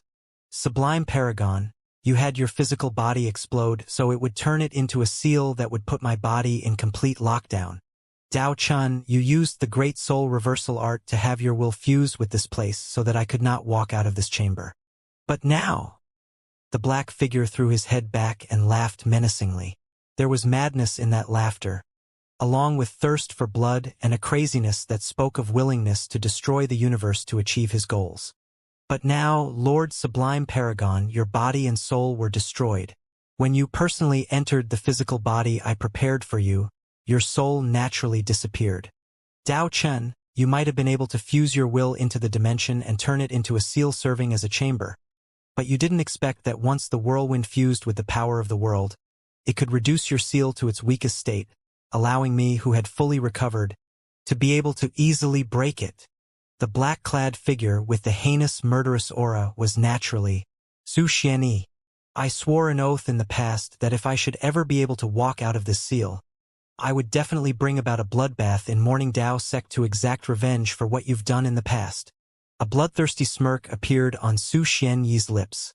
Behind him was Sang standing silently. He stared into the distance, but no one knew what he was thinking. However, it was obvious that Morning Dao sect had reached its end. When Su Xianyi's laughter spread out, he immediately left the world. Booming sounds that surged into the sky reverberated in the air, and the world immediately shattered to pieces. At the same time, a loud, deafening bang which shook the hearts of all the cultivators within Morning Dao sect rang out in the 9 floating continents within the first plane of Morning Dao sect. At the instant it echoed, everyone saw a scene they would never be able to forget in their lives. In fact, it could even be said that it was the final, most dazzling thing they saw. One of the 9 continents suddenly shattered amid the loud bang, and all the lives on it, all the mountains, rivers, and buildings instantly collapsed. A long-haired, middle-aged man dressed in black stood at the spot where the shattered continent had once been. His head was lowered to stare at the ground. There was an bottomless, profound look in his eyes, like flames were burning madly in it. I once said that this world shall be built for abyss. His voice was not loud, but the instant it traveled outwards, it caused the air to tremble, the heavens to shudder, all the continents in the place to rumble. and the hearts of all the cultivators to quiver while indescribable terror rose within them. With a smile on his face, Su Xianyi took a step forward and swung his right arm. Booming sounds rose in the air, and another continent shattered. It has been many years since then, and I have waited long for this day. Su Xianyi moved, and 3 consecutive bangs shook the sky. In no time, only 4 of the 9 continents remained. "Who are you?" Roars filled with shock and anger came from the distance. At the same time, dozens of long arcs charged forth with loud whistles. Needless to say, the people in the lead were sect masters Ri, Yu, and Xing. They fixed their stares on Su Xianyi. This person appeared unfamiliar, but there was also a hint of familiarity about him.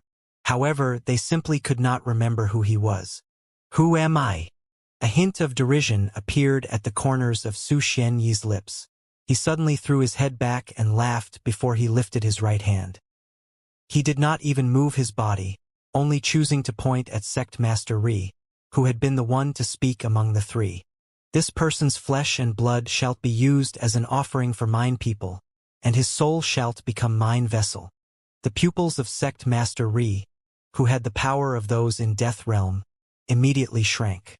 At the same time, a shrill scream of pain tumbled out from his mouth. His body instantly withered. The moment he looked like he was about to die, he raised his right hand and struck the center of his brows. With a bang, his physical body was destroyed, but his nascent divinity succeeded in fleeing. A sublime paragon's power. He has the power of a sublime paragon. At the instant his shrill shrieks reverberated in the air, Sect Master Ri's nascent divinity shuddered, and under all the people's disbelieving gazes, he turned into a crimson wooden sword in the blink of an eye. The wooden sword hummed, and in a flash it charged to Su Xianyi. It was a telling sign that it was now an enchanted treasure. If anyone observed the wooden sword closely, they would find that its presence was identical to that of the wooden sword he had wanted to give to Su Ming. Art of serendipity. This is the power of a sublime paragon. The expressions of Sect Masters Ri and Yu instantly changed while Sect Masters behind them went stark pale. "You're a sublime paragon." Sect Master Yu's voice was filled with disbelief. "Sublime paragon? Look closely and see for yourselves who I am." Su Xianyi swung his arm, and his face immediately changed. His presence also became that of Dao Chun. The instant a presence with which all the sect masters of Morning Dao sect were familiar with erupted, they recognized that it belonged to their progenitor Dao Chun. "Impossible! Impossible!" Sect Master Yu shuddered. Disbelief appeared in his eyes, followed by great sadness. "Su Xianyi, you're Su Xianyi." Sect Master Xing's cried out as his breathing quickened. In his voice was indescribable fear and despair. "I remember you. You were not yet a sect master in the past." Su Xianyi smiled faintly. While staring at Sect Master Xing, he raised his right hand and pointed at him. The world darkened. Shrill screams of pain caused all those who heard them to feel their hearts tremble. When the world brightened, Sect Master Xing was no longer around. The Almighty in Death Realm had already turned into a red wooden sword that floated around Su Xianyi. "Run! All disciples of Morning Dao sect. Morning Dao sect is no longer. With everything that you have, run!" As the only sect master remaining, Sect Master Yu laughed brokenly with madness in his voice. His words were filled with grief, and he rushed towards Su Xianyi the next moment. This sect master in Death Realm had chosen to die a heroic death. "I was born in Morning Dao sect, and I will die in Morning Dao sect. This is my home, and even if I die, I will die defending my home. Morning Dao sect, if I am ever born again and you are still around, I still want to be a part of you." As he roared, he went aflame. His physical body burned, his nascent divinity burned, and even his soul started to burn. A destructive power born from self-destruction was swiftly released by the rampaging power within him. Madness appeared on the faces of people behind him. Some might have chosen to retreat, but the majority chose to self-destruct. If they could not live with Morning Dao sect, then they would die with Morning Dao sect. The explosion from dozens of sect masters was a madness that could shake the heavens and earth, but it was destined to be unable to erupt. If Su Ming could control time and make it go in reverse, then it was even more so for Su Xianyi. He only lifted his right hand and swung it forward, and the whole universe's time flowed in reverse. The explosions were extinguished. The next moment, everyone turned into red wooden swords. From today onwards, Morning Dao sect will no longer exist, Su Xianyi said faintly, then raised both his arms to swing them forward. Immediately, the dozens of red wooden swords around him whistled and charged in all directions. Wherever they went, continents would crumble, and cultivators would be sliced apart and die wretched deaths.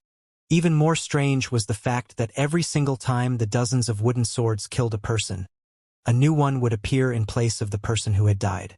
Because of it, as the wooden swords swept sideways, their number gradually increased. If anyone was to use their divine sense to check them at that moment, they would be able to tell that a soul of a member of Morning Dao sect could be found in each of the wooden swords. They were in endless pain, and they could only watch helplessly as the wooden swords formed from their bodies killed their fellow sect members, friends, lifelong partners, and even the love of their lives. And the cause of all this was Su Xianyi, who stood in midair. With the expression of someone who enjoyed watching the deaths and slaughter around him, he stared at the destruction of the sect and listened to the pain-filled cries. Destroy all of your families and your sect. I will take back several times what you took from us when you descended on the fifth true world all those years ago. This is just the beginning. A smile appeared on Su Xianyi's lips. Behind him, Sang watched everything quietly. Conflict and hesitation appeared in his eyes. Yet after a long while he only sighed and lowered his head. For a time being, the entire Morning Dao sect was drenched in blood and encased in crazed slaughter. The continents shattered, and soon, all of them were reduced to pieces of rock that fell into Dao Ocean. The 99 continents in the second plane, too, could not escape from the disaster. As more red wooden swords appeared until their numbers eventually reached a state where they could no longer be counted, the continents crumbled simultaneously. It did not matter whether they were men, women, the elderly, or the young. Even the toddlers died forlorn deaths. It was a destruction of a sect, so all manner of living within it had to be killed. Roars echoed in the air at that moment, for long arcs shot out from Dao Ocean. Within them were the 4 spirit beasts of Morning Dao sect: the Azure Dragon, White Tiger, Vermilion Bird, and Black Turtle. The 4 beasts had bloodshot eyes. At the instant they rushed out, they charged towards Su Xianyi. The fastest among them was the Vermilion Bird. It instantly closed in, but Su Xianyi only raised his hand and swung his arm in its direction before a sea of fire surrounded it. The Vermilion Bird was born of fire, but at that moment, it let out a shrill cry and was reduced to ashes. Sword light shone. The incoming Azure Dragon was beheaded.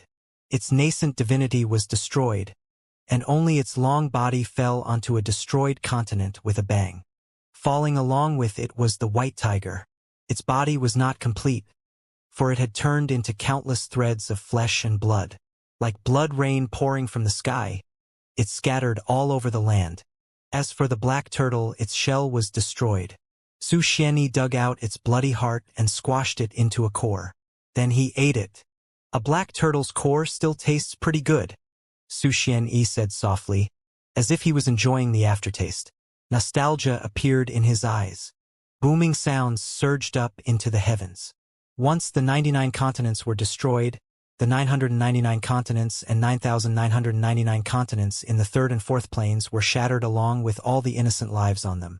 All of them were robbed of their right to live. Everything in Morning Dao sect was destroyed, and the sky was reduced to a mere wreck. The ground was ruined. Blood dyed the fog in Dao Ocean, and a bloody stench filled all the parts of the sect. Only this Morning Dao sect is pleasant to the eye. Su Xianyi ended his recollection of the taste of the black turtle's core, then raised his right hand to strike the shattered sky.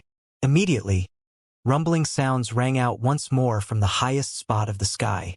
The tower of the sect masters was shattered along with a plate created from countless valuable materials. They had originally floated up in the sky, unseen by the naked eye. Carved into the plate was Morning Dao Sect's name. At that moment, the plate which had been passed down through generations and which had existed since Morning Dao Sect was created cracked into many pieces. A smile appeared on Su Xianyi's face. As he stared at the no longer existing Morning Dao Sect, he turned around and walked away. Sang followed quietly behind him. The two of them walked out of Morning Dao Sect and stepped into the rampaging whirlwind. It has ended. With just one more thing, everything will be perfect. Su Xianyi stood in the whirlwind.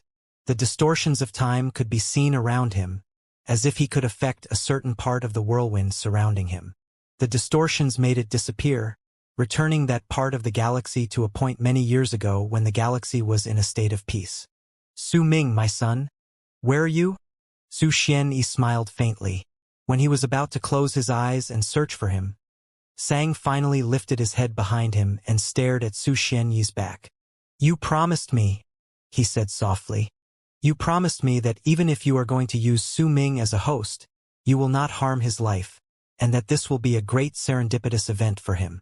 Not a single hint of emotion could be detected on Sang's face. However, it was the first time he ever used that tone to speak with Su Xianyi in the countless years he had been by his side. It was also the first time he did not have respect stemming from the bottom of his heart in his words. Instead, there was only a cold chill in his voice, and Sang did not even bother hiding it. Instead, he showed it without holding any of it back. Su Xianyi turned his head around and cast Sang a deep look. A darkness gradually rose in his eyes. What did you say? Say it one more time. I didn't hear you clearly, Su Xianyi said faintly. His voice was awe-inspiring, and it sounded like a calm before a storm. You promised me that you wouldn't harm Su Ming. Sang trembled lightly. Su Xianyi's mighty pressure was incredibly hard to bear, but he still gritted his teeth and enunciated his words clearly. Sang, you have indeed grown to love that child as his parent, but his family name is Su. He is an abyss builder, and he must be prepared to sacrifice everything for the abyss builders. I can promise you, as I have already promised him, that I will make it up to him. I will make it up to him for everything that I've done in the end. Su Xianyi stayed silent for a moment before a complicated look appeared on his face, and he said softly, What I need the both of you to do is to believe in me completely. Hand me your lives and your destinies, and one day, I will fulfill my promise and will make it up to all of you for everything. I have always believed in you. It has been the case in the past, it still is now, and it will be so in the future, but I have one request. Don't harm him anymore. Let him go. You promised me. Anguish appeared on Sang's face as he said those words in a low voice. Su Xianyi fell silent. In the galaxy with the roaring whirlwinds, his silence lasted for about the time it takes for an incense stick to burn. And if I refuse? Su Xianyi's calm voice spread out slowly through the howling whirlwind, and a resolute expression appeared on Sang's face. If you don't keep to your promise, then I can't be sure whether I can keep to my own promise to help you complete the second part of your plan. The instant Sang said that, Su Xianyi whirled around, and with an electrifying gaze he stared at Sang. After a long, long time, a smile suddenly appeared on his face. I promised you, and I will fulfill my promise. Su Xianyi decided not to search for Su Ming. Instead, he raised his right hand, formed a seal, and swung his arm. Immediately, whirlwinds filled the space in the galaxy, and a complicated runic symbol appeared. It flashed a few times before disappearing without a trace. In a galaxy far away from this place but still within true Morning Dao world was the territory which had once been the core of the Immortals' union. It was also the spot where the whirlwind began and where Saint Defire's heaven-penetrating pillar was once located. Su Ming, who had just executed the first invisible battle of possession against the resistance of Xingji Dao, suddenly felt a ripple in his heart. The half of the seed of life extermination which was about to mature in his soul had trembled. Right after, Su Ming felt a great suction force in his soul. It shrank by 3/10 of its original size, and the speed of seed of life extermination's growth instantly increased exponentially. All of this happened the instant Su Ming suppressed Xingji Dao's nascent divinity with the power from possession. when nearly 3/10 of his soul were forcefully devoured by the seed of life extermination. A feeling of weakness he had never felt before rose in his heart. At that moment, the final bit of disbelief towards this matter shattered in Su Ming's heart. It was followed by a great pain due to the destruction of that disbelief. The seed of life extermination seemed to have gone through a catalysis due to the control of someone from a boundless distance away. In just the span of one breath, it sucked his soul again, and this time it took another 3/10. Most of Su Ming's soul had been absorbed by that point, and a strange and enchanting light spread out from the seed of life extermination. It traveled through Su Ming's soul, and it could be clearly seen that the seed of life extermination longed to become complete and was rapidly growing for that purpose. Judging by the looks of it, as long as it could absorb a little more of the soul, it could reach completion. Su Ming stared at it in silence. He did not fight back, and neither did he struggle against it. To Su Ming, all of this was already unnecessary. It was just like a dream that a child might have, and now he was about to wake up from it. He was about to fully grow up. In silence, Su Ming saw the seed of life extermination shudder. Right after, the third violent suction force appeared. This time, it absorbed the remaining 39/100ths of Su Ming's soul, leaving behind only a sliver of it. Everything else was absorbed cleanly. When nearly all of Su Ming's soul was absorbed, the seed of life extermination finally became completely. The statue resembling half a ship was filled with great power. It also seemed like it contained the will of all lives. Once it was completed, it left Su Ming's soul and flew out of his body. With a flash, it left the white ring and charged towards the whirlwind in space. Su Ming watched this scene. He stared at the seed of life extermination leaving and felt like his past had also been taken away by the seed of life extermination. At that moment, Su Ming died, and the one who survived would be a person who loved silence, refused to show his face, and in all the people's eyes would only appear as a stranger. Su Ming's soul had not been completely absorbed. A sliver of it was left, but if Su Ming did not receive any serendipity, then while he might not die, he would become incredibly weak. He would be reduced to a mere mortal, and even one who had forgotten everything about his past. Perhaps instead of saying that it was a sliver of his soul, it would be better to say that it was a thread of life force. It was the life force Su Xianyi had given to him once his elder had fought and exchanged himself for him. However, to Su Ming, the existence of the sliver of life force was not important. Even if he did not have it, he could still rise to power. It would just take a bit longer. Su Ming stared at the seed of life extermination leaving into the distance and watched it disappear into the whirlwind while he mumbled under his breath. Su Ming has died. From now on, I am Mo Su. His eyes slowly fell shut. He had lost 99/100ths of his soul. During that instant, he had fused with the pure soul left behind by the black-robed old man once the other's consciousness was wiped away from it. At the same time, the sliver of Su Ming's original soul started absorbing the black-robed old man's soul in a mad rush. The so-called fusion was in truth Su Ming's soul treating the black-robed old man's soul as nutrients, just like the seed had done to him. By doing so, he could make himself grow swiftly.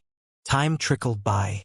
As he continued absorbing this soul and executed the extreme devouring, the black-robed old man's soul became smaller while his own soul gradually grew larger. When the black-robed old man's soul was completely absorbed, Su Ming's soul had already recovered to nearly 6/10 of its original power. This did not mean that the black-robed old man's soul was too weak. After all, based on their levels of cultivation, the black-robed old man was far stronger than Su Ming. However, in the process of devouring, the black-robed old man's soul suffered from a form of deterioration, and Su Ming was not executing a simple fusion either. He was using the black-robed old man's soul to nourish himself. Because of it, once he got rid of the impurities, he could return to nearly 6/10 of his soul. This was akin to piece of land having a seed. As the seed grew, it absorbed all the water from the ground. Once it matured and absorbed all the water, the land would turn into a desert. The cracked, dry ground would also be land, but if it was used to describe the black-robed old man's soul, it could be said that the desert was the impurities in it. Once Su Ming absorbed the black-robed old man's soul, he opened his eyes, and without any hesitation, he cast his gaze on the suppressed Xing Ji Dao. The man's resistance was as fierce as ever, but Su Ming had taken full grasp of timing and seized the opportunity to gain an upper hand on him. He only needed to maintain this advantage over Xing Ji Dao and continue using his inborn talent in possession to suppress him. Even if Su Ming was an abyss builder, 2 consecutive possessions was an act of complete madness. Yet at that moment, Su Ming could no longer care about it. He wanted to live, and he wanted to live properly. He wanted to live another life so that he could overturn his destiny. When Su Xianyi formed a seal and swung his arm in the whirlwind within the galaxy beyond Morning Dao sect, which was located incredibly far away from where Su Ming was, the complicated runic symbol flashed 3 times before it floated in the galaxy without moving. However, in just a few dozens of breaths, a long arc with a speed exceeding that of shifting came from the distance. There was dark light spreading out from that long arc, and it was so quick that it surpassed what divine senses could detect. It instantly appeared beside the runic symbol and fused with it. As that item came to an abrupt halt, what appeared before Su Xianyi and Sang's eyes was Su Ming's seed of life extermination, the statue of half of a ship. As Sang stared at it, a hint of pain and grief appeared in his eyes. There was only determination in Su Xianyi's eyes as he slowly raised his hand to seize the space in the direction of the ship formed by half of the seed of life extermination immediately. It shot through the distortions of time around Su Xianyi and appeared on his palm. He wrapped his fingers around it. Su Ming didn't die. I fulfilled my promise to you. Su Xianyi swung his right arm and put away the seed of life extermination before he raised his head and stared at the distant galaxy. Let's go. We should leave true Morning Dao world now. Let me bring you to the true world that belongs to me. Su Xianyi took a step forward in space, and his body instantly disappeared. Sang followed him silently, but before he vanished, he turned his head around and cast his gaze into the distance with a complicated expression on his face. A hint of resolution which Su Xianyi could not see appeared in his eyes. Standing beyond the palace floating in the air which towered into the sky in the Emperor of Abyss true world was the Emperor of Abyss, who was also the culpa lord of that world. He had his hands placed behind his back as he stood there as if waiting for someone's arrival. He was very patient. It looked like even if he had to wait for 10,000 years, not a single hint of emotion would appear on his face.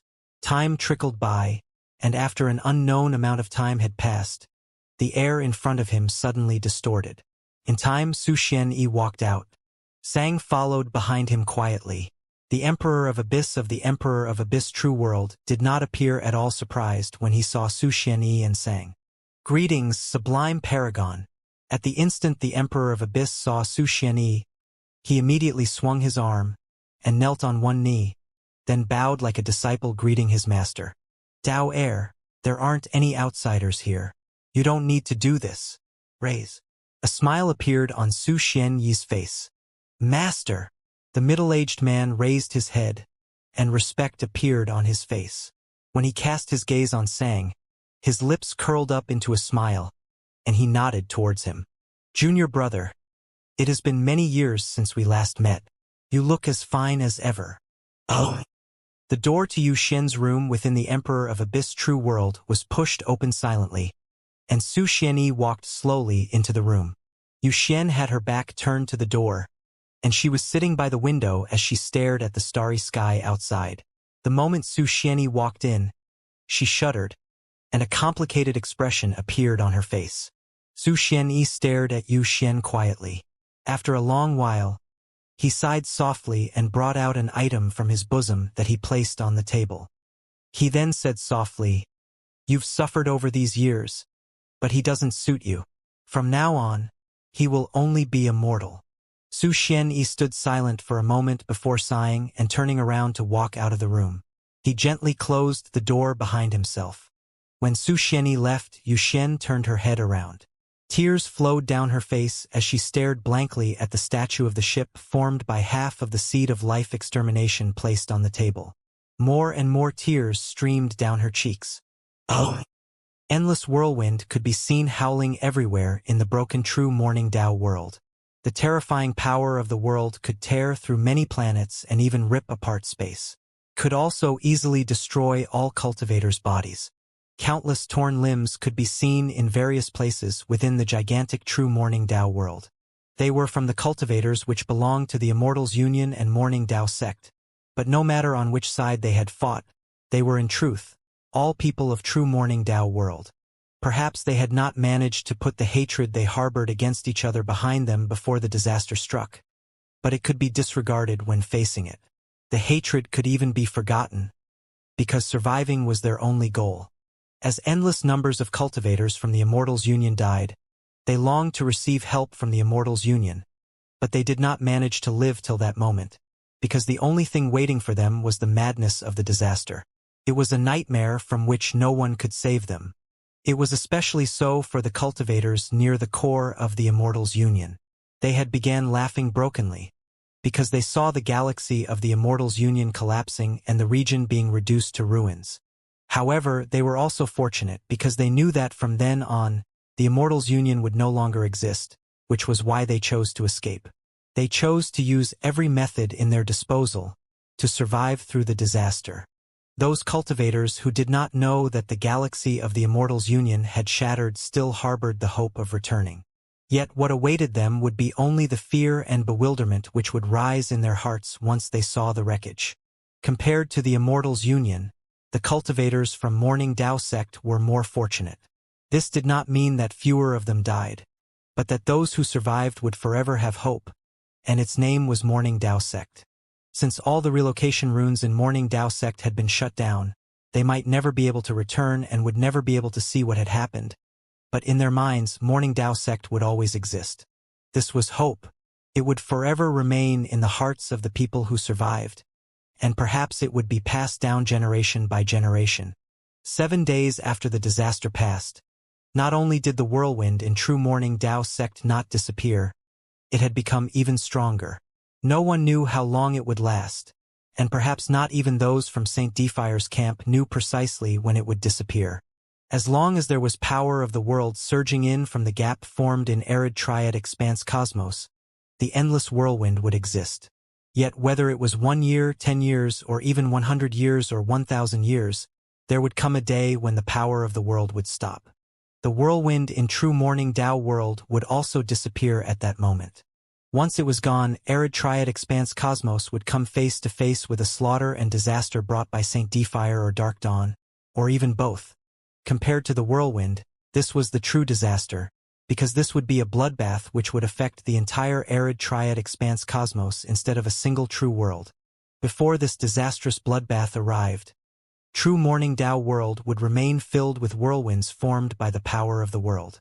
It would be the calm before a storm for arid triad expanse cosmos. There was nothing anyone could do about that.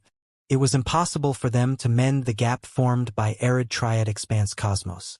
They could only continue making themselves stronger, making their sex stronger, and making their true world stronger so that they could have a sliver of hope to survive in the final disaster. While working hard, they would wait silently for the dazzling arrival of that disaster. To St. Defire and Dark Dawn, which lay beyond arid triad expanse cosmos, the period of peace and quiet was the critical moment for them to wage war against each other. They had to fight to seize the gap, and since the gap was in St. Defire's camp, Dark Dawn had to pay several times the price to seize it. Yet if Dark Dawn was going to attack with everything, St. Defire had to fight back with everything they had as well. No matter what, it might be the final period of peace in arid triad expanse cosmos. It might last only for a short moment or maybe a long time, but no matter how much time it took, it would definitely come to an end one day. That moment might no longer be far away. When the 7 days passed in the broken true Morning Dao world and the whirlwind became even stronger, at the spot right under the gap formed in arid triad expanse cosmos where the whirlwind was born, a white light rushed out from the spot where the pillar of light which connected to the heavens had once been. The white light traveled so quickly that it instantly rushed out of the strongest whirlwind which was located at the core of the Immortals Union. When it ventured out, the cocoon which was formed by Feng only had a thin layer of it left. It should have been impossible for the cocoon to last till that moment. In truth, it should have shattered many days ago, and everything in it was supposed to be destroyed by the whirlwind. The only reason it had been able to do so was because Bai Feng had executed an irreversible forbidden art from Phoenix Sect for the sake of surviving. It used her life as a source of power and would burn it to provide the cocoon with several times the support. This was how she had been able to last that long.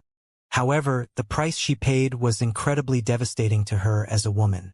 It could be seen within the thin cocoon that Bai Feng's face was no longer as beautiful as it was in the past. Instead, it was full of wrinkles. She no longer looked youthful, but like she had just crawled out of a coffin. An old and decaying presence spread out from her body. She was still dressed in white, but she was no longer beautiful.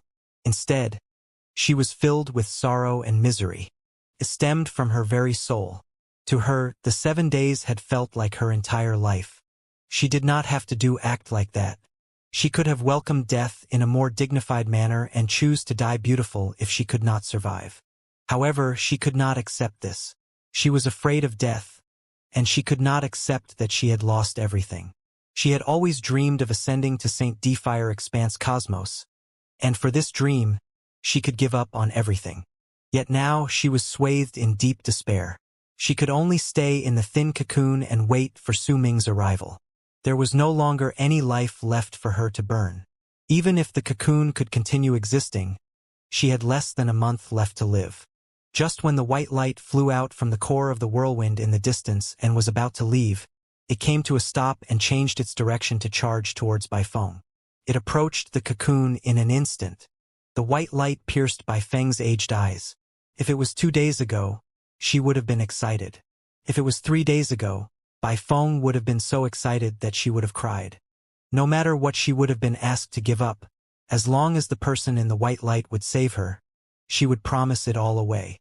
If it was 4 or 5 days ago, Bai Feng's choice would still not change. But all of the 7 days had passed. She only had 1 month left to live, and she knew clearly that she could not reverse what had been done. With numbness, she stared at the white light beyond the cocoon. There was not a hint of emotion on her face, and there were no tears in her eyes. However, if anyone looked at her, they could hear faint cries echoing in space. After a short moment of silence, a soft sigh that seemed to come from a day filled with snow and wind from the distant past traveled through space. White light shone beyond the cocoon and seeped into it to sweep up Bai Feng. The next moment, the light left into the distance. The white light was a white ring that was about 100-something feet big. Naturally, it was Lord St. Fire's supreme treasure.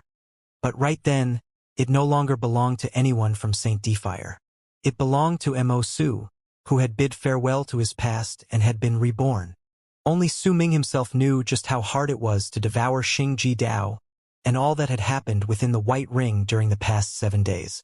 Yet all that mattered was that the moment the white ring flew out of the whirlwind, it meant that Su Ming had devoured Xingji Dao and his soul. Su Ming's appearance had changed drastically. He no longer looked as old as the black-robed old man, but much younger. He appeared to be a young man, and he had a handsome face, but there was a hint of ghastliness to it. When his eyes shone, there was life in him, but there was also a dead stillness within his gaze.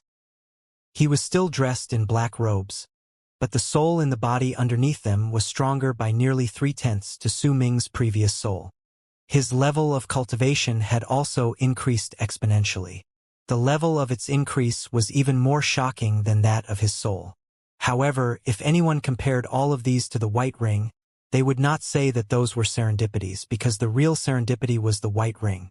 This was Lord St. Fire's supreme treasure, an item which was incredibly rare even in St. Fire's camp. It was so valuable that it could not be described with words. Yet it had become something which belonged to Su Ming. In the supreme treasure, there was a hint of presence which belonged to those in Avicania. If Su Ming could gain an epiphany from it, then the help it would provide him would be enough to shake the entire universe. In fact, as long as he kept the supreme treasure by his side, it would be the same as having a chance to step into Avicania realm in the future. This sort of thing could make all cultivators go mad. This was the real serendipity Su Ming had obtained. Right then, he sat and meditated within the white ring. Before him was the woman he had saved. Bai Feng, who had now become an old woman, sat quietly in front of him and stared at the world that flashed beyond the ring in a daze. She had not spoken for 3 days. She was silent, and Su Ming didn't have anything to say to her either. In truth, he had only saved her due to a hint of sentimentality. He was feeling sentimental about the past, about the relationship they had, about Dark Mountain, about the game of walking in circles they had shared, and about the sigh in the snow. Su Ming was silent. He sat in the white ring and stared at the galaxy beyond. It looked boundless when he cast his gaze on it. With countless whirlwinds rampaging around, he could not see a single planet. There were only stones floating in space. Occasionally, some large ones would sweep past them in the whirlwind. The stones had once been part of the planets in true Morning Dao world, but most of them had been destroyed, filling the galaxy with stone fragments and dust. There were also fragments from quite a large number of enchanted treasures. In fact, there were even some torn pieces of flesh and blood, which filled the galaxy of true Morning Dao world with a bloody stench. As he stared at the world outside quietly, Su Ming felt like he had returned to the barren lands of divine essence. In fact, even that place was in a much better shape than true Morning Dao world at that moment. The white ring charged forward with a howl, and the whirlwinds in the world outside looked like they had been cut apart. The instant the ring touched them, they crumbled on their own. And it was able to do that when Su Ming had only activated 1/100th of the ring's power, which was all that he could use so far. Su Ming might want to make the white ring bring forth even stronger power, but he lacked the strength to do so. The power of this treasure was something that not even the black-robed old man and Xingji Dao could fully bring forth. They could only use their power to activate the cultivation base left behind in the ring. It was a type of indirect control. This was why it had been so difficult for Xingji Dao activate the treasure. He had used up all of his power, and the pressure on him had also been incredibly great. Because of it, Su Ming had gained a chance to possess and devour him. Su Ming's method of controlling the supreme treasure was different from that of Xingji Dao. He did not activate the cultivation base contained in the treasure to indirectly control it, but was having the bald crane for that. How is it? Su Ming delivered a divine thought flatly to the bald crane in his heart. I'm still a little off. Darn it all, this thing is really quite hard to deal with. The bald crane answered with a pant in Su Ming's mind. Are you sure that the method you mentioned will work? A barely noticeable glint shone in Su Ming's eyes as he delivered his thought. Of course it'll work. Heh. Don't worry. When I saw this treasure, a memory appeared in my head. It's definitely not wrong. Mortal refinement art was a famous art used to refine treasures in the past. It has been lost for many years, but thankfully, I still know it. You only need to refine this based on what I said. I can't promise that you'll be able to perfectly control this treasure, but you'll certainly be able to use at least 1 or 2/10 of its true power. The bald crane's smug voice echoed in Su Ming's mind. When he devoured Xingji Dao and was about to control the white ring, the bald crane had suddenly sent him a thought and told him about the mortal refinement art. This method could allow Su Ming to use his own power to perfectly control the supreme treasure. But the process of refinement was a little problematic. With mortal refinement art, you will enter the cycle of reincarnation as a mortal and refine it during the cycles of reincarnation. Once you go through 9 cycles of reincarnation and refine it 9 times, you can form a connection through the cycles of reincarnation with this treasure, and with that connection you can control its essence. You won't need to have a matching level of cultivation to control it. A glint shone in Su Ming's eyes, and he nodded quietly. You said that this art was once very famous? Since it's so peculiar, why was it lost? Su Ming suddenly asked in his head. He had a vague bad feeling about it. He had a constant nagging sense that the bald crane did not seem to be too reliable. I don't know about that. I just know that in my memories, this art looks very powerful. Huh? I seem to have remembered something. It seems like there is something lacking about, but I can't remember what it is. Hey, are you going to use it? Su Ming, if you don't use it, then I'll stop making the preparations. This is too tiring. The bald crane mumbled under its breath. Su Ming fell silent. In just a few breaths, determination appeared in his eyes. Continue with it, he said faintly. Another 7 days passed. When the 7th day arrived, Su Ming finally saw a planet in the whirlwind-filled galaxy. It was the first planet he had seen in 7 days. It was a cultivation planet which had been mostly destroyed, but a part of it still remained. As he stared at the broken cultivation planet, a glint shone in Su Ming's eyes. This disaster affected the entire true Morning Dao world, but there are still planets remaining. That means that there are definitely cultivators who survived the disaster. True Morning Dao world has already been destroyed. I wonder what happened to Morning Dao sect, and what about my senior brothers? Was Yin Death region affected? The light in Su Ming's eyes darkened. After a moment of silence, he sent a divine thought to the bald crane. Immediately, the white ring turned into a white long arc that changed direction to charge towards the cultivation planet. It instantly approached it and flew straight inside. The moment Su Ming arrived, the cultivation planet shuddered violently, and more of it shattered. Several crushed rocks were swept away by the whirlwind, as if the cultivation planet had already been destroyed to its limit, and Su Ming's arrival caused the stress it suffered to become greater, causing the edges to start crumbling again. Thankfully, the crumbling did not last for long before it gradually came to a stop. When Su Ming walked out of the white ring, he stepped onto the ground of the cultivation planet. Above, he saw a broken sky filled with whirlwinds. Beneath him, countless layers seemed to have been lifted off the ground to reveal a bloody red land. There was no mountains in the distance, because all them had already been destroyed by whirlwinds. There were no seas either, because they had already been wiped off. Heat spread out from the ground, and as it intersected with the cold chill in the sky, it formed a violent gust of wind which blew up the sand and swept it across the planet. There was no presence of lives. In fact, all of them had also been extinguished a long time ago. This was a dead planet, a world with no life force. Su Ming swept his gaze past the area, then lifted his right leg. Immediately, a huge vortex appeared with a bang on the ground. It lifted the sand and swept it outwards, but it was immediately blown away by a violent gust of wind, clearing the place. In just a few breaths, a gigantic basin appeared under Su Ming's feet. He cast a glance at it, then sat down at the bottom of the pit. When he lifted his head, he cast a glance at Beifeng, whose life had already reached its end. Her presence was weak, and she was about to die. At most, she could live for 1 more month. Su Ming had saved Beifeng due to his sentiments. She was someone he had loved when he was still ignorant about love. Perhaps it was just a mere joke and the young love had already withered. However, when Beifeng died, she would not know that the black-robed person beside her was Su Ming. The invisible destiny connected the two of them, bringing one of them to the other side when they were about to die. However, the love had been blown away by the wind and turned into a single snowflake. It lingered, refusing to leave, and they could only lament at destiny as well as their lives. Su Ming closed his eyes and waited for the bald crane to finish its preparations so that he could use the mortal refinement art to refine the white ring with the will of reincarnation. The bald crane had began making preparations at the very start, but even then, it had yet to finish with them.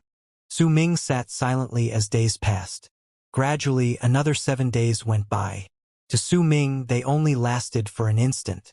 It was a short period of time for him to familiarize himself with his new body. But to Beifeng, the 7 days were nearly 3/10 of what remained of her life. She only had half a month left, only 2 cycles of 7 days. Humans were complicated life forms, but no matter how complicated they were, as long as they had emotions, then right before they died, they would find that those emotions were the purest things in their lives. Beifeng stared at the sky quietly, and when 7 days passed, the aged look on her face became even clearer. Her presence was so weak that she looked like she had turned into a mortal. "Thank you for saving me," she mumbled her first words in the half a month they had spent together. The sentence landed in Su Ming's ears. He listened to the familiar voice and watched the woman whose figure he could still recognize even though she had grown old. He sighed in his heart. It seemed like there were always sighs between the two of them whenever they came in contact with each other. He might have sighed just then, but it might as well have been her too. They had walked in circles in the past, gotten to know each other when the blood moon appeared, and it had determined this unchangeable and indefinable conclusion. I only have half a month left, but I still want to thank you for letting me die on this planet instead of the whirlwind, Bai Feng mumbled. Anguish could be seen on her face. It was not due to her life flowing away, but because she seemed to have remembered something. A faint light shone in her eyes when she immersed herself in her memories. In the past, to ascend, I agreed to Tion's plan. To ascend, I could sacrifice everything. Bai Feng stared at the sky while mumbling softly to herself. What about now? Su Ming asked calmly. His voice had changed once he obtained his new body through possession. It belonged to Zhang Jidao, not Su Ming. Now, the anguish on Bai Feng's face slowly disappeared, and a smile replaced it. That smile made it seem like she had seen through everything, and there was an air of freedom about her. However, there was a hint of regret in that freedom. It's strange. Right now, I'm not thinking about trying to obtain life or dreaming about ascension. Instead, some of the memories of the past keep resurfacing in my mind. Perhaps this is a memory that belongs to my clone. But when it died, her encounters were buried in a corner of my memories eternally. Now, I think that those memories are of the incredibly happy and beautiful moments of my life, Bai Feng said softly. However, her beautiful voice had turned hoarse due to the aging. Instead of dark locks, her head was covered in white, and her bones seemed about ready to crack. In true Morning Dao world, there was a spot that had once belonged to the Immortals. It was an incredibly strange place even to the four great true worlds and the whole of arid triad expanse cosmos. Over there was the homeland of Su Ming's memories, Yin Death Region. The entrance to it was a vortex that seemed to have no end. While Su Ming was listening to Bai Feng's quiet murmurs in the pit on the broken planet in the galaxy, there were countless whirlwinds formed by the power of the world which could destroy cultivators and planets howling before the vortex, but even they could not affect Yin Death Vortex. They could blow around it but not enter. Countless dimensions were within Yin Death Vortex, and there were plenty of races living there. The Berserkers were simply one of them. In one of the many dimensions was a fiery red world. Its sky was red, its earth was red, and it was filled with countless seas of fire that swept up hot air. When wind blew, it would stir up flames which were so bright they were blinding. The world looked like a burning hell. Over there was a mountain surrounded by flames. It was a volcano that had been extinguished countless years ago. In it was a huge lake of fire. Red light shone from it, casting the volcano in a dark red light. Floating in the lake of fire was a purple coffin. No one knew how long it had been in that place, but the ancient air spreading out from it made it clear that it should have been around for at least tens of thousands of years. Countless runic symbols were branded on the coffin, and once every 9 breaths, they would flash. It seemed like this would continue without end for all eternity. However, banging sounds suddenly came from the coffin. This was the first time since countless years that this happened, and it changed the rhythm of the runic symbols. Instead of shining once every 9 breaths, they began to shine once every 8 breaths. The banging sounds became increasingly louder, as if something was continuously hitting the coffin. The runic symbols began to shine even more frequently, changing their interval to once every 7 breaths, then once every 6 breaths. When it became once every 3 breaths, a louder than before bang came from the coffin. At that moment, the lid of the coffin lifted, and it slowly floated into midair. The lake of fire around it started tumbling about furiously, as if it was roaring loudly. At the same time, an arm shot out from the coffin. It was a thin and shriveled arm with all 5 fingers parted from each other. At the instant it shot out of the coffin, all the lava in the volcano erupted. The land in the area outside roared at once. The sky, too, trembled furiously. Tumbling red clouds immediately appeared above the volcano. It was as if the entire world had been affected the instant the arm shot out from the coffin. Soon after, the 5 parted fingers slowly clenched into a fist. The entire world's flames and heat immediately started surging madly towards them, as if they were centering themselves towards the arm. All of this only lasted the duration of the hand clenching itself into a fist. If anyone looked from the highest point in that world, they would have been able to see that the sea of fire had tumbled backwards.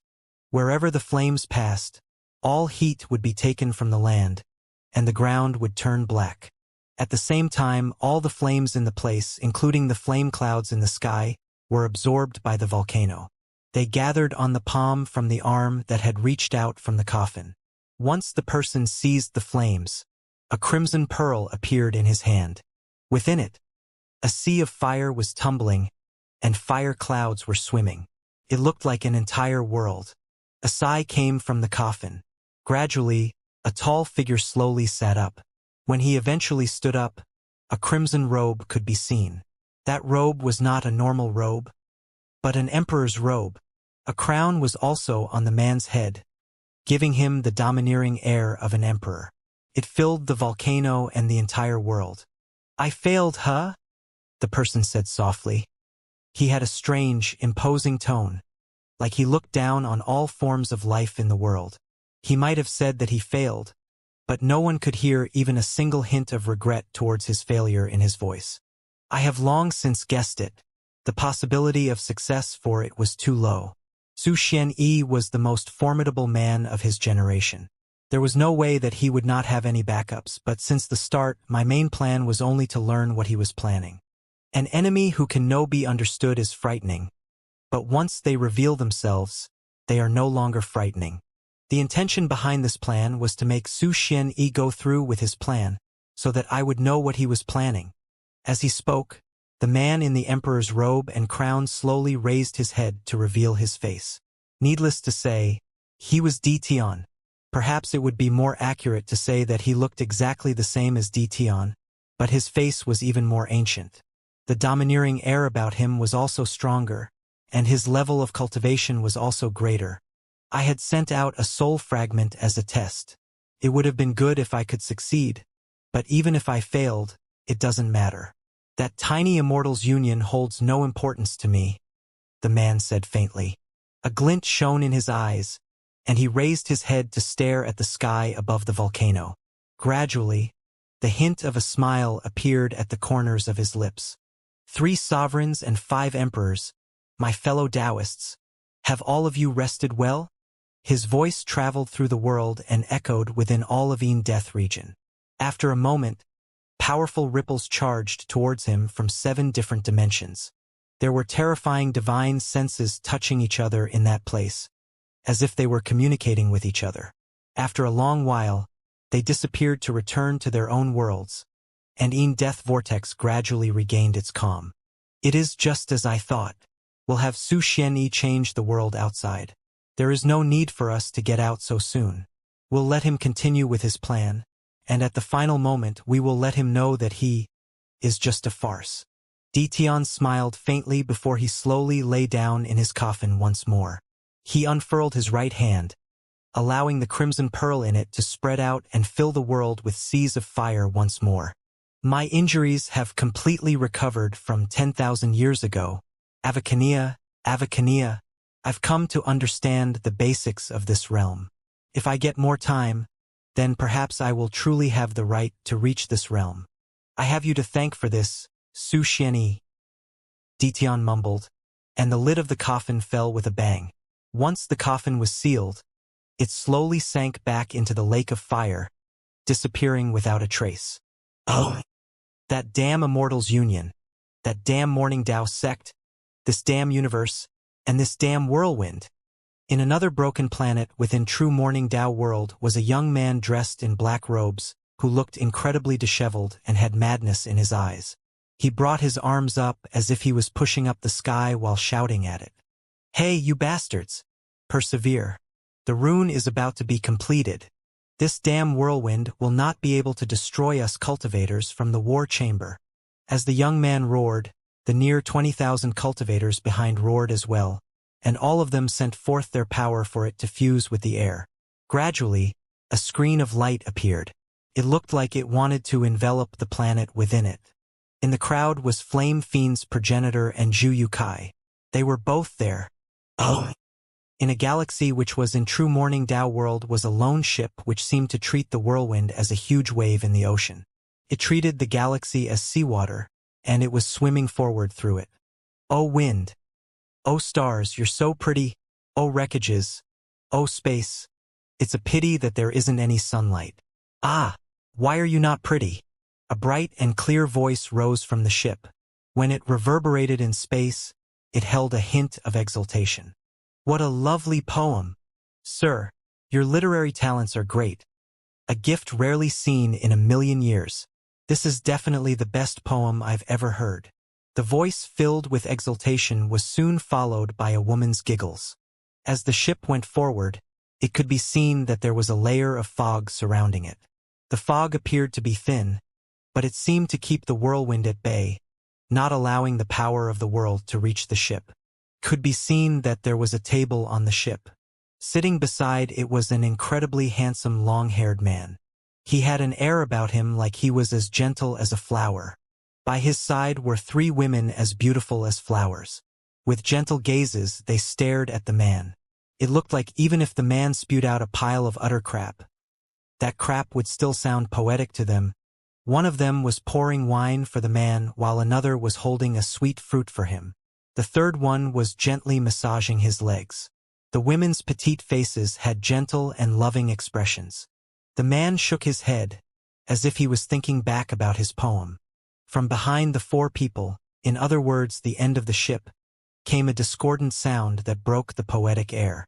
It was a snore as loud as thunder, and it even had a rhythmic pattern to it. Occasionally it would be loud, while at other times it would be soft. The one who produced it was an incredibly large man that looked like a fierce tiger. In his hands he held a pot of wine. At that moment, he was dreaming, and there was drool trickling out of his mouth. No one could tell what he was dreaming about, but he seemed to be very happy. The man turned around and murmured, "Youngest junior brother, come drink this pot of wine." After those words, his snores became even louder. Ha! As if he had heard the murmured words, the man who was as gentle as a flower slowly opened his eyes to stare at the distant galaxy before he lowered his head and sighed. "Youngest junior brother, where are you?" Oh. At the same time, within one of the 999 continents in the 3rd plane of the now ruined Morning Dao sect was a figure gradually crawling out from the wreckage. He looked rather pathetic, but monstrous hatred could be detected on his sleazy face. Su Xianxia. The man quivered with rage. He had an extremely low level of cultivation, but the hate spreading out from his body at that moment could destroy anything. Tears fell from his eyes as he stared at his surroundings. After throwing his head back and roaring, he flew out. He wanted to see if there were any other survivors. Even if there was only a sliver of hope, he would not give up. The person was De Shun. The De in his name meant morality, and Shun meant having everything going one's way when they bought things. It was the De Shun who had went to Su Ming's Lotus platform when he was going through the challenges as a dynast in true Morning Dao world. The things he said had left the 10 million cultivators in the area flabbergasted, and even Su Ming had been stunned for a moment. The man had great talent, but did not have the heart to practice the ways of cultivation and only wanted to conduct small business. Yet now, the cheeky grin on his face had been replaced by searing hatred, along with deep sadness. They died. They're all dead. De Shun screamed forlornly as he charged through the ruins of Morning Dao sect. He had survived not because he had great power or enchanted treasures. It was just pure coincidence, one that even Su Xianxia had not paid attention to. After all, there would surely be a few people who would manage to avoid a destruction that caused the deaths of several millions of people. With a broken smile, De Shun charged through the ruins of Morning Dao sect before he came to a sudden halt. Then, he rushed to a fragment of a broken continent floating in the area below. When he descended, he immediately formed a seal with his hands, and the fragment let out a bang. As dust and dirt flew into the air, a body buried in a pit was revealed. It belonged to a woman which De Shun had never seen before, but if Su Ming saw her, he would definitely be able to recognize, for she was Su Hui. Her face had drained of color. While seated, her eyes were shut tight. There was blood at the corners of her mouth. Her hair was no longer black, but had turned white. There was a purple layer of light around her, and its shape resembled that of a scorpion. In fact, there was also the mark of a scorpion occasionally shining at the center of her brows. The instant Deshun saw Su Hui, her eyes fly open behind the purple screen of light. Dark light shone within them, as if there was a scorpion hidden in her pupils. Malice spread out from her, and she moved at that instant and appeared right beside Deshun, whose expression drastically changed and who was just about to say something. Without any hesitation, Su Hui grabbed his neck at lightning speed. It was too fast for Deshun to dodge. You? Deshun's expression immediately changed, but a vast power instantly came from Su Hui's right hand, suppressing him. The moment fear appeared in his eyes, Su Hui raised her left hand and struck the center of his brows. At the same time, the shadow of a scorpion rushed out of her left hand and went into Deshun's body through her palm. I've planted the scorpion shadow goo poison in you. Bring me to Su Ming. He will break this shadow goo poison in your body and will also grant you a great serendipity. No one else but the people I've acknowledged can cure this goo poison. If you try it recklessly, you will surely die an unnatural death. The moment Su Hui said those words, her body shuddered. Then, she closed her eyes and fell to the ground, unconscious.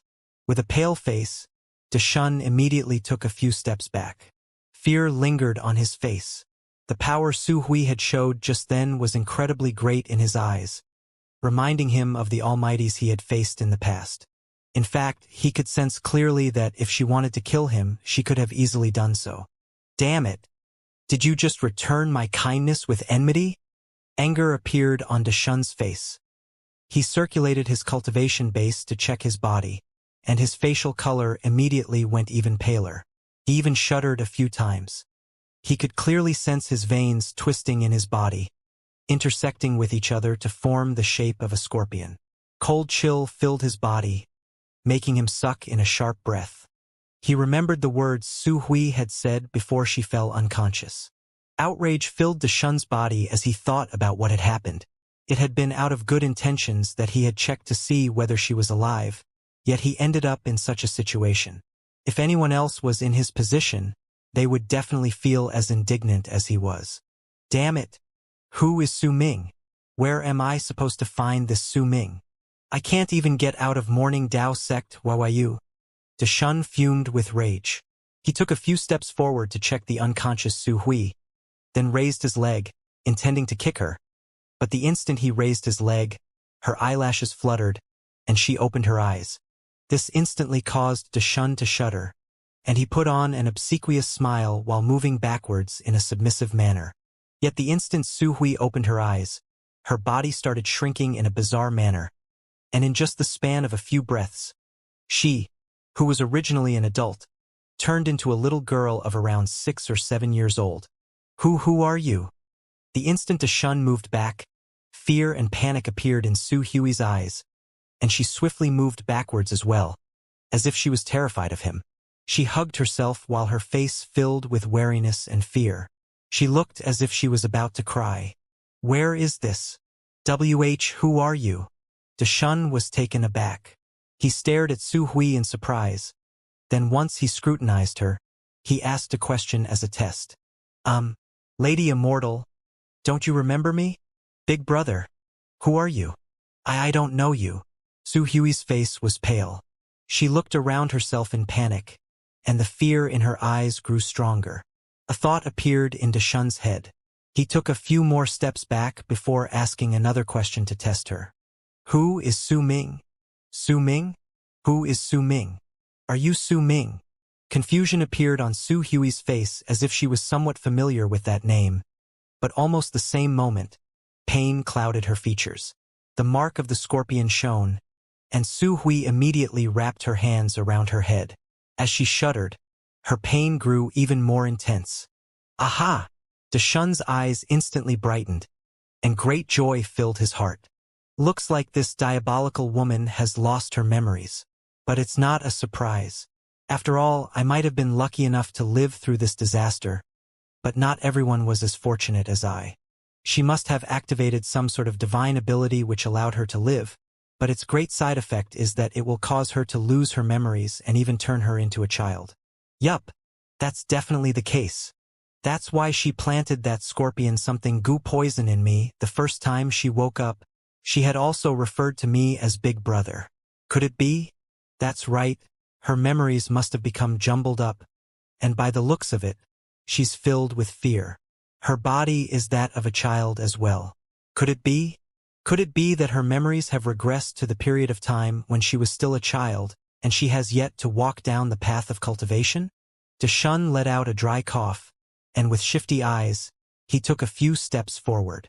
A sleazy look immediately appeared on his face. Little girl, where are your parents? Deshun delivered his question in an incredibly natural manner, and there was not a hint of falsehood in it, as if he was truly treating her as a young girl he had met coincidentally. Papa, Mama, I don't know. I want to go home. Suhui started crying like a child. While doing so, she started moving backwards. Deshun's expression immediately changed to glee. He threw his head back and laughed, then leaped towards Suhui. He had already made up his mind to beat her up so that he could force this diabolical woman to break the goo poison in her. Deshun did not think about anything else. After all, the woman was in Morning Dao sect. She might not be a disciple of Morning Dao sect, but she definitely had some connection with it. Morning Dao sect had already been destroyed, so when he looked at her, he had a feeling that they were in the same boat. Why you? Don't come any closer. Go away. Su Hui immediately screamed. She quickly moved back, and the fear on her face reached its peak. Su Hui, who had turned into child, looked pitiful at that moment, as if she had just gone through a great scare. However, the moment she finished speaking, disbelief appeared on Deshun's face. He could only watch helplessly as his body moved back, no longer under his control. Go away, go away, go away. Su Hui repeated in fear. Every single time she said those words, Deshun would immediately move dozens of feet backwards. Gradually, great terror showed up on his face. An ominous feeling rose in his heart.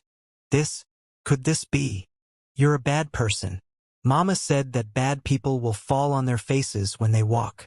Right when Su Hui said that, Deshun suddenly slipped and fell. His face landed straight on the ground, and intense pain immediately filled his head. However, the pain in his body at that moment could not compare with the fear he felt in his heart. His expression had already changed completely. Puppet poison. Damn it, that goo poison she used was puppet poison. As if she had become slightly happier because Deshun had fallen on his face, Su Hui no longer seemed to be so terrified. She clapped her tiny hands and broke into a smile before she started speaking again. Bad people use their hands to walk. Bad people walk on their hands and feet like turtles. Bad people lie on the ground and crawl about on their backs. Bad people. Mistress. You're my mistress. I'm begging you, I was wrong. I was really wrong.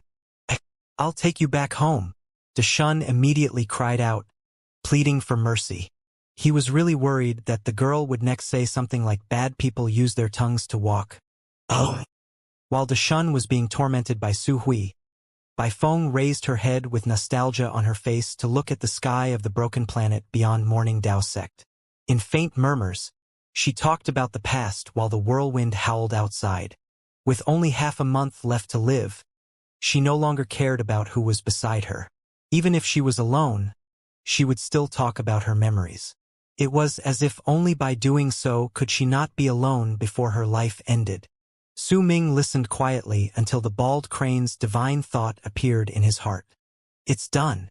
Su Ming, I already told you how to cast that mortal refinement art. Cast it here. If you're fast, then you'll go through 9 cycles of reincarnation in a year. During that period of time, remember to have the light of extreme darkness spread around you. I'll also protect you, so don't worry. There was a smug tone in the bald crane's voice, as if it was very happy that it could remember the mortal refinement art. A glint shone in Su Ming's eyes.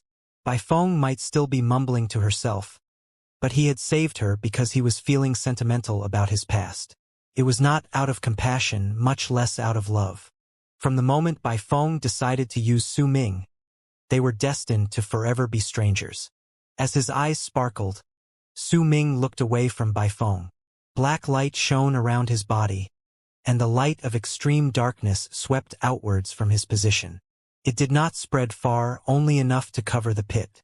At the same moment, Su Ming slowly closed his eyes. Immediately, wisps of black smoke flew out of his body. They instantly turned into the bald crane. It existed in the light of extreme darkness, and as if its body was melting, it looked like it had fused with the light of extreme darkness. Mortal refinement art. I will surround the supreme treasure with my will, and with my mind as the path, we will enter the cycles of life and death together. Su Ming raised both his arms and swung it forward. Immediately, the white ring floated in front of him. It was incredibly big, occupying almost the entirety of the pit. There was a grim look on Su Ming's face. He continued forming different seals with his hands in front of himself. Those seals were what the bald crane had taught him. Once they were formed, they sank into the white ring. However, the ring remained still. It floated in the air, not providing any sort of reaction to the seals. Gradually, Su Ming's speed became faster. The seals changed rapidly, and when nearly 100 breaths had passed, Su Ming's eyes flew open. He bit the tip of his tongue and coughed up a mouthful of blood. It turned into blood fog and charged towards the white ring. Then, as if it was branding the ring, it carved itself deeply into its side. The ring shuddered as if the blood Su Ming had offered had transformed under the complicated seals. It seemed to possess some form of strange power that affected the white ring. However, the shivers only lasted for an instant before the supreme treasure returned to normal. Yet Su Ming's eyes brightened. This mortal refinement art is indeed useful. This is just the first refinement, and it could already affect this treasure. Su Ming's eyes sparkled. All his attention was directed to his hands. He changed the seals once more. This time, he lasted nearly 200 breaths before he coughed up another mouthful of blood. When it touched the white ring, it immediately started shuddering again. A blood-red thread seemed to want to crawl into the white ring, but soon, the ring started showing signs of recovering. Without any hesitation, Su Ming leaped up and continued moving around the white ring. As he did so, he quickly formed seals with both hands. His speed increased and more seals were formed. He also occasionally coughed up blood. If anyone looked carefully, they would find that Su Ming always coughed up blood at the same spot on the white ring. It was the spot where the blood-red thread had almost pushed through previously. In a short span of time, Su Ming was drenched. Sweat ran down all over him. In fact, even with his cultivation base, he looked like he could not withstand the burden. After all, quite a large amount of his cultivation base was required for every single seal he made. Every single mouthful of blood he coughed up contained a bit of his soul and the blood from his heart. 998 seals and 8 mouthfuls of blood. I only need one more seal and 1 mouthful of blood to be able to activate the first refinement. Su Ming was panting, but determination appeared on his face. With a single move, he brought his right hand up and formed the 999th seal. At the instant he pushed it at the ring, he opened his mouth and coughed up his 9th mouthful of blood. It instantly caught up to Su Ming's right hand, about to land on the spot where the blood-red thread had appeared on the ring. Bald crane. Su Ming immediately sent a thought in his heart. The bald crane had long since been prepared for this. At that moment, it let out a shrill shriek. Its disappeared body manifested, and it turned into a black needle. It did not stab the white ring, but went straight to the center of Su Ming's brows. He did not dodge and simply allowed the bright glow of the black needle to close in on him. It stabbed the center of his brows, and once it sank in, it went straight to his brain. Su Ming immediately sensed sharp stabs of pain that came from a loud roar in his head. It echoed ceaselessly in his mind, growing only louder until it replaced his consciousness. During that moment, a drop of crimson blood appeared at the center of Su Ming's brows. It turned into a long arc and charged towards the spot where the blood-red thread had appeared. Once it touched it, the drop of blood was immediately absorbed into the blood-red thread, as if it had been sucked into it. Immediately, the blood-red thread looked like it had received nourishment and began spreading outwards. Su Ming's consciousness scattered. His mind instantly turned blank, as if all of his thoughts were cut off at that moment. Soon, though, his scattered consciousness gathered together once more. Yet when Su Ming opened his eyes, he no longer saw a planet surrounded by the light of extreme darkness. His body was no longer in the shattered planet either, but had instead appeared in a world which he had never seen before. "Grandpa, could you give me that fish?" A lively voice reached Su Ming's ears. It instantly grounded his confused mind. His gaze focused, and he saw the world around him. Above was a blue sky filled with white clouds. There were a lot of mountains before Su Ming was located on a small island beside a lake. Some villagers were moving about nearby. Su Ming was sitting on a fishing platform. He wore a straw hat to provide shade for himself against the sun. Before him was a fishing rod, so it seemed that he was trying to catch fish. Beside the edge of the wooden fishing platform was a net attached to one of the pillars. The net was submerged in the lake, and it could be seen that there was a fish swimming inside. It wanted to escape, but was unable to do so. Squatting behind Su Ming was a little girl. With childish naivety, she pointed at the fishing net and pleaded for the fish inside. Su Ming was momentarily stunned.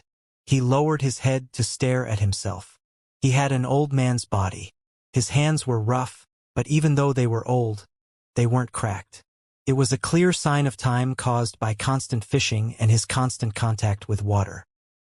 He stared at the fish, then at the girl, and a hint of understanding appeared in Su Ming's eyes. The words the bald crane had said rose in his head. They reminded him about the will of reincarnation of the mortal refinement art. You will share the 9 reincarnations with the supreme treasure. They might be short, but they can also be incredibly long. During the reincarnations, you will no longer be you, and the supreme treasure will no longer be the supreme treasure. It will turn into a will that will fuse into the cycle of life and death. If you form a link of fate with it during these 9 cycles of life and death, then once the mortal refinement art comes to an end, this link will turn into the connection between you and the supreme treasure, and it will belong to you. This might seem simple, but there are actually quite a lot of difficulties in it. First, you'll have to find the treasure during the cycles of life and death. Only then would you be able to form a link of fate with it. Reincarnations are abstruse and profound. Very few people are able to understand them fully. That's why searching for the treasure during the cycles of life and death will be the most critical part of this whole process. If you can't find it or focus on the wrong thing, you won't be able to form the link of fate, and the mortal refinement art will fail. As for how you're supposed to find it, well, I don't know either. Grandpa, that fish is really pitiful. Please don't eat it and give it to me. While the bald crane's words echoed in Su Ming's head, the little girl by his side stared at him with a pleading look. Since he didn't reply, she once again begged him in her youthful voice. Su Ming lifted his head slightly. The sun was blocked off by the straw hat and could not land on his face. He stared at the girl in front of him, then at the fish in the net before gradually furrowing his brows. He could not tell whether the will formed by the supreme treasure was the little girl, or the fish in the first cycle of life and death. Oh! On the broken planet outside, the bald crane sat in the pit enveloped by Su Ming's light of extreme darkness. It would occasionally cast its gaze at him, who was sitting cross-legged in the distance while meditating. There was a black thread at the center of Su Ming's brows, and it was connected to the white ring. The bald crane yawned and cast a glance at the floating white ring, looking incredibly bored. Heh, aren't I just smart? I can't believe that I managed to remember this powerful mortal refinement art. Looks like I was very powerful in the past. I might even be someone very influential. While swathed in boredom, the bald crane started lavishing praise on itself. This manner of boasting was what it loved doing the most. When it started getting bored, it would be very willing to do such a thing. Speaking of me, I seem to have remembered something. This mortal refinement art seems to have some kind of drawback, and it seems to be pretty bad.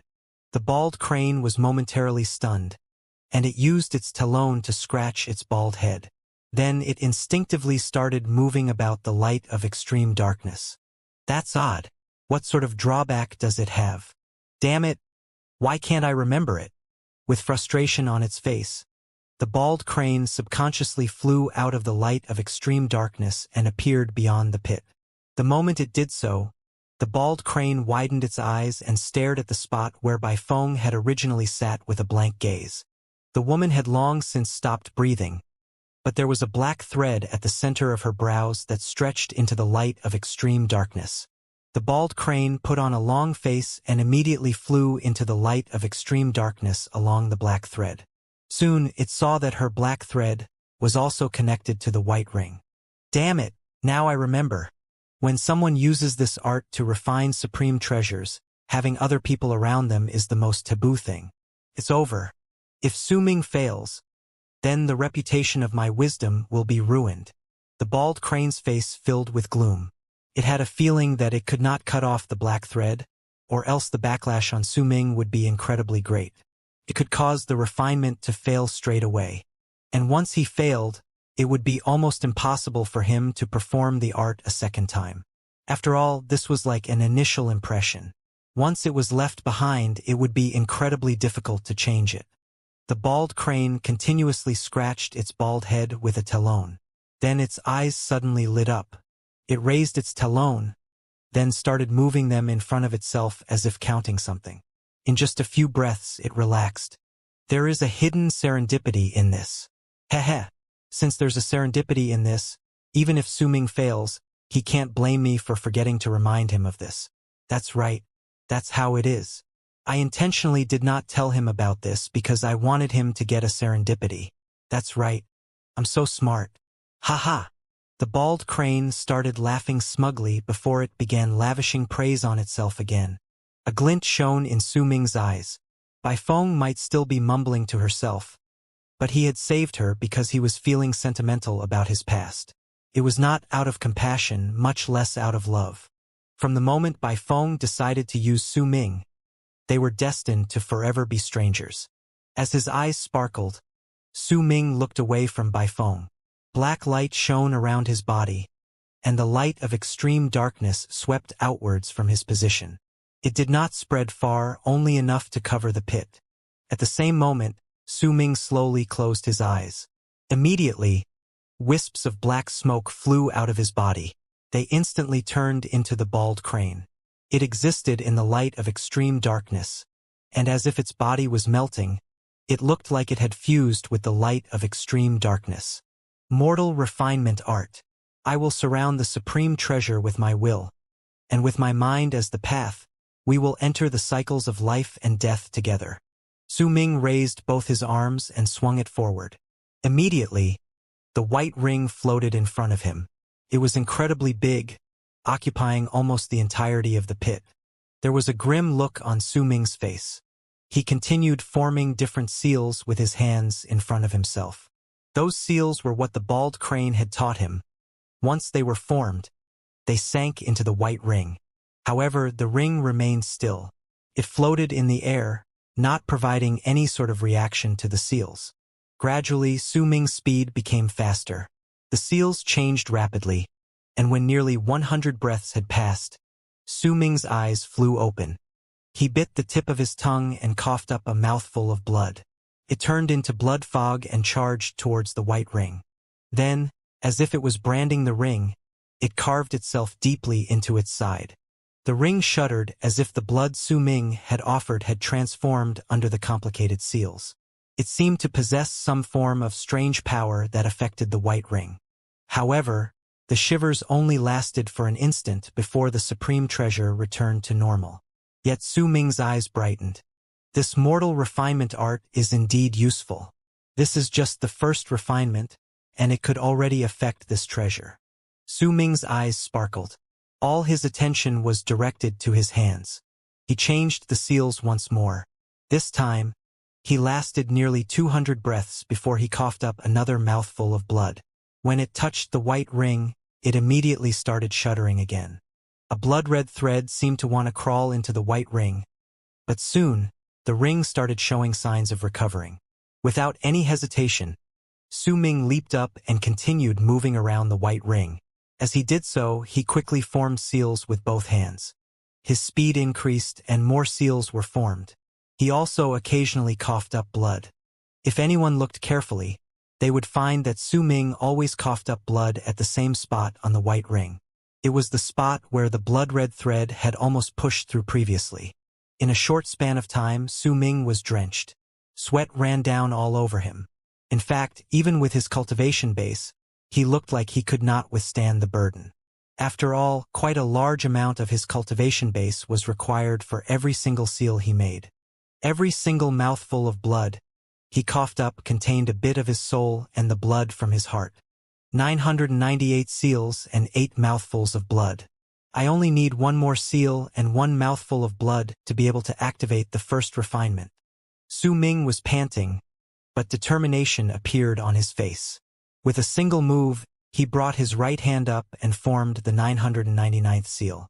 At the instant he pushed it at the ring, he opened his mouth and coughed up his 9th mouthful of blood.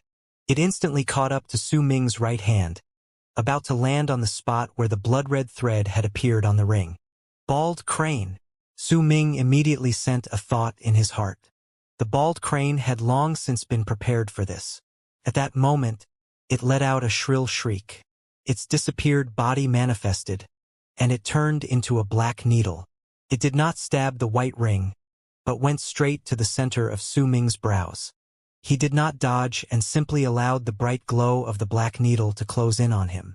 It stabbed the center of his brows, and once it sank in, it went straight to his brain.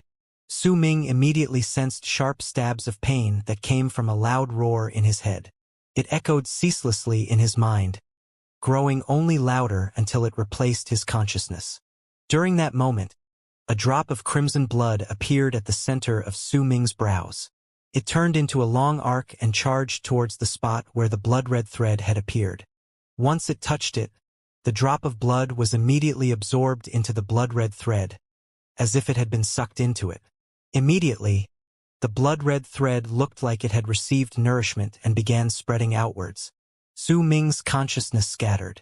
His mind instantly turned blank, as if all of his thoughts were cut off at that moment.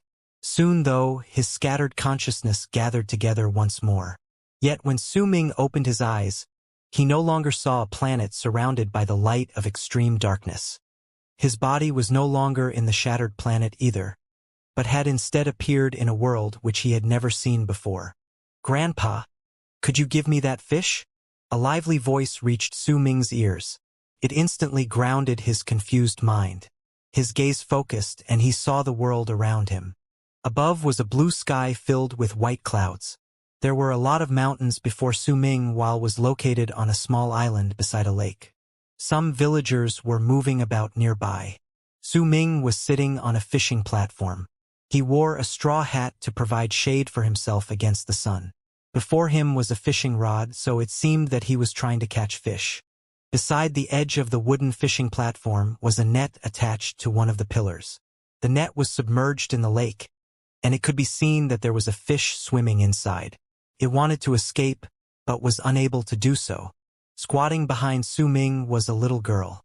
With childish naivety, she pointed at the fishing net and pleaded for the fish inside. Su Ming was momentarily stunned. He lowered his head to stare at himself. He had an old man's body. His hands were rough, but even though they were old, they weren't cracked. It was a clear sign of time caused by constant fishing and his constant contact with water. He stared at the fish, then at the girl, and a hint of understanding appeared in Su Ming's eyes. The words the bald crane had said rose in his head. They reminded him about the will of reincarnation of the mortal refinement art. You will share the 9 reincarnations with the supreme treasure. They might be short, but they can also be incredibly long. During the reincarnations, you will no longer be you, and the supreme treasure will no longer be the supreme treasure. It will turn into a will that will fuse into the cycle of life and death. If you form a link of fate with it during these 9 cycles of life and death, then once the mortal refinement art comes to an end, this link will turn into the connection between you and the supreme treasure, and it will belong to you. This might seem simple, but there are actually quite a lot of difficulties in it. First, you'll have to find the treasure during the cycles of life and death. Only then would you be able to form a link of fate with it. Reincarnations are abstruse and profound. Very few people are able to understand them fully. That's why searching for the treasure during the cycles of life and death will be the most critical part of this whole process. If you can't find it or focus on the wrong thing, you won't be able to form the link of fate, and the mortal refinement art will fail. As for how you're supposed to find it, well, I don't know either. Grandpa, that fish is really pitiful. Please don't eat it and give it to me. While the bald crane's words echoed in Su Ming's head, the little girl by his side stared at him with a pleading look. Since he didn't reply, she once again begged him in her youthful voice. Su Ming lifted his head slightly. The sun was blocked off by the straw hat and could not land on his face. He stared at the girl in front of him, then at the fish in the net before gradually furrowing his brows. He could not tell whether the will formed by the supreme treasure was the little girl, or the fish in the first cycle of life and death. Oh! On the broken planet outside, the bald crane sat in the pit enveloped by Su Ming's light of extreme darkness. It would occasionally cast its gaze at him, who was sitting cross-legged in the distance while meditating. There was a black thread at the center of Su Ming's brows, and it was connected to the white ring. The bald crane yawned and cast a glance at the floating white ring, looking incredibly bored. Heh, aren't I just smart? I can't believe that I managed to remember this powerful mortal refinement art. Looks like I was very powerful in the past. I might even be someone very influential. While swathed in boredom, the bald crane started lavishing praise on itself. This manner of boasting was what it loved doing the most. When it started getting bored, it would be very willing to do such a thing. Speaking of me, I seem to have remembered something. This mortal refinement art seems to have some kind of drawback, and it seems to be pretty bad. The bald crane was momentarily stunned, and it used its talon to scratch its bald head. Then it instinctively started moving about the light of extreme darkness. That's odd. What sort of drawback does it have? Damn it! Why can't I remember it? With frustration on its face, the bald crane subconsciously flew out of the light of extreme darkness and appeared beyond the pit. The moment it did so, the bald crane widened its eyes and stared at the spot where Bai Feng had originally sat with a blank gaze. The woman had long since stopped breathing, but there was a black thread at the center of her brows that stretched into the light of extreme darkness. The bald crane put on a long face and immediately flew into the light of extreme darkness along the black thread. Soon it saw that her black thread was also connected to the white ring. Damn it, now I remember. When someone uses this art to refine supreme treasures, having other people around them is the most taboo thing. It's over. If Su Ming fails, then the reputation of my wisdom will be ruined. The bald crane's face filled with gloom. It had a feeling that it could not cut off the black thread, or else the backlash on Su Ming would be incredibly great. It could cause the refinement to fail straight away. And once he failed, it would be almost impossible for him to perform the art a second time. After all, this was like an initial impression. Once it was left behind, it would be incredibly difficult to change it. The bald crane continuously scratched its bald head with a talon. Then its eyes suddenly lit up. It raised its talon, then started moving them in front of itself as if counting something. In just a few breaths, it relaxed. There is a hidden serendipity in this. Heh. Since there's a serendipity in this, even if Su Ming fails, he can't blame me for forgetting to remind him of this. That's right. That's how it is. I intentionally did not tell him about this because I wanted him to get a serendipity. That's right. I'm so smart. Ha. The bald crane started laughing smugly before it began lavishing praise on itself again. How could this be? As Su Ming stared at the little girl, disbelief gradually appeared in his eyes. The girl looked exactly the same as Bai Feng. She looked like the child version of the woman. It made Su Ming remember when she was in Dark Mountain. Grandpa, what are you doing? Please give me that fish. It looks so pitiful. I want to let it go. Its parents must be very worried. The little girl stared at Su Ming. Her pleading look and naive eyes made it impossible for people to refuse her. Su Ming remained silent. He turned his head to the side and cast a glance at the fish in the net. It was an incredibly normal fish. It struggled in the net, occasionally blowing bubbles.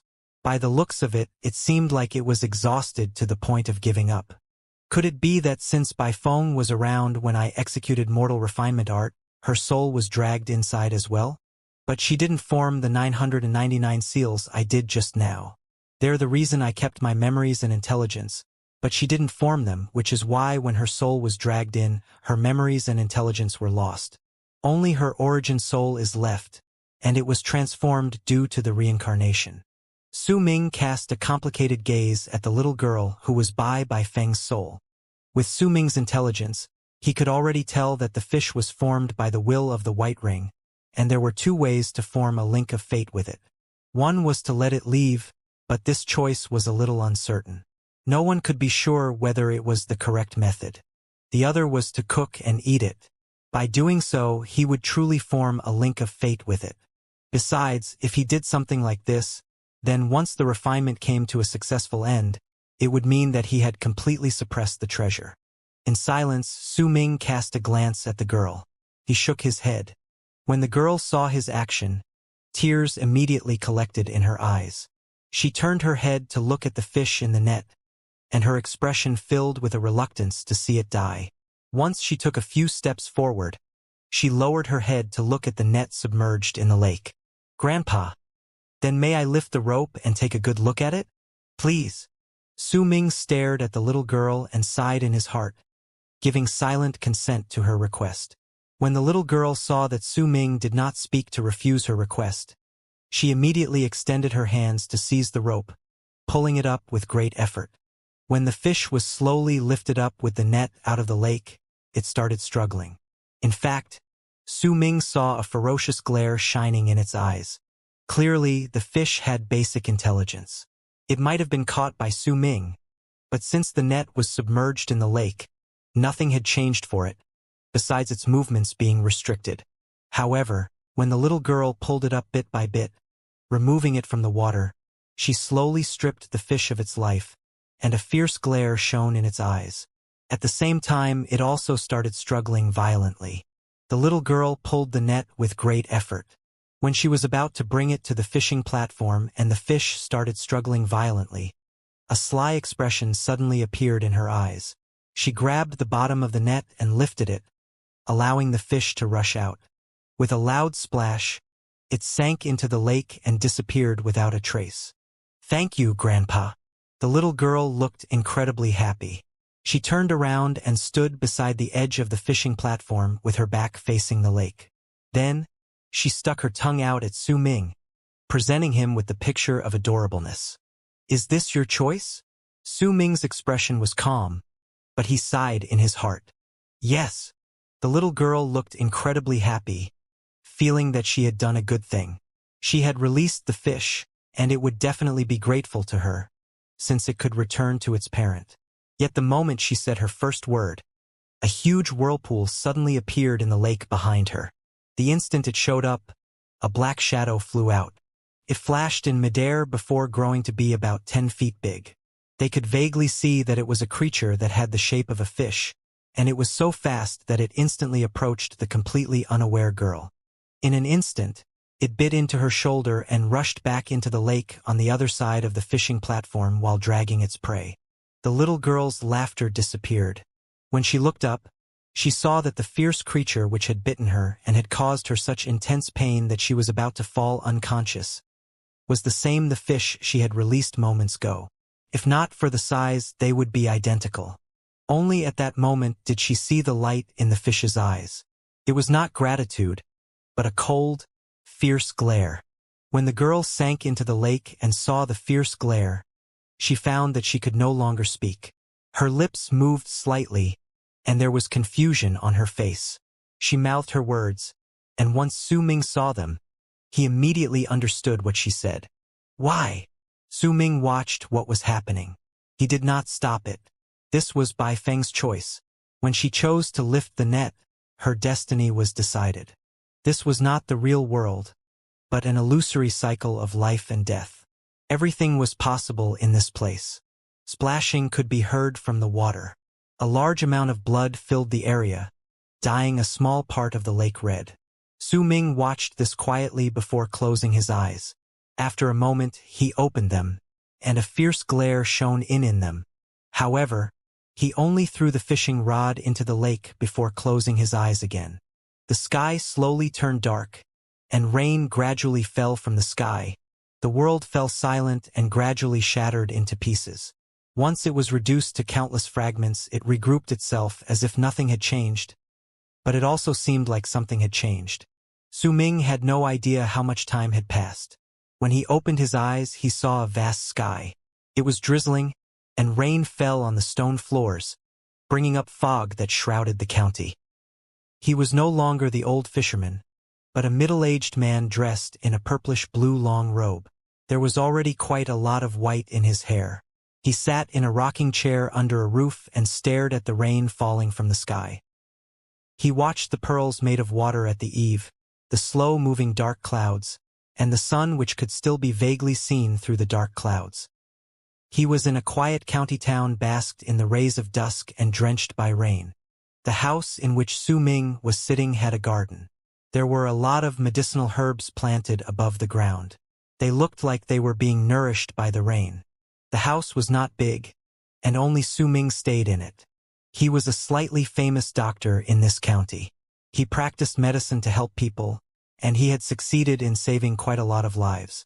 Time trickled by. The patter of the rain grew louder when it fell on the ground. Night arrived even earlier and filled the county with darkness. Only the lights from lamps in the houses could be seen, and they looked like some form of guides, allowing people to feel that they were not alone. Su Ming slowly stood up from the rocking chair. He could still remember that he was Su Ming, but he found that his memories were no longer clear. It was as if he had lived a long, long life, so long that he had almost completely forgotten it. Is this the power of reincarnation? This is just the second time, and I'm already like this. Based on this, perhaps during the third or fourth time, I will completely forget why I came to this place. Su Ming stood up quietly and picked up a lamp. Its fire shone on his face, flickering, and gave him an ancient aura. At that moment, banging sounds reached his ears. Someone was knocking on the gate to his courtyard. Is Dr. Mo here? Dr. Mo, please help us. Su Ming turned his head around and looked towards the gate, then took a few swift steps forward to push open his gate while under the rain. Once he did so, he saw two men standing right outside his gate along with a shattered palanquin held by 8 people. The two men looked rather similar, and it was clear that they were brothers. At that moment, the one to the left looked at Su Ming anxiously, then came forward to hold his hand. Dr. Mo, please help us. My wife is about to give birth. Please save her. With an anxious face, he dragged Su Ming over. When he was about to call the people holding the palanquin to come forward, Su Ming interrupted him. Wait, if your wife is about to give birth, you should go to a midwife. This is... Su Ming was momentarily taken aback. At that moment, he looked as if he had forgotten about his previous status and seemed like he had completely fused into this world. He instinctively said the fitting words. But, Dr. Mo, this is a long story. In truth, my wife's life is hanging on the line. Dr. Mo, I'll kowtow to you. The man knelt on the ground with a thump.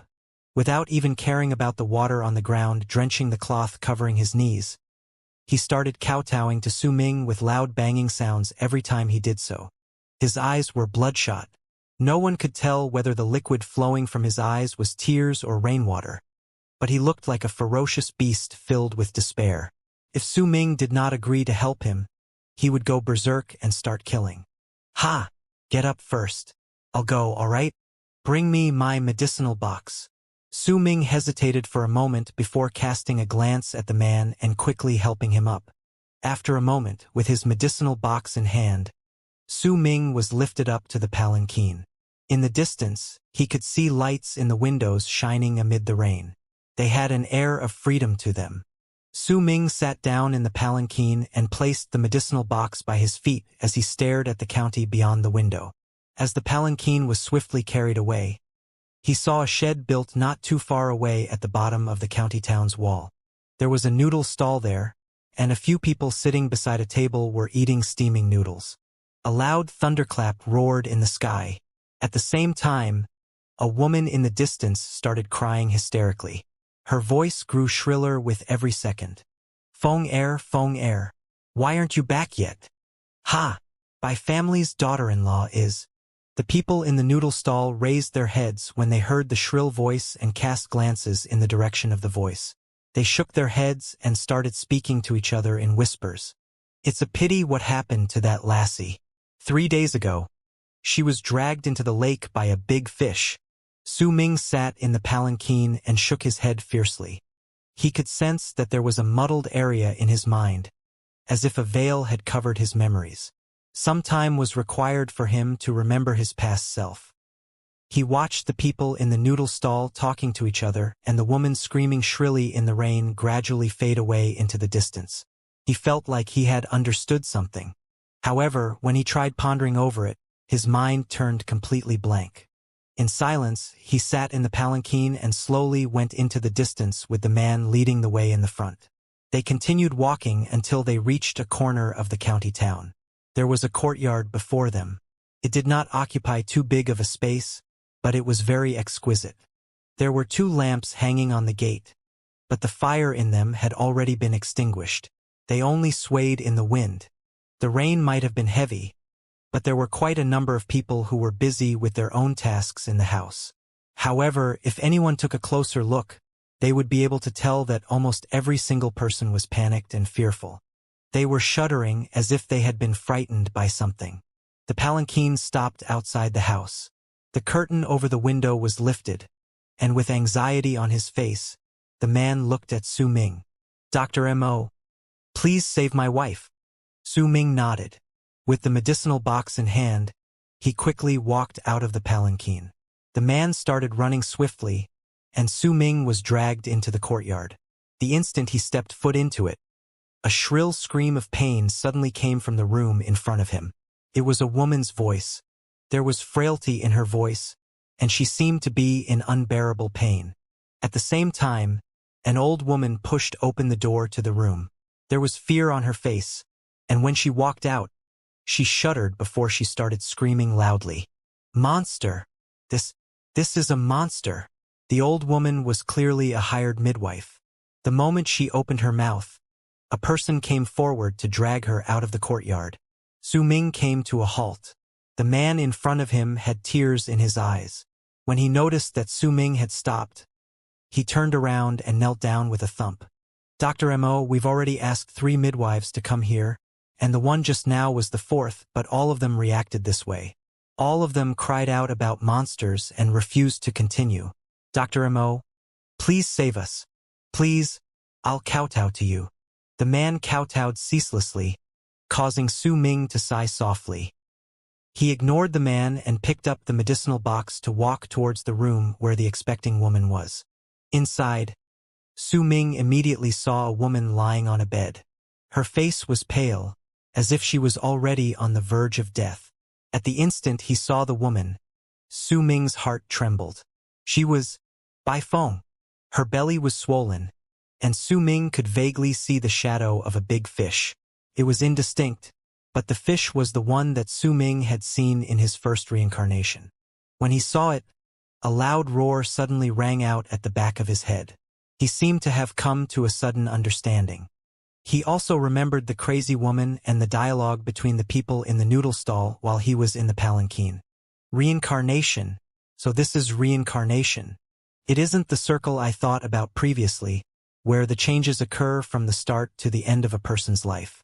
Reincarnation isn't a circle. It takes all kinds of shapes, and it is a world formed by countless connecting dots. My first reincarnation was as a fisherman, and this is a dot. I personally witnessed Bai Feng being devoured by a fish. Then, in my second life, I am no longer a fisherman. I became a doctor, but I am still in this world. It's just that I've become another connecting dot. This is a world, and I will become all sorts of people in this world due the cycles of life and death. So this is reincarnation. Su Ming's heart trembled as if he had come to truly understand something, but there was still something lacking. He felt that there were a few things which still evaded him. A scream of pain from the expecting woman interrupted Su Ming's thoughts, causing his gaze to become slightly complicated. This person and the baby in her womb. Clearly, the baby is the manifestation of the will of the ring.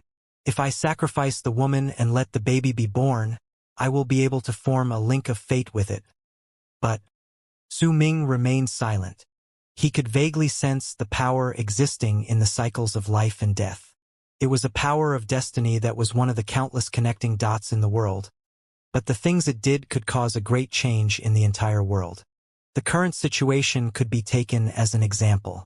If Su Ming chose the baby and helped it be born smoothly, then the woman would certainly die.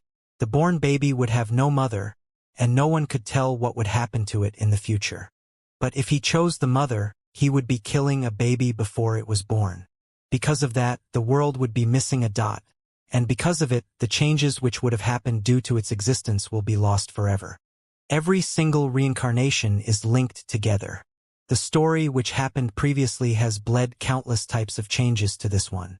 All of them are activated in an unseen manner based on my choices.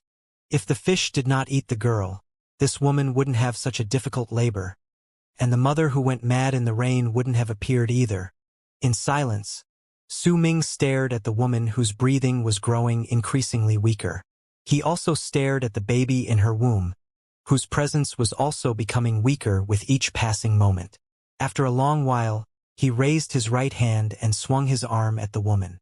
With it, her breathing instantly became stronger and steadier, but behind it was a life swiftly flowing away. In just the span of a few breaths, a baby's cries rang out in the air. A smile appeared on the woman's lips, and she closed her eyes, breathing her last. The adult died and the baby lived. Or rather, the baby was born because the adult died. With a person's death, another person survived.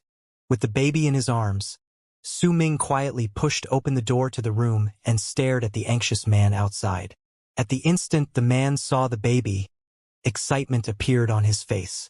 He took a few steps forward, but when he saw the dead woman on the bed, his face instantly turned pale. He staggered, and sadness as well as anger appeared in his eyes. He stopped moving, then threw his head back to let out a forlorn roar. He did not stare at Su Ming or the baby, but instead took a step forward to arrive beside the bed. When he saw the woman, who still had a smile filled with maternal love on her lips, even though she had already died, tears fell from his eyes. "Is this your choice? Why didn't you ask me? Why?" The man turned his head around and glared at Su Ming. He did not even stare at the baby in his arms, but instead started shouting loudly as if he had gone mad. The forlorn voice made Su Ming sigh softly, but the next moment, with red in his eyes, the man suddenly raised his right hand and pointed at Su Ming. With it, a great sense of danger rose in Su Ming's heart. When he turned his head around, his pupils shrank rapidly, and he saw a scene he could not believe. He saw a vague figure appear faintly behind the man. Its presence might have been faint and fragile, looking like it might disappear when wind blew against it. But at the instant Su Ming saw the figure, his heart trembled in a manner he had never experienced before. "How could this be?" he mumbled. A hole appeared at the center of his brows. Blood poured out from it, taking away his life and soul with it. He could not dodge the one-finger strike. It was like a destined strike. The moment Su Ming saw the figure behind the man, he was destined to die. That figure was himself. Su Ming saw himself. The body slowly fell down. The instant Su Ming's consciousness scattered, the entire world went silent and gradually shattered to turn into a gigantic vortex. The pieces regrouped and turned into a complete world again. Moments later, Su Ming opened his eyes. Rain was pouring. It was dark, but the lamps in the area were bright. A shrill scream of pain came from the house, clearing Su Ming's head. When he looked around, he found himself in a courtyard. As he stared around it, he felt that it was incredibly familiar, but there was also a hint of unfamiliarity to it.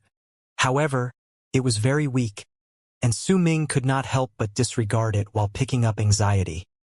He stared at the servants busying themselves in the courtyard and the figure under the lamps in the room. The person in pain in the room was his wife. It was the day she was supposed to give birth, but a long time had passed, and they had already brought 2 midwives.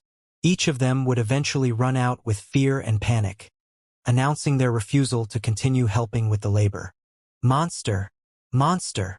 The door to the room was pushed open swiftly. An old woman ran out while shuddering. Through the door, Su Ming could see his wife struggling in pain, and his heart clenched in pain. He had forgotten his past. It was as if this was who he was supposed to be. He was a slightly reputable ministry counselor in this county town, and he had a well-off family, a beautiful wife, as well as an official rank in the government. Yet now, he could do nothing but stare at his wife in pain and watch as the midwives screamed that there was a monster. Have someone get the palanquin.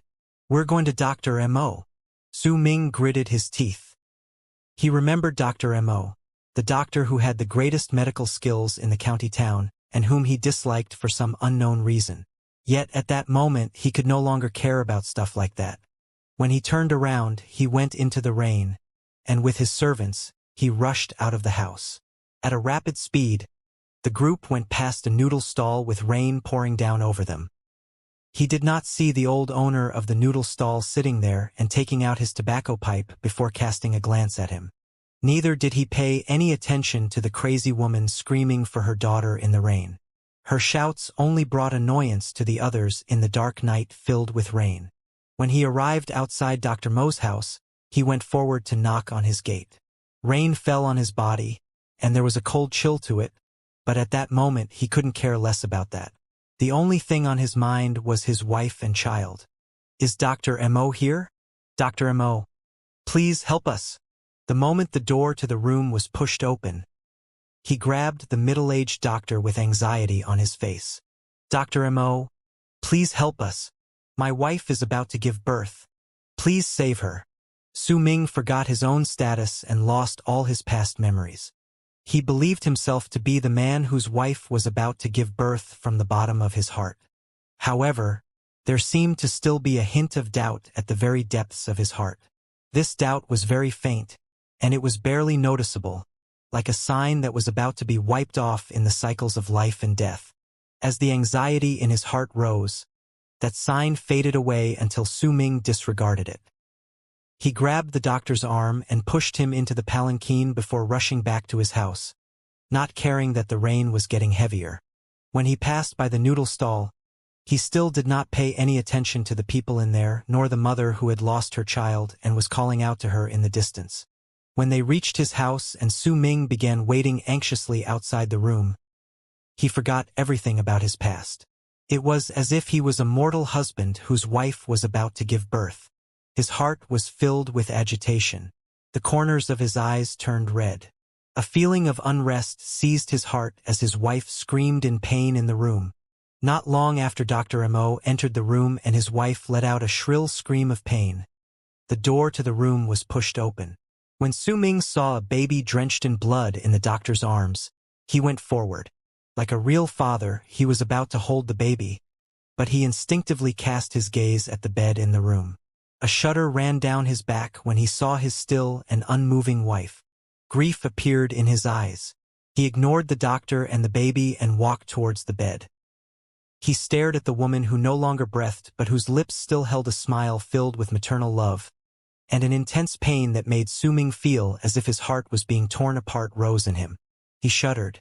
This authentic feeling made it seem like he had went through half of his life with this woman. Is this your choice? Why didn't you ask me? Why? Su Ming turned his head around and stared at the doctor with the baby in his arms. His eyes filled with red, and his gaze held a hint of madness. He knew that his wife was going through a difficult labor and there was a high possibility that the doctor could only keep one alive, but if he had to choose, he would choose his wife without any hesitation, not the baby. However, this choice had already become something of the past. The intense pain of his heart being torn apart drowned Su Ming's mind. As he laughed brokenly, a storm raged in his head. It brought about a faint memory. It seemed to be telling him that this was a cycle of life and death. He was no longer himself but had become the doctor before his eyes. In that memory he seemed to have chosen the baby. It seemed like this had always been his choice. A confusion mixed with madness and grief Su Ming could not put to words made him instinctively raise his hand. He had a strong feeling that as long as he pointed at the doctor through the air, he could destroy all lives. He raised his hand and pointed at the doctor. He saw disbelief appear in the doctor's eyes and a hint of understanding within it. This understanding made Su Ming remember something, but it was soon overcome by grief. The doctor fell to the ground, breathing his last. Su Ming threw his head back and laughed brokenly. As his laughter echoed in the air, it seemed to act as a response to the forlorn calls of the woman in the rain. On that night, the doctor wasn't the only one who lost his life. The 4 midwives and everyone else were the same. When the morning arrived and the rain ended, their corpses had already been buried in the darkness. With Su Ming's status in the county town, he only needed to spend a rather large sum of money to resolve this matter. Everyone's lives continued, and time slowly passed. 1 year, 3 years, 6 years. The baby girl slowly grew up. She was an obedient little girl that was full of youthful vigor, but she was not loved by her father. When they were alone, she could only see her father's aloof gaze. Her only companion was the son of the teacher in her house. He was a boy who learned with her. He had been born several months before her and had grown up alongside her. Su Ming did not like the little girl, because she was too similar to her mother. It made him remember his deceased wife, and an intense pain like that of his heart being ripped apart would strike him. He loved to silently stare at the sky during rainy days. He would watch the rain fall and the world be enveloped by a curtain of water. Then, without realizing it, he would remember everything that had happened a few years ago. On one rainy night, Su Ming stared at the rain, and at the instant he closed his eyes, the world was reduced to pieces and turned into a gigantic vortex. When he opened them again, the fragments instantly merged together and regrouped. He was no longer the little girl's father, but a thin, middle-aged man with a scar on his face who dressed in long robes. He was very knowledgeable but had an ugly face. Due to it, he had been repeatedly treated as a liar, and he had never been able to achieve his ambitions. He could only become a teacher in a house that belonged to some official in a county town. Teacher, when man does plenty of good, the heavens will always reward them. Is it true? A clear, puzzled voice reached Su Ming's ears. He lowered his head and saw 2 children sitting in front of him in the room used to teach. The 2 children were about 6 or 7, and they were a boy and a girl. The one who asked the question was the little girl. Her eyes were full of innocence as she stared at Su Ming. He only had 2 students. One was his son, and the other the daughter of the official. He had always taught his son to be kind and to do what was right, to live like a pine tree and never give up. He had also taught the little girl who was not loved by her father to be independent, to not be sad, and to grow up kind. Of course it's real. Doing good is the way to become a proper human being. If everyone did good, there would no longer be unkindness in the world. Remember this, people are born kind. We do not do good for the heavens, but instead, when we help others, we will receive a baptism of our hearts. Su Ming said softly with a smile. I know. Grandpa, I saw someone fishing yesterday, so I asked the old fisherman to let go of the fish. This is an act of kindness. The boy immediately said loudly with a laugh. All things in the world have souls. The kindness you performed today saved a life, and you will surely be rewarded in the future. Su Ming said with a smile. This time, he no longer retained a single one of his past memories. Even the hint of doubt in his heart from the previous cycle had disappeared without a trace. He had truly become someone of this world. Then when I see someone fishing in the future, I will also do good. It seemed like the little girl did not want to admit that she had lost to the boy. She cast a glance at him and pouted. Su Ming stared at the 2 children's expressions, and a smile appeared on his face.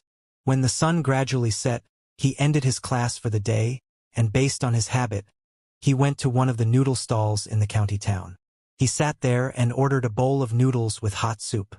Tasted pretty good, which was why he seemed to always come to this place. The owner of the noodle stall was an old man with a head full of white hair. He was dressed in gray robes, and he had always made his own noodles over the years. Even if he sometimes had a worker, the younger person would only be in charge of helping and assisting him. When he only had a few customers, the old man would smoke his pipe while sitting on the large stone by the stall. He would use the grass on the side to weave grass puppets while he watched the passers-by around him. Occasionally, he would drink some wine with his customers. His eyes were slightly muddled, but every single time Su Ming looked towards the old man, he would have a strange feeling. It was as if he could see a hint of compassion in the old man's eyes, along with the anguish behind it. This hadn't changed over the years, but Su Ming did not ask. He liked this place. He loved sitting at the noodle stall and drinking hot soup while watching the people in the world outside. It was a good time to think about his life. On that day, when Su Ming put the bowl down, he raised his head and saw that the old man was staring at him as usual. Su Ming remained silent for a moment before he suddenly spoke. "Old man, why do you always look at me? This isn't something that has happened just once or twice. Over the years, every single time I come here, you stare at me." The old man tapped the tobacco pipe against the ground. As he smiled, he spoke softly, with words that carried a profound meaning. "It is not I who is staring at you, but you who is staring at yourself." Su Ming stared at the old man. After pondering over his words for a moment, he found himself unable to understand the meaning behind them and shook his head. "You don't understand, huh? Heh. I am watching and waiting for the day you will no longer come and another you arrives." Su Ming frowned. Just as he was about to speak, he heard the old man mumble to himself. "The fisherman always comes here, because I buy his fish. Only with it can I make the soup for my noodles taste like seafood. Not all children are kind-hearted by nature.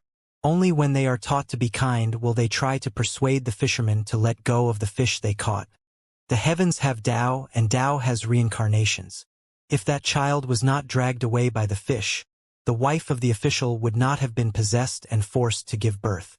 If that was the case, the doctor would still be the doctor and not a corpse. The official would also still be the official. He would not have become a man who did not love his own daughter. If that was the case, he would also not have the teacher teach his own daughter, but would instead teach her himself. Perhaps he would not teach her how to perform deeds of kindness, and she would not persuade the fisherman to release the fish, and because of it, the teacher would not be around, and his son would also not be around.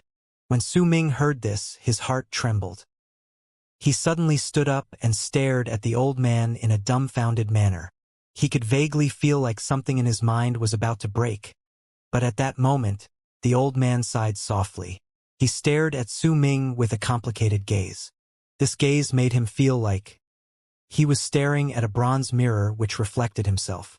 "You have yet to arrive at the moment when you gain the epiphany. Go on, be on your way." The old man shook his head and tapped the tobacco pipe in his hand against the ground. Immediately, a bang rang in Su Ming's head. The world shattered to pieces during that instant and turned into a gigantic vortex. It spun with loud rumbles, and the fragments of the broken world regrouped to form another scene in the same world. A new cycle of life and death. The girl was a child whose mother had died and whose father did not love her. Since birth, she had never seen her father smile, and she had never had any sort of paternal love. From the moment she could remember herself, she had to cover her body and face with blankets during the nights, and in the morning, she had to be careful and avoid the rooms in which her father stayed. If she ran into him, she would only see his aloof gaze. It seemed to be resenting her for not dying, and while she was still just a child, she understood what it meant.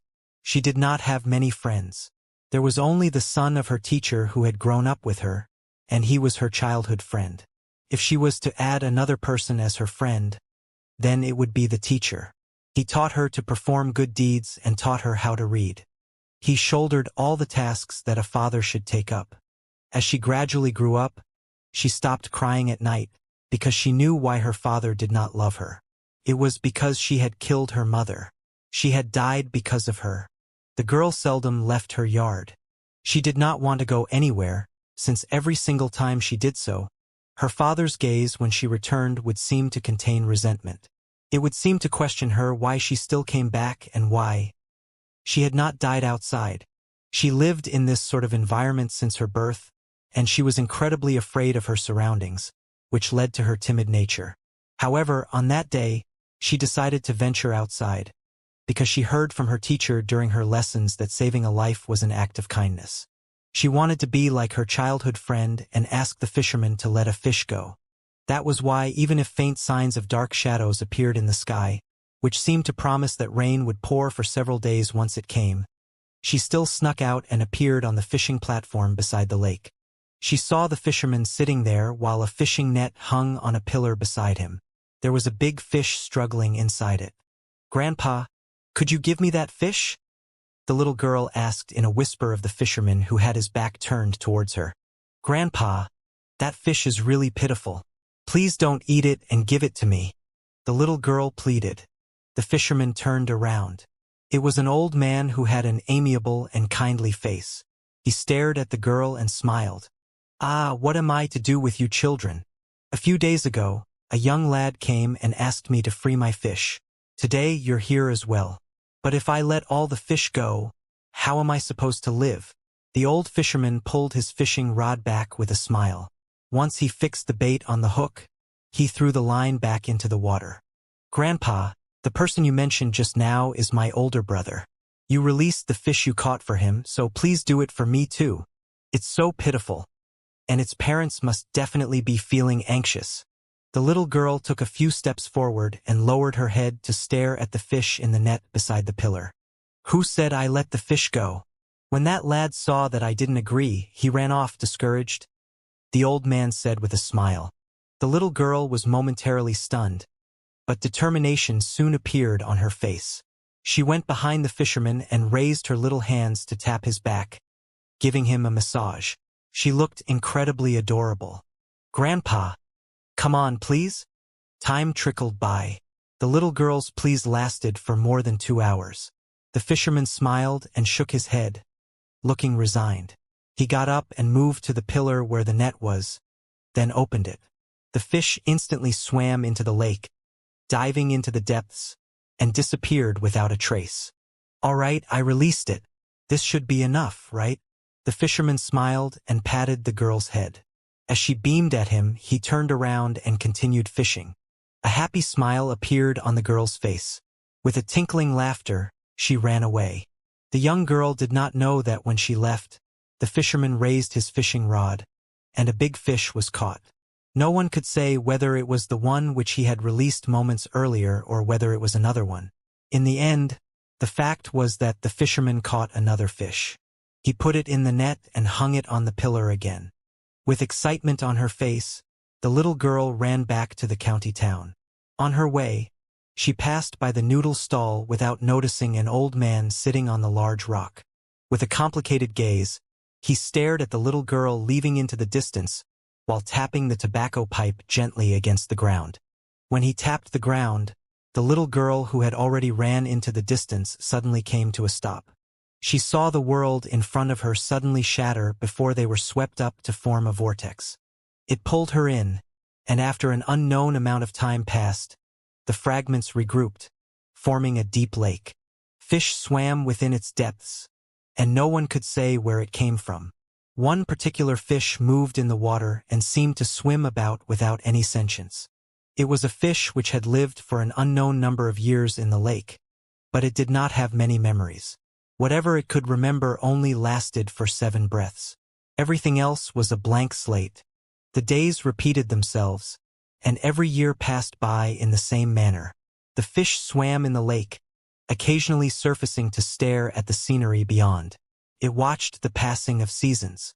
There were times in the past where it wanted to rush out of the water and take a look at the sky and earth, but the moment this thought appeared in its head and it could take action, it had already lost that thought.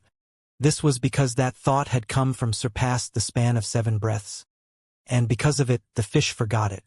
However, with only the memories worth the time of 7 breaths, the fish did not know grief, and neither did it know joy. 7 breaths were too short, so short that even its grief would only last for at most 7 breaths. Then it would forget why it had been sad. Its joy would last for at most 7 breaths as well, since it would forget why it was happy. With its memory like that, the fish's mind was blank most of the time. It had no memories and thoughts. It would only swim about in the lake based on its instinct. It would stare at its companions, at the darkness, and the distance where no future existed. One day, when a fish bait sank into the lake, it entered the fish's line of vision. It knew what it was, but it still went up to bite it. When it was pulled up by the fish hook and flung onto the platform, it saw the blue sky and the world beyond the water. But a pity. It only had 7 breaths worth of memories. When it was placed in a net and the net was hung beside a pillar, it could only struggle against the net. During that time, it would only struggle for 7 breaths. Because after that time, it would have forgotten that it had been caught by someone. It also forgot that the lake where it was should not be this small, and that it should not have a net which it could not leave. Because of that, it would swim about in the net in a carefree manner. When the net was lifted out of the water and the fish struggled with the pain of suffocation, it saw a little girl. That girl had raised the net, bringing it such great agony. The fish glared at the little girl, and as it continued struggling, several breaths passed. It forgot why the little girl had lifted the net. The fish only remembered that the girl was the one who had caused it great pain. Its memories only lasted for 7 breaths. So when it struggled free through a gap that had suddenly opened up in the net, it forgot that it had once been caught and brought out of the lake by someone. It forgot that it had been placed in a net, and it forgot that the net was not its home. It only remembered that during the first breath of its memories, the girl had brought it pain. Because of that, when it returned to the water, it leaped up again. It did not know why its body would instantly turn big, but with a single bite, it dragged the little girl into the lake. Time seemed to continue trickling by. The fish could never know how much of it had passed. Perhaps it had just been 7 breaths. But at that instant, it saw another hook falling into the lake. It had already forgotten about the dangers of the hook, yet it seemed to know what that hook was. Once it bit it again, it was brought out of the water again, and it was put into a net again before being placed into the water with only a limited area of movement. Then, just like before, it forgot the start of the story and only remembered the ending. This time, the fish did not see the girl. Instead, after an unknown amount of time passed, the net was opened and it swam out to return to the lake. Upon being freed, it cast the fishing platform a glance. On it stood an old man, and by his side was a little girl who seemed to be staring at it. When 7 breaths passed, the fish started swimming about in the lake. But this time, it seemed to be trying hard to think of something, and it continued thinking even when it bit down on another fish hook and was brought out of the water. It still continued thinking when night fell and it was taken out of the lake the second time. It had already forgotten the start and the ending. The fisherman took it and sent it to the noodle stall where it opened its eyes to see an old man holding a tobacco pipe through the net. He was using grass to weave grass puppets while staring at it. "You are my 6th reincarnation," he said. There was an ancient air to his words, and the one sentence was spoken so slowly that he spent a total of 7 breaths to finish speaking it. This allowed the fish to hear the full sentence, thereby allowing it to be recorded in its memories for all time. It turned into a loud rumble, and the fish seemed to have remembered something. As its world crumbled, the fragments of the shattered world turned into a vortex. With a howl, it took away the final shred of thought in the fish's mind. It could not see the fragments regrouping, and it could not see another world appearing before its eyes. Zhang Wenzhang was his name. It was a name that looked very common, but in truth held a hint of a poetic flair. His father had given him that name, and as the son of a teacher, Zhang Wenzhang thought that this was quite a good name. At the very least, based on the name alone, the others would know that he was an educated person. Yet in reality, he did not like studying. He liked personally cooking good food, such as brewing soup or making noodles. Perhaps it was due to this hobby that as he gradually grew up, he was no longer as gentle and frail as his name suggested, which meant that he was an article written in a book. Instead, he turned into a young man who leaned slightly on the plump side. His round face looked rather honest, but the light occasionally shining in his eyes would allow other people to tell that he was rather cunning. Yet that was all that they could see. After all, the cunning that others could see was usually something intentionally shown, and it was all due to a person's ego of not wanting other people to think that they were not smart. Zhang Wenjiang might not like studying, but as the son of a teacher, he believed that he should sound eloquent when he spoke. It was rather difficult for him, however, which was why he listened to the advice of the daughter of his father's employer, the one he was incredibly fond of and the one who was incredibly beautiful.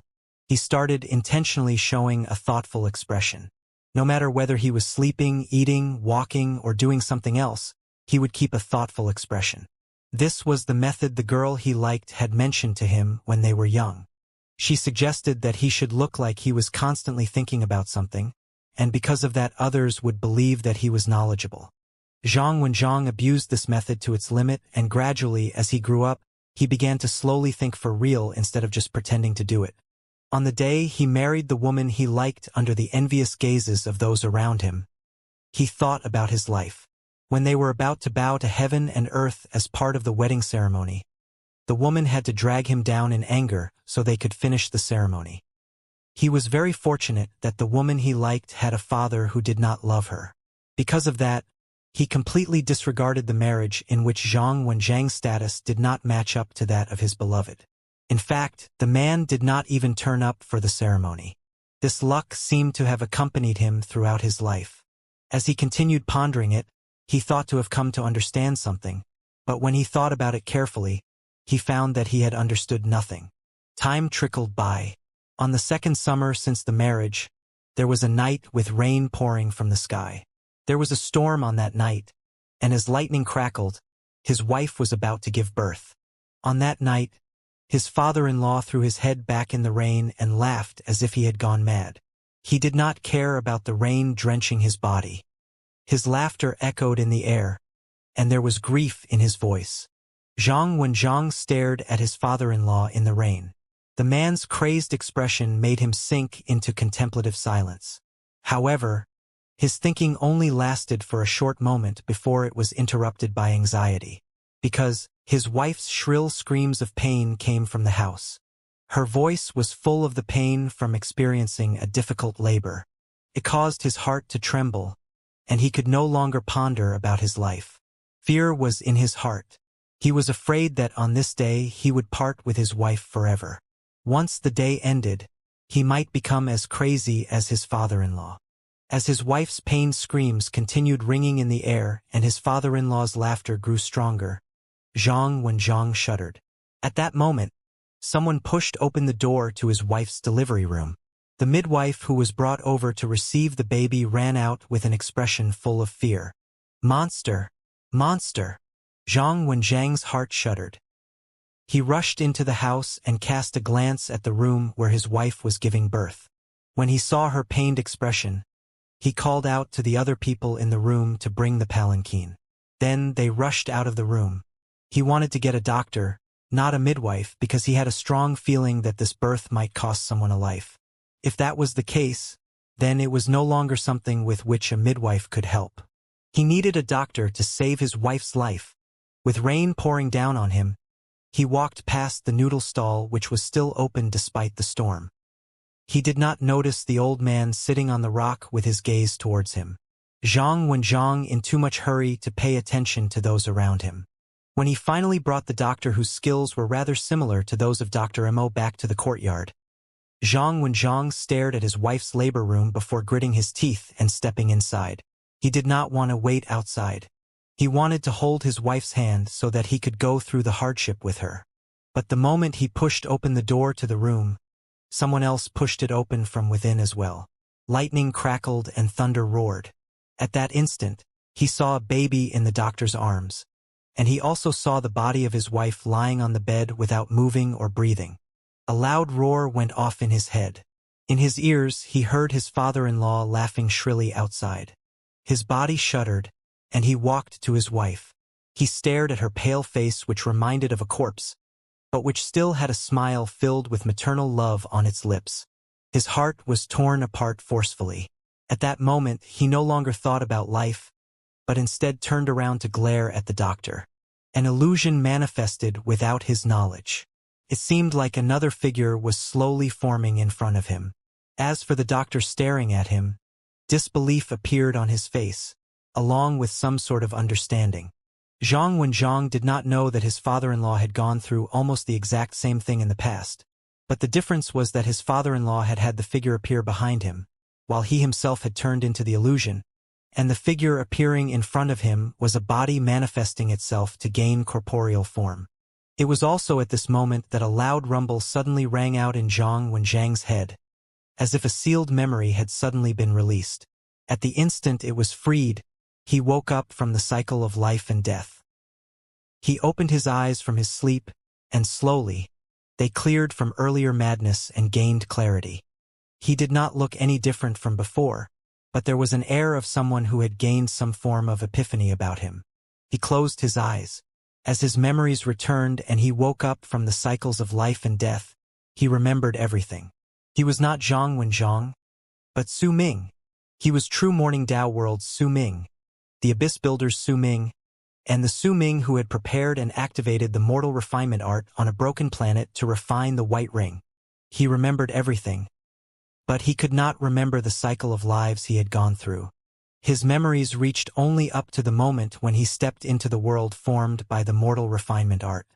In silence, Su Ming turned his head around to cast a glance at the body of the woman lying on the bed. He saw her face, and he shuddered lightly. The woman looked like Bai Feng from his memories, or rather, as Bai Ling from Dark Mountain. In this cycle, she was my wife. In silence, Su Ming raised his right hand and tapped Bai Ling's body gently. A wave of life force immediately surged into her. Even though her life had been about to disappear a moment ago, she slowly opened her eyes. She stared at Su Ming, and a smile bloomed on her frail face. "Let me take a look at our child." Su Ming stared at Bai Ling. With his memories recovered, he couldn't help the complicated emotions in his heart. However, they did not reflect on his face. Instead, he nodded and took the baby from the doctor's arms before returning to Bai Ling's side. The two of them stared at the baby together, and the smile on Bai Ling's face showed maternal love. "He looks quite like you, but he'd best not be as silly as you," Bai Ling said with a smile, but there was still a hint of weakness to it. Su Ming closed his eyes and hid the complicated look in his eyes. He sighed in his heart. Time passed, and in the blink of an eye 3 years went by. During them, Su Ming stayed by Bai Ling's side. He no longer pondered over life, because life was right before his eyes. There was no longer anything to ponder about it.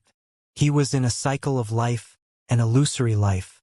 Within it, everyone was asleep, and only Su Ming was awake. He looked at the people living their lives in happiness, anger, sadness, and joy. He watched Bai Ling's gentleness towards him, watched as his child grew up, and the emotions he felt could not be described with words. At certain times, waking up was a form of suffering. If Su Ming had not remembered everything, he could have lived happily as he did in the past. But now, even if he wanted to live happily, it had become impossible to immerse himself in it completely once he knew that it was all fake. 3 years after Su Ming had regained his memories, Bai Ling's father closed his eyes and left the world. Another 3 years passed, and Su Ming's father in this cycle, the teacher, also reached the end of his life. Being born, growing old, getting sick, and dying were all parts of a person's life. The noodle stall from the past was no longer around. It was empty, as if it had disappeared without a trace in this time and place. The child grew up, and wrinkles appeared on Bai Ling's face. When an ancient air surrounded Su Ming's body, time had walked a long path with Su Ming and Bai Ling in this cycle.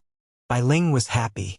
Even if she was old, every single time she looked at Su Ming, gentleness would appear in her eyes. When she whispered to him, she would talk about their childhood in this cycle, about how they had stayed together since they were young. Su Ming, too, gradually stopped thinking about his past. He slowly allowed himself to immerse himself in the cycle. As they counted the white hairs on their heads, they slowly grew old together. Then their daughter married of. Then, the mercilessness of time aged Bai Ling's body as decades passed. More wrinkles appeared, and on a midnight several years later, she held Su Ming's hand. While staring at the starry sky beyond the window, she whispered under her breath, "I had a dream. I dreamed of a mountain which housed an ancient tribe. I dreamed that I was a girl in that tribe, and I was dressed in white mink fur. There were some pretty embellishments at the center of my brows, and you were a person from another tribe. One day, there was a blood moon, and you carried me on your back. At dawn, you circled the mountain with me. You did not want to send me back.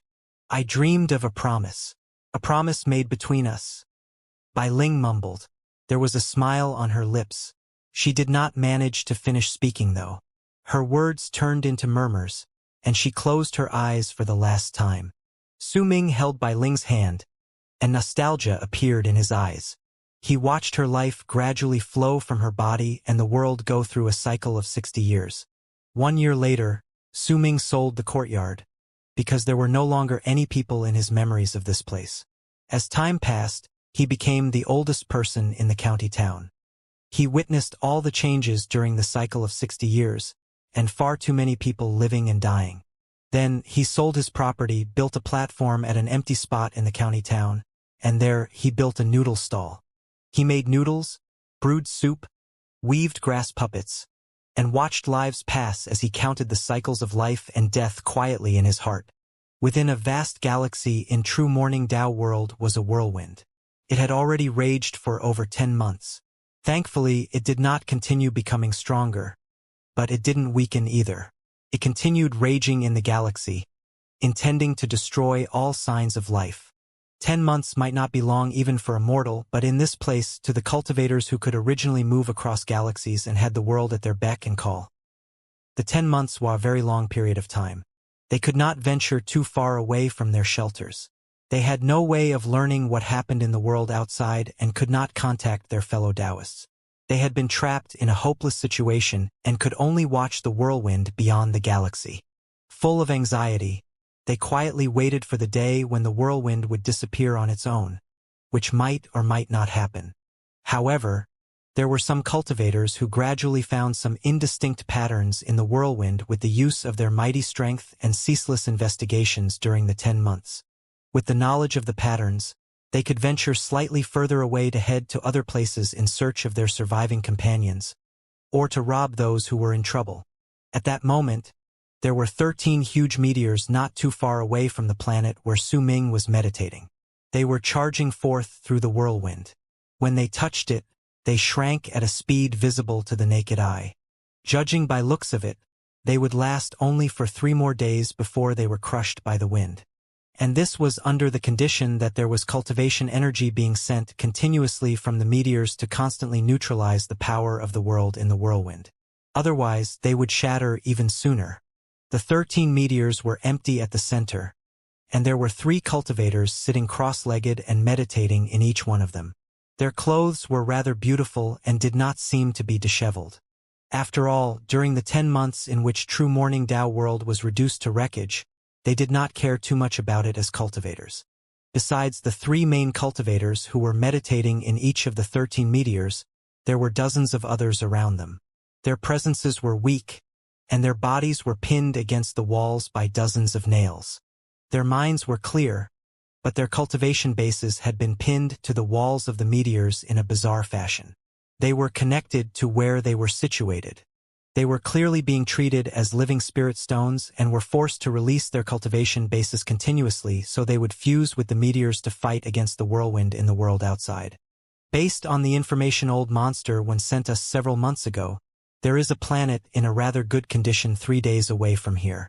There are ripples of power from cultivation bases spreading out from there. A middle-aged man who was one of the 3 people sitting in the meteor in the lead opened his eyes. A ferocious smile appeared on his lips, and he said languidly, "Let's hope that we can get a very good haul this time. What if we run into those from Morning Dao sect?" An old man also opened his eyes. When he voiced his question in a calm voice, he cast his gaze at the last person among them.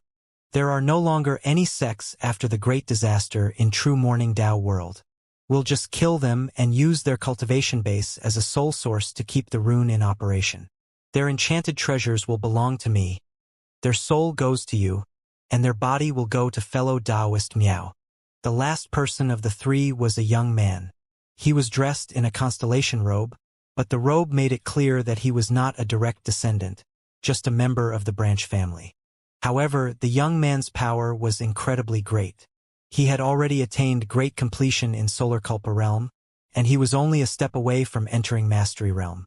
Yet, for some unknown reason, the mighty pressure spreading out from his body could cause the other two to treat him as their equal, even if they were in Mastery realm. After all, there were few who were weaklings among those able to survive so freely in the disaster. Only those who had the power of Almighties had the right to do so. The two men cast each other a glance, then smiled faintly. They did not speak and closed their eyes. Time trickled by. In the blink of an eye, 3 days went by. When the third day arrived, most the 13 meteors had been lost, but they still did not disintegrate in the whirlwind. Instead, they turned into 13 shooting stars that charged towards Su Ming's planet. After a moment, booming sounds rang out from the planet. A powerful tremor shook it ceaselessly. There were many parts at the edges that were reduced to fragments and swept up by the whirlwind into the galaxy. While Su Ming was enveloped by the light of extreme darkness in the pit, a glint suddenly shone in the bald crane's eyes, and its gaze turned into a fierce glare. It flew up and rushed out of the light of extreme darkness. Then, when it cast its gaze into the distance, its expression changed. 1, 2, 3. Darn it all. There are hundreds of people in those 13 shooting stars. That's not right. There are only 39 lively presences. The others have been turned into puppets used to protect and operate the 13 shooting stars. They're like human-shaped spirit stones. This idea isn't too bad. I didn't expect them to be able to use this method to move through the galaxy. Could it be that they came here because of this place? A thought formed in the bald crane's mind, and it shrank, returning back to its place. It dissipated and fused with the light of extreme darkness while changing the scenery so that no one would be able to see a pit, but flatland. It did not take long before the 39 long arcs charged over from the distance. In an instant, they came to Su Ming's isolation grounds and drifted in space. An icy expression appeared on the 39 people's faces. They had grim, murderous looks. Clearly, all of them were people who had killed plenty of others. There were 6 among them who exuded the mighty pressure belonging to Almighties, and even the weakest among them was in the later stage of World Plane Realm. There were some who were originally cultivators from Morning Dao sect, and there were also those from the Immortals Union. They had been from 2 opposing parties who would fight against each other the moment they ran into each other 10 months ago, but right then they were on friendly terms. The reason for it was the disaster that had fallen on true Morning Dao world. The distribution of loot between them was also a factor to their cordial relationship. It's strange. It should be in this place. Based on the information the old monster told us, it should be this place. A glint shone in the eyes of the old man named Miao, and a jade slip showed up in his hand. When he read it, he frowned and spoke slowly. Could it be that old monster when sold us fake information? One of the 30 people immediately asked with a cold sneer. He wouldn't dare. If he dared to sell us fake information, I would definitely find him and skin him alive. I would then use the fat of his corpse to light a lamp to burn his soul. Impossible. Fellow Taoist one has a good reputation. Even if he is selling fake information, he wouldn't sell it to us. Could it be that the person here left? He either left or hid himself. We might not be able to sense anything with our divine senses, but if we destroy this planet and fuse it into our enchanted vessels, we wouldn't have come here in vain. If that person has really hid himself, then when we crush the planet, he will naturally show up. The young man in the constellation robe said in a sinister voice. As he spoke, he raised his right hand and seized space. Immediately, the galaxy rumbled, and a black, long blade appeared in his hand. When it appeared, the weather changed. Waves of cold air crashed into everyone's faces, and greed immediately filled the expressions of the cultivators in the area. But their wariness was even greater than their greed. The sect defending treasure of the Immortals Union's freezing blade sect, the heavenly frost-cutting blade. Only you alone are suited to have this item, Brother Dao. At least my action of killing the great sect elder of Freezing Blade sect in the past when he went into isolation to cure his wounds wasn't in vain. The old man named Miao smiled faintly. Brother Miao, you praise me too much. I've also split up a portion of great sect elder Han Dao's soul with you. Didn't I? The strength of your divine sense is outstanding among your peers. And Brother Song obtained the physical body of Freezing Blade sect's great sect elder. After he refined it, he added another layer of refined skin on himself.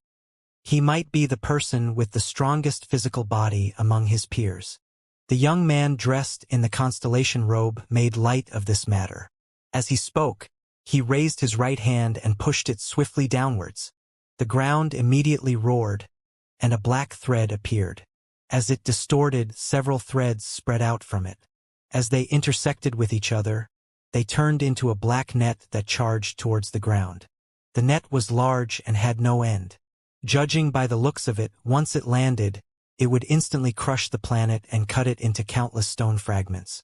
The flatland that the bald crane had manifested was also within the area where the net would cut. If it truly landed, Su Ming's isolation grounds would immediately be revealed. The bald crane's illusion could hide them from the detection of all divine senses. But there was a huge weakness to it. What it created was an illusion, not something real. The naked eye and divine senses might not be able to detect it, but if anyone broke it forcefully, they would immediately notice the difference. Damn it! Su Ming still needs a few more months. Why did this group of people suddenly appear in this place? And who is that old monster one? How did he know that there's someone here? The bald crane's eyes glowed in the light of extreme darkness. A dark look appeared on its face, and it did not bother to dodge the black net descending on them. It simply allowed the net to charge towards the ground. When the ground trembled, huge cracks immediately appeared. They spread out and intersected with each other with loud bangs. In just a few breaths, a loud bang came from the planet as if it was about to crumble. Yet at that moment when the black net cut up the planet and touched the illusion, it suddenly disappeared on its own, and an endless black light spread out from within. The 30-something cultivators in the area were the first to be affected. At the instant the black light spread out, some of them immediately let out shrill screams of pain. Cold chills filled their bodies. 4 of them who were cultivators in the later stage of World Plane Realm plunged straight to the ground. With a thump, their bodies turned into blocks of ice. Their nascent divinities could not escape either. They were instantly shot through by the black light, and their forms as well as their souls were destroyed. The other people escaped by a stroke of luck, but shock was on all their faces. Only the eyes of the 6 cultivators who had the presences of Almighties spreading out from their bodies filled with greed, even if they were retreating with the others. What is this light? Ha! There's definitely a person in this place. He has such a powerful light with him, but he chose to hide. So it's certain that he's severely wounded and is exercising his breathing to heal himself. This is our chance. This light. The instant the young man in the constellation robe saw the black light, he frowned as if he had remembered something. This is the light of extreme darkness. I've seen in True Morning Dao World before. At that time it was controlled by Dynast Dao Kong. Could it be that the person recovering from his injuries here is Dynast Dao Kong? A glint appeared in the young man's eyes, is shown with excitement and bloodthirstiness. Move into formation! The old man named Miao roared while licking his lips. The 30-something people in the area immediately moved and surrounded the area from which the light of extreme darkness spread out. They formed seals with their hands, and at a deep shout from the old man named Miao, they lifted their palms. Using all their power, they pushed down against the ground. The land trembled, and the planet rumbled. It already had plenty of cracks, and after the attack it looked like it could no longer withstand the pressure. It crumbled and shattered as layer upon layer of the planet tumbled backwards. What was revealed in the galaxy before the people's eyes was a gigantic stone of about 100,000 feet big. That stone encapsulated the pit in which Su Ming was sitting. The 13 planets which had descended flew up and surrounded the area to form a rune, preventing the whirlwinds from surging inside. As for those which had come out, these cultivators had no need to fear their power for the time being. The moment the planet shattered and the stone was revealed, the bald crane let out a shrill screech. The light of extreme darkness spread out swiftly, and the 30-something people immediately cried out again. When they retreated, 2 more people turned into blocks of ice and fell onto the planet. Damn it! If it wasn't because I, Grandpa Crane, need to split my divine sense to maintain Su Ming's world of reincarnation, I would have killed all of you bastards a long time ago. But I can't do it because I can't move too much of the light of extreme darkness. If Su Ming woke up, then it'd be even easier to kill these people. Damn it, why are there so many of them, and 6 of them are even almighties? This is just bullying. The bald crane felt slightly anxious. It would have been easy if the enemy wasn't numerous, but with so many people, the bald crane did not fear them. But it knew that Su Ming's mortal refinement art was at a critical stage. If he was disturbed, an irreversible change might occur. Besides, once he failed, he would no longer be able to use this refinement art to subjugate the supreme treasure. This is indeed the light of extreme darkness. If we absorbed it, our offensive abilities would increase by a large margin. The greed in the eyes of the old man named Miao grew stronger. Without any hesitation, he raised his right hand and swung it forward. Immediately, the galaxy shuddered and distorted. In the area surrounded by the 13 shooting stars, dozens of huge eyeballs appeared. They were filled with blood capillaries, and some of them were even damaged. However, all their pupils shone with a brilliant light at that instant.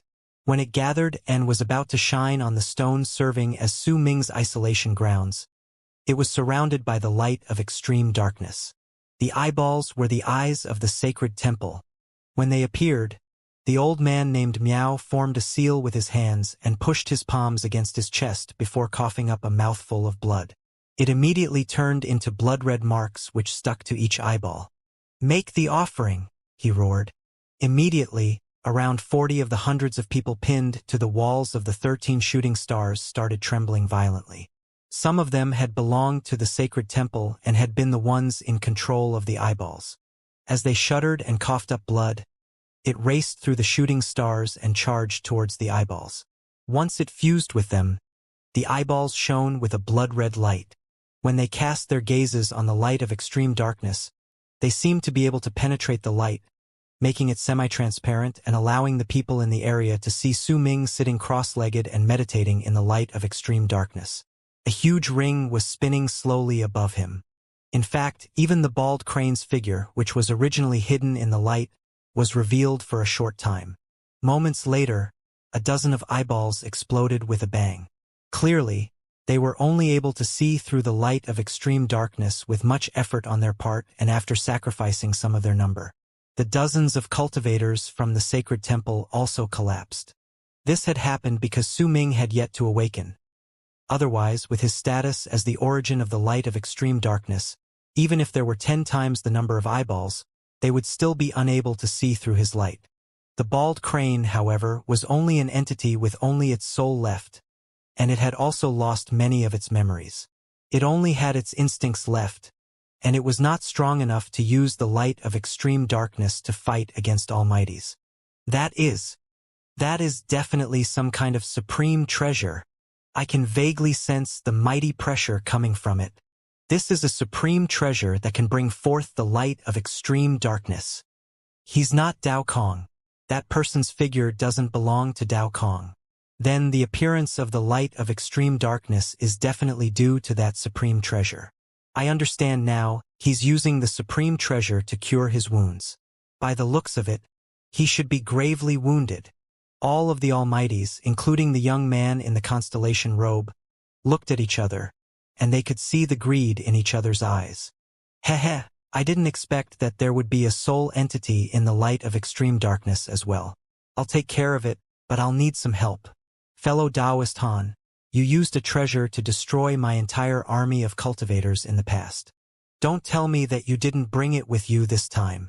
An old man dressed in black robes and who possessed the power of an almighty laughed hoarsely. His physical body started withering rapidly, and in the blink of an eye he became emaciated, reduced to only a layer of skin. In fact, even his bones seemed to have melted. making his body squeeze together. A wisp of black smoke flew out from the top of his skull. The black smoke moved through space while changing into a three-headed malicious spirit. It roared toward the heavens, and the ripples of power which belonged to Almighties spread out from it. This was no longer a nascent divinity, but a magical entity that had fused with a nascent divinity after refinement. The three-headed malicious spirit roared and charged towards the light of extreme darkness. At the same time, a cold sneer appeared on the face of a middle-aged man dressed in purple robes. He did not speak, but instead raised his right hand and flung something into space before he sat down and began meditating. Clearly, the item he had thrown just then required him to immerse his entire mind in it to control it. Booming sounds rose into the air, and the galaxy trembled. A gigantic green log appeared before everyone. There was an old face on its surface. However, most of it was damaged and it looked rather indistinct. At the instant it appeared and the purple-robed man sat down, the eyes of the giant log flew open. At the same time, a freezing glare shone in them. The log let out a loud bang and charged toward the light of extreme darkness. The three-headed malicious spirit laughed ferociously and rushed forth as well. Damn it, that's an enchanted treasure that is only brought out during large-scale wars. A treasure that can only be activated by tens of thousands of people, and he could activate it on his own. Darn it all, so all the souls of a sect fused into this log when the sect was destroyed? Because of it, they might have a chance to possess others and be resurrected once the disaster is over. It's a pity that this item was given to someone unworthy. Or it is a treasure he snatched away once he killed the original owner. The bald crane used its full power to operate the light of extreme darkness. With a loud whoosh, it shone brightly. Immediately, it crashed into the giant log, and booming sounds reverberated in space. The log shuddered and shattered layer by layer, but it still pushed through T, drawing incredibly close to Su Ming. Immediately after, the three-headed malicious spirit hidden behind the giant log roared towards the heavens and lifted its arms to seize the light, the extreme darkness. The bald crane instantly sensed great danger. It felt its soul being absorbed by a great force, about to be yanked out of the light of extreme darkness. As the bald crane screamed, its wings suddenly flashed, and its body changed into that of a seven-colored peacock. Screeching, it fought the suction force. At that moment, though, the old man named Miao, who had summoned the eyes of the sacred temple, let out a cold harumph and lifted his right hand to push against the light of extreme darkness. The galaxy rumbled, and his palm turned into a huge seal that immediately suppressed the light. The young man in the constellation robe formed a seal with his hands, and the freezing blade performed a horizontal slice to cut the light of extreme darkness. For Almighties were attacking together. All of them were by no means weak, since they could survive the disaster and even live luxuriously. When they attacked simultaneously, there was no way the bald crane could stand up against them. It could not turn the tables and get out of the disadvantageous situation as its soul was being continuously sucked out. Fellow Taoist Chun, fellow Taoist Sima, please attack together. Once we obtain this supreme treasure, we can try to gain an epiphany from it based on our own fortune. We'll see who among us is destined to have this treasure, and the others won't be allowed to fight against the one who obtains it, or we will all work together to kill that person. However, the person who obtains this treasure must provide some benefits to the others. A glint shone in the eyes of the old man named Miao. His languid speech was a telling sign that he already treated the supreme treasure as theirs. A man and a woman who seemed to be a wedded couple and who were by his side cast each other a glance.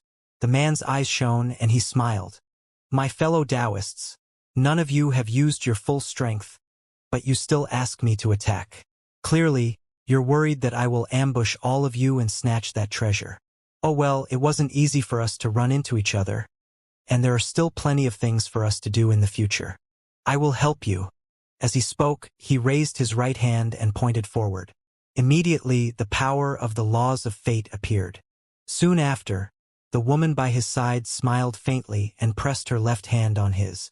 White light instantly appeared between their palms, and it turned into a long white blade. Instantly, the galaxy seemed on the verge of shattering. With one swing, the light from the sword turned into white streak that charged towards the light of extreme darkness. For the bald crane, having Six Almighty's attack, it was a challenge it had never faced before, as far as it could remember. At that moment, as it was being extracted, it threw its head back and let out a fierce screech. Still in the shape of a peacock, it opened its tail. This was not in 7 colors, but entirely black. At the instant the tail was spread, the light of extreme darkness swept outwards as if it was water that had begun boiling. Compared to the danger the bald crane was facing when dealing with the Six Almighties trying to seize it, the world of reincarnations was in a state of peace. Since there was no wind, there were no waves. Since there were no trees, there were no leaves which could move, making everything peaceful and quiet. Only the seasons changed silently while governed by a law that was different from the world outside. But no one noticed this change. Time went by in a blink of an eye. As Su Ming watched the sun rise and set as people moved about around his noodle stall, he grew used to the smell of the smoke from his tobacco pipe, using blades of grass to weave grass puppets, and adding fish bones into his soup so that it would be filled with the scent of seafood. Almost every day, a fisherman would deliver him fish. When he saw him, Su Ming felt like he was watching his first reincarnation, but also like he was staring at the fish that had been delivered to him. When it opened its mouth once it left the water, suffocating, Su Ming felt like he was watching another of his incarnations. There was also the doctor who would not come close to his stand every single time he passed by, as well as the official who had moved into the county town. He had then come with a group of servants and a palanquin on a rainy night to bring the doctor over. When he saw them, Su Ming closed his eyes. There was a teacher who could not achieve his ambitions visiting his noodle stall. He was used to drinking soup and eating noodles in this place, and not even storms could stop him from coming. He would always bring his son, a child who looked rather smart, to drink soup together while they ate noodles. Occasionally, a little girl would also follow them. When she came, she would usually play with the boy. Their happy laughter would echo in the air. And when it reached Su Ming's ears, a faint smile would grace his lips when he looked at them. Fisherman, little girl, fish, a doctor, an official, a teacher, the grown-up son, an old man who brews soup and makes noodles in a stall. 8 people, 8 lives. But their lives intersect with each other quite often and affect each other. When the sun set, rain began to fall. Su Ming sat on the stone and stared at the dark clouds in the distance, while he mumbled under his breath. There was understanding in his eyes, along with a hint of sentimentality. If fate governs the sun rising and setting, then this would be the rise and fall of fate. It is also reincarnation. Reincarnation forms a net in which countless fates intersect with each other. Every single life in this net become part of the reincarnation. Su Ming sighed softly. Mortal refinement art, what an art! I am actually immersing myself in a cycle of life and death. This is clearly a way for me to gain an epiphany of fate realm. I am forming links of fate connecting me with the ring time and again, and they will turn into threads that bind it layer by layer until they cannot be unwound, and the ring would be impossible to separate from me. During one incarnation I was a fisherman, and it was a fish. Bai Feng was the little girl. When I brought it out of water, I formed a link of fate with it without realizing it. Bai Feng released it, and then it dragged her into the lake, which formed a link of fate as well. And because of it, the incarnation afterwards was formed, because this is the rise of fate. During another incarnation, I was the doctor, and the ring was the baby in the woman's womb while Bai Feng was its mother. I killed Bai Feng and brought it out, and because of it I formed a link of fate with it. This is the fate of helping it be born. During yet another incarnation, I was the official, and it was the baby in my wife's womb. I watched it grow, and it was Bai Feng but also the soul of the ring. This is the fate of bloodlines. In another incarnation I was a teacher. I taught children to perform good deeds, and I formed the fate of teaching and educating with it. In another incarnation I was a fish, and it was the fisherman. As if the cycle of life and death had been reversed, I sensed the pain it felt in the past. This is the fate of empathy.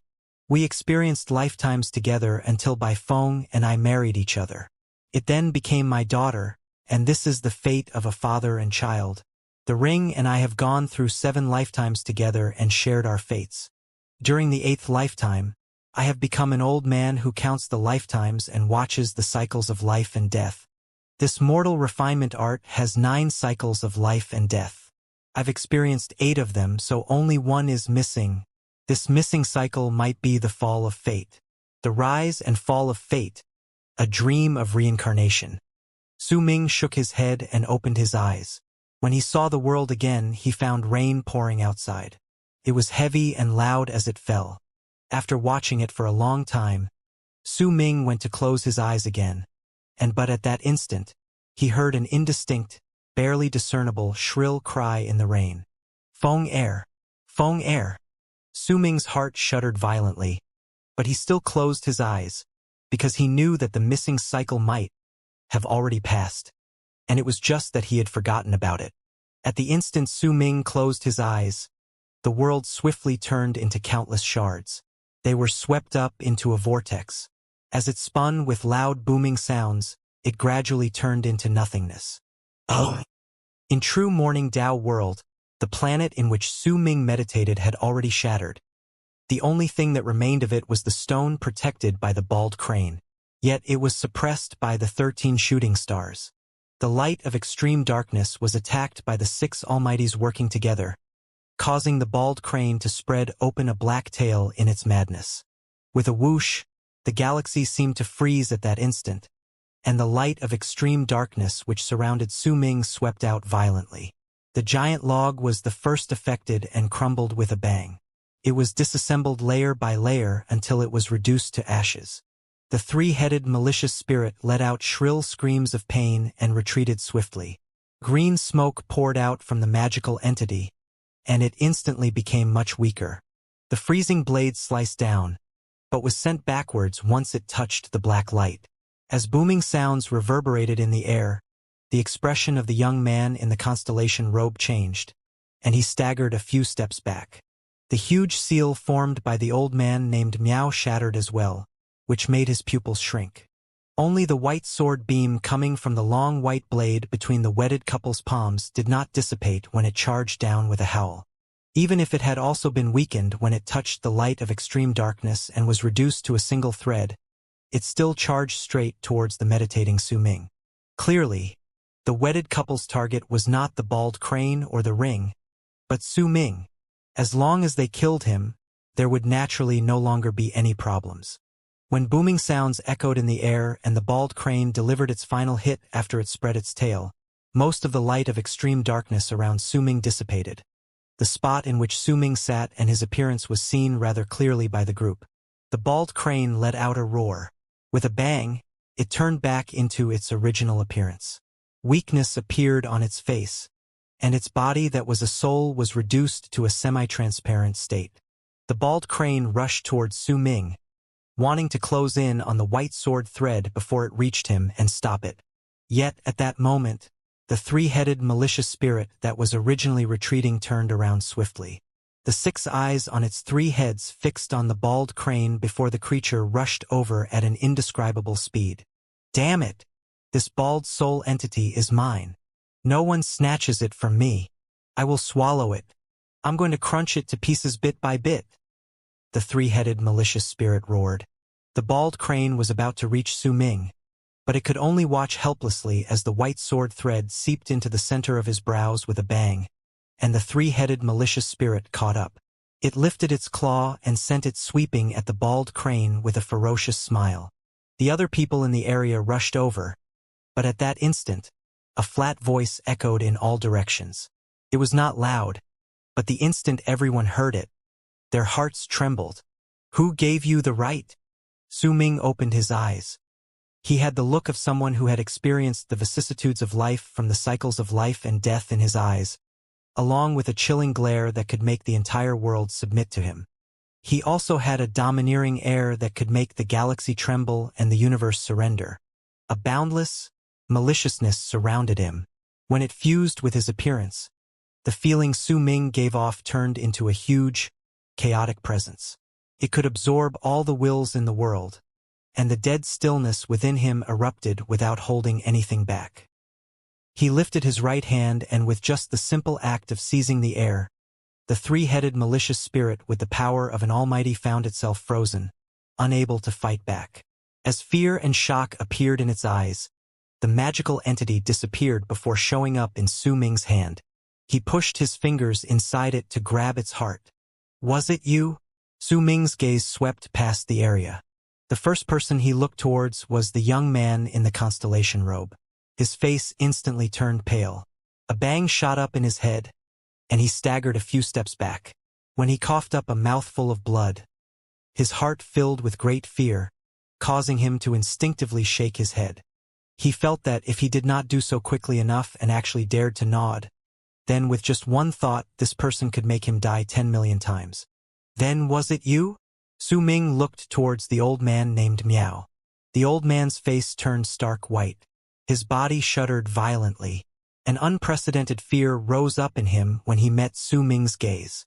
He felt like the stranger was the universe, and at that moment, it seemed to be intent on wiping off all lives with an aloof mercilessness.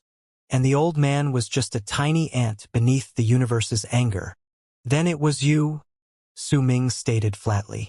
At the instant he said those words, the white ring above his head moved, and a ripple spread out from it before instantly disappearing. When it reappeared the next moment, it was in front of the purple-robed man who had activated the giant log.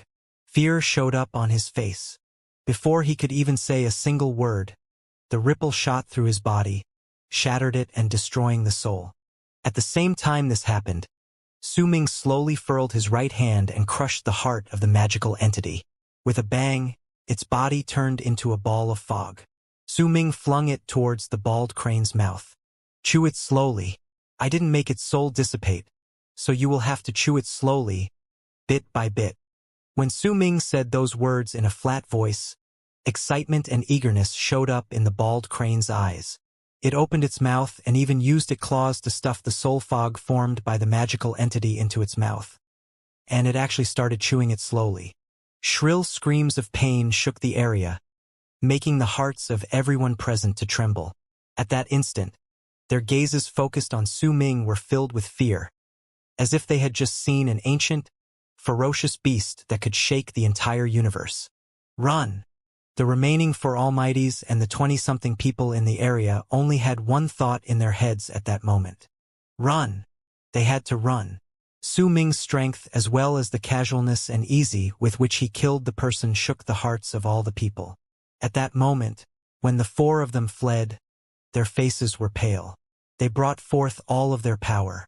The young man in the constellation robe turned into a star and charged towards one of the 13 shooting stars around them. The old man named Miao dashed away as well. Distortions swiftly appeared in the space around him, and as they flashed, his speed increased. The pupils of the wedded couple shrank, and they turned into two sword beams that left into the distance with a loud whistle.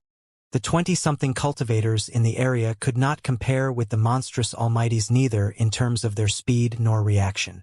Even though they were also retreating, they were much slower. You interrupted my meditation and scared my companion. How can I just let you leave like this? Su Ming asked flatly. He raised his foot and took a step forward.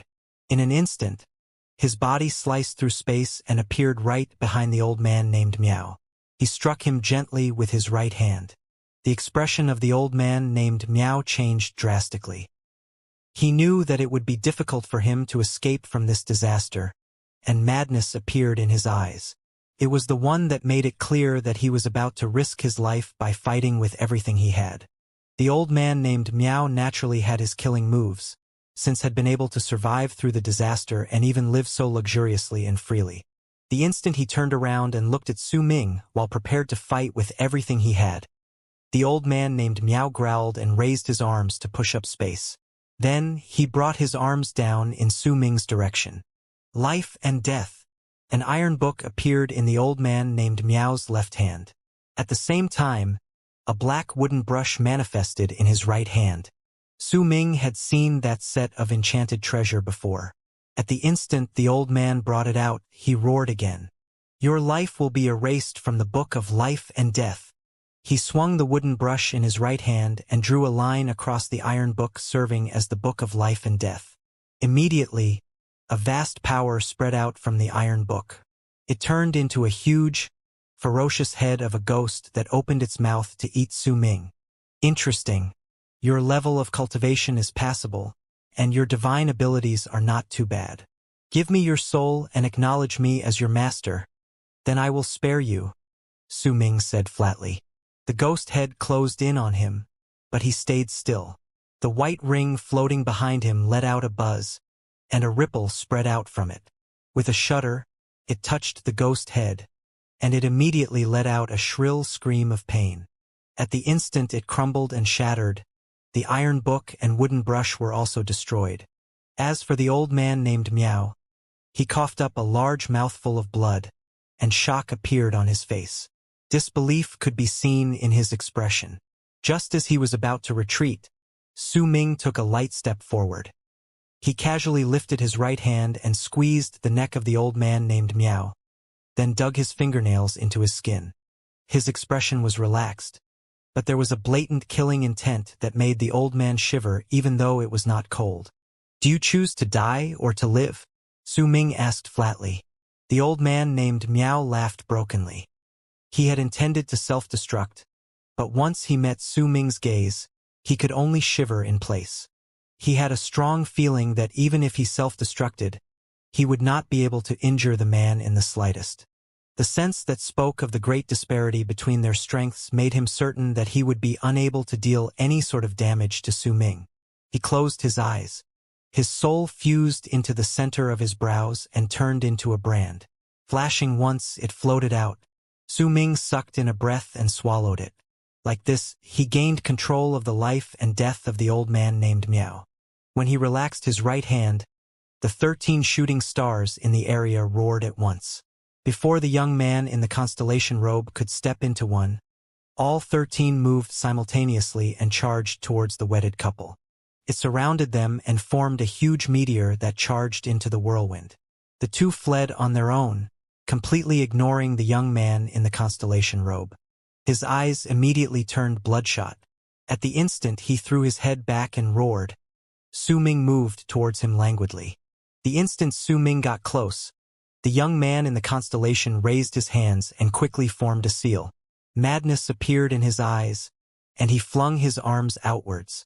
Immediately, the 20-something cultivators in the area who were fleeing shuddered. They let out shrill screams of pain, and their bodies withered, turning to ashes. However, the blood did not scatter. It gathered together to form a sea of blood that charged towards Su Ming. At the same time, the young man in the constellation robe roared, and his body collapsed with a bang. His blood swept up his nascent divinity and rushed to attack as well. If anyone cast their gaze in that direction, they would find that the area around Su Ming contained a sea of blood. A bloody stench surged into the heavens, and crazed, shocking killing intent filled the area. "You have quite good skills, so you have also showed your value. Acknowledge me as your master, and you will be able to live." Su Ming did not dodge. He stared at the young man in the sea of blood with a cold gaze. The young man's nascent divinity jolted. He fell into silence for several breaths before the sea of blood immediately merged together and turned into a body of blood. The young man's nascent divinity fused into it, and he cast Su Ming a complicated gaze. He did not intend to fight him. Based on his judgment, even if he fought with everything he had, he would still not be Su Ming's opponent. He had spared no pains, even self-destructing his body and killing the 20-something people in the area to show off his strongest divine ability, and he did so not to fight against Su Ming, but to survive. He gritted his teeth and struck the center of his brows with his right hand. Immediately, his soul turned into a brand. It rose up and flashed a few times before charging towards Su Ming. He caught it, and with a squeeze had it fuse into his palm. The young man in the constellation robe wrapped his fist in his palm and said darkly, "Master, while our levels of cultivation are quite high, Chanwan and Sima you are more important. The both of them are skilled in the art of runes. They were the main overseers of all the runes in the Immortals Union. The 13 shooting stars were created by them, while we were the ones who prepared the materials." "That's right. In fact, the two of them were the ones who discovered some of the weaker areas in the whirlwind. If we let the two of them escape, they will definitely bring us endless troubles in the future. A glint shone in the eyes of the old man named Miao, and he glared at the wedded couple who had already run into the whirlwind. Su Ming did not speak. He lifted his right hand and pointed at the white ring behind him. Immediately, it let out a buzz and moved, but it did not rush forward. Instead, it swiftly expanded, growing to 10,000 feet, 100,000 feet, and even larger. With a bang, the ring grew to a size where its edge could no longer be seen. It still continued spreading outwards, though, and wherever it went, even the whirlwind disintegrated with a shudder. This scene stunned the old man named Miao and the young man in the constellation robe. Their pupils shrank, and great shock as well as fear took over their hearts. In just the span of a few breaths, the galaxy rumbled, and a white thread charged towards them from the distance. When it approached them, the old man named Miao and the young man in the constellation robe saw with their own eyes that the white thread was the shrunk white ring. Within it was a gigantic meteor, and it was the one that the wedded couple had formed and used to flee just then. No matter how the meteor struggled, it could not rush out of the ring. It could only be dragged back continuously as the ring shrank. Just a few breaths of time passed. Su Ming did not do anything, simply standing in his original spot when the meteor appeared in front of him. It had already stopped fighting back, abandoning the pointless struggle. The meteor disassembled itself, and the wedded couple appeared inside it. Their faces were pale, and when they looked towards Su Ming, their gazes were filled with fear. Su Ming cast a glance at the both of them, and his voice was flat when he spoke. 1, 2. Those were meaningless words, but the numbers caused the wedded couple's expression to change drastically. They cast each other a glance before gritting their teeth and raising their hands to strike the center of their brows. Immediately, their souls gathered together to form a brand, and they flew out of their foreheads to charge towards Su Ming. Clearly, they had already seen the old man named Miao and the young man in the constellation robe being spared after they delivered their souls. Su Ming raised his right hand and swung it, taking away the brand of the wedded couple's souls.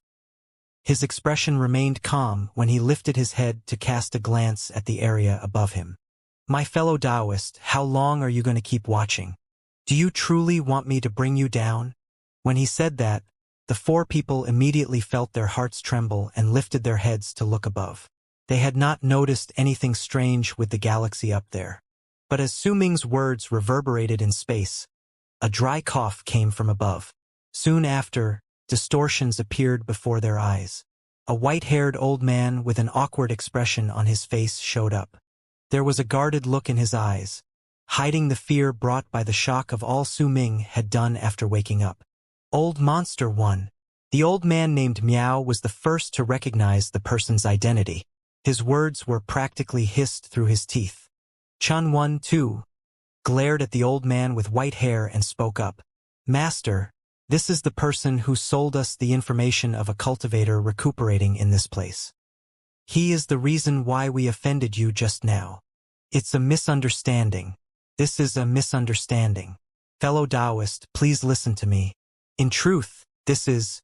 The expression of the old man with white hair known as Old Monster one immediately changed. He spoke quickly, but the next moment, his eyes shone, and before Su Ming could attack, he took action first.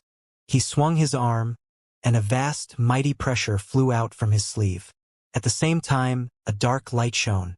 It did not go forth to attack Su Ming, but instead, swept up the old man to flee into the distance. Clearly, he was shocked by Su Ming's strength and was forced to change his plans. He did not dare to negotiate and only wanted to leave the place as quickly as possible. Su Ming's eyes shone when he cast a glance at the dark light that Old Monster one had flung out from his sleeve. It had surrounded dark light his back, and a faint presence that Su Ming doubted others could notice spread out from it. The presence of an ancient god. Interesting. Su Ming swung his arm, revealing his right hand, and pointed at space. With his move, the galaxy shuddered. The space where Old Monster one stood instantly looked like it was about to crumble, but also like it had frozen. At the same time, Black light shone in the frozen galaxy. The light of extreme darkness was brought out of Su Ming's hand, and its might was much greater than when the bald crane had used it. Old Monster let out a shrill scream of pain. He moved back swiftly, but he felt like he was deep in mud. In a panic, he raised his right hand and swung it. With a roar, a huge item instantly flew out from his storage bag. It was a finger. It was also several hundreds of feet big. It was filled with an ancient air, and it looked like an antique. At the instant it appeared, it pointed at space and the light of extreme darkness as if it was controlled by the old man. Booming sounds reverberated in the air. The power which froze space instantly shattered, and even some of the light of extreme darkness dissipated. A gap was formed, allowing the old man to pass through in a flash. He was just about to disappear. An ancient god's finger. Su Ming's pupils shrank. This time he did not hesitate the tiniest bit. He charged forward and appeared right in front of the old man. Then he raised his right hand to strike him. Old Monster growled and formed a seal with his hands before coughing up a mouthful of blood. It fused into the ancient god's finger, and it let out a buzz. Its aura grew. Then, like a huge stick, it went to strike Su Ming with loud bangs in its wake. At the same time, a pure wave of ancient god's power erupted from the finger and charged towards Su Ming. Even if the ancient god had died, the power in the finger was enough to intimidate almighties in Mastery Realm and make them not dare to fight against it head-on. However, Su Ming remained calm. At the instant the ancient god's finger came towards him, he flipped his right hand over and used the back of his hand to touch it. His body moved a few steps back due to the force, and he flipped his right hand over. Then, as if he had borrowed the finger's strength and fused it into his own palm before he added in his own cultivation base to it, he struck with his palm. Loud rumble deafened the ears, and the old man coughed up blood while staggering thousands of feet back.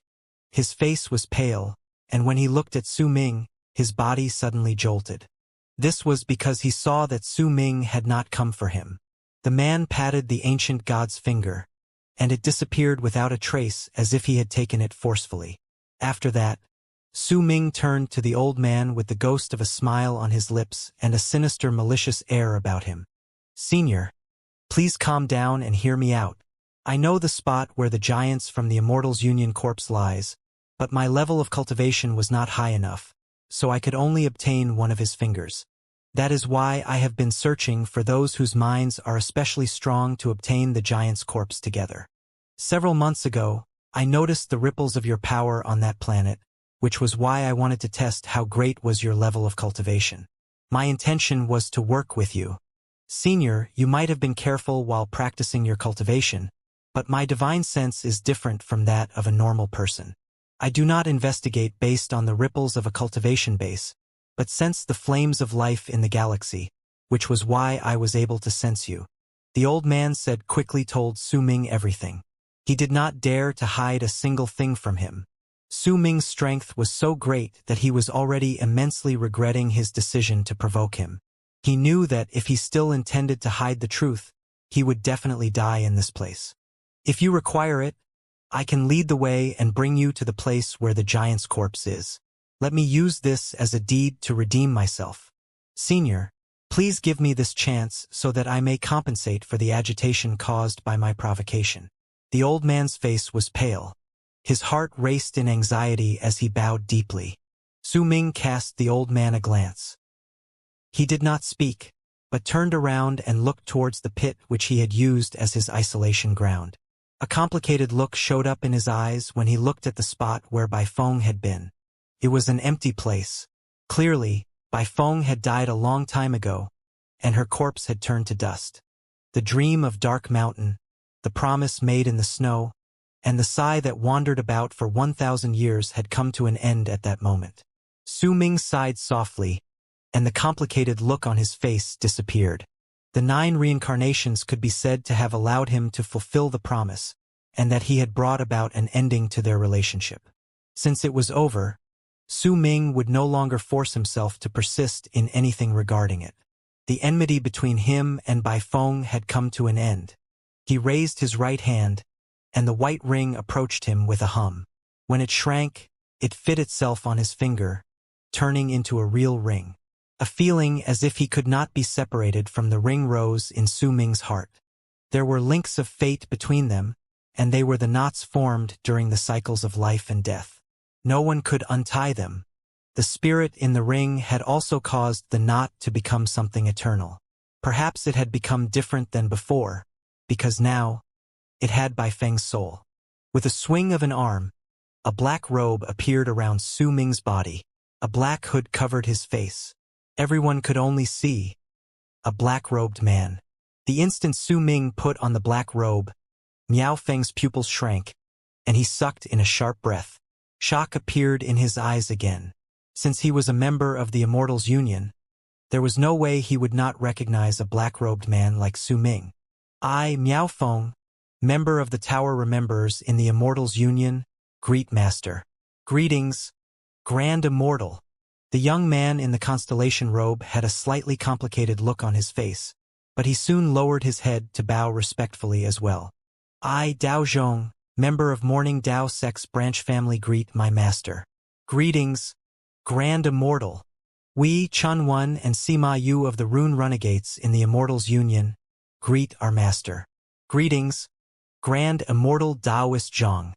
Chun Wen and Sima Yu had a dazed look on their faces the moment they saw Su Ming in different clothes.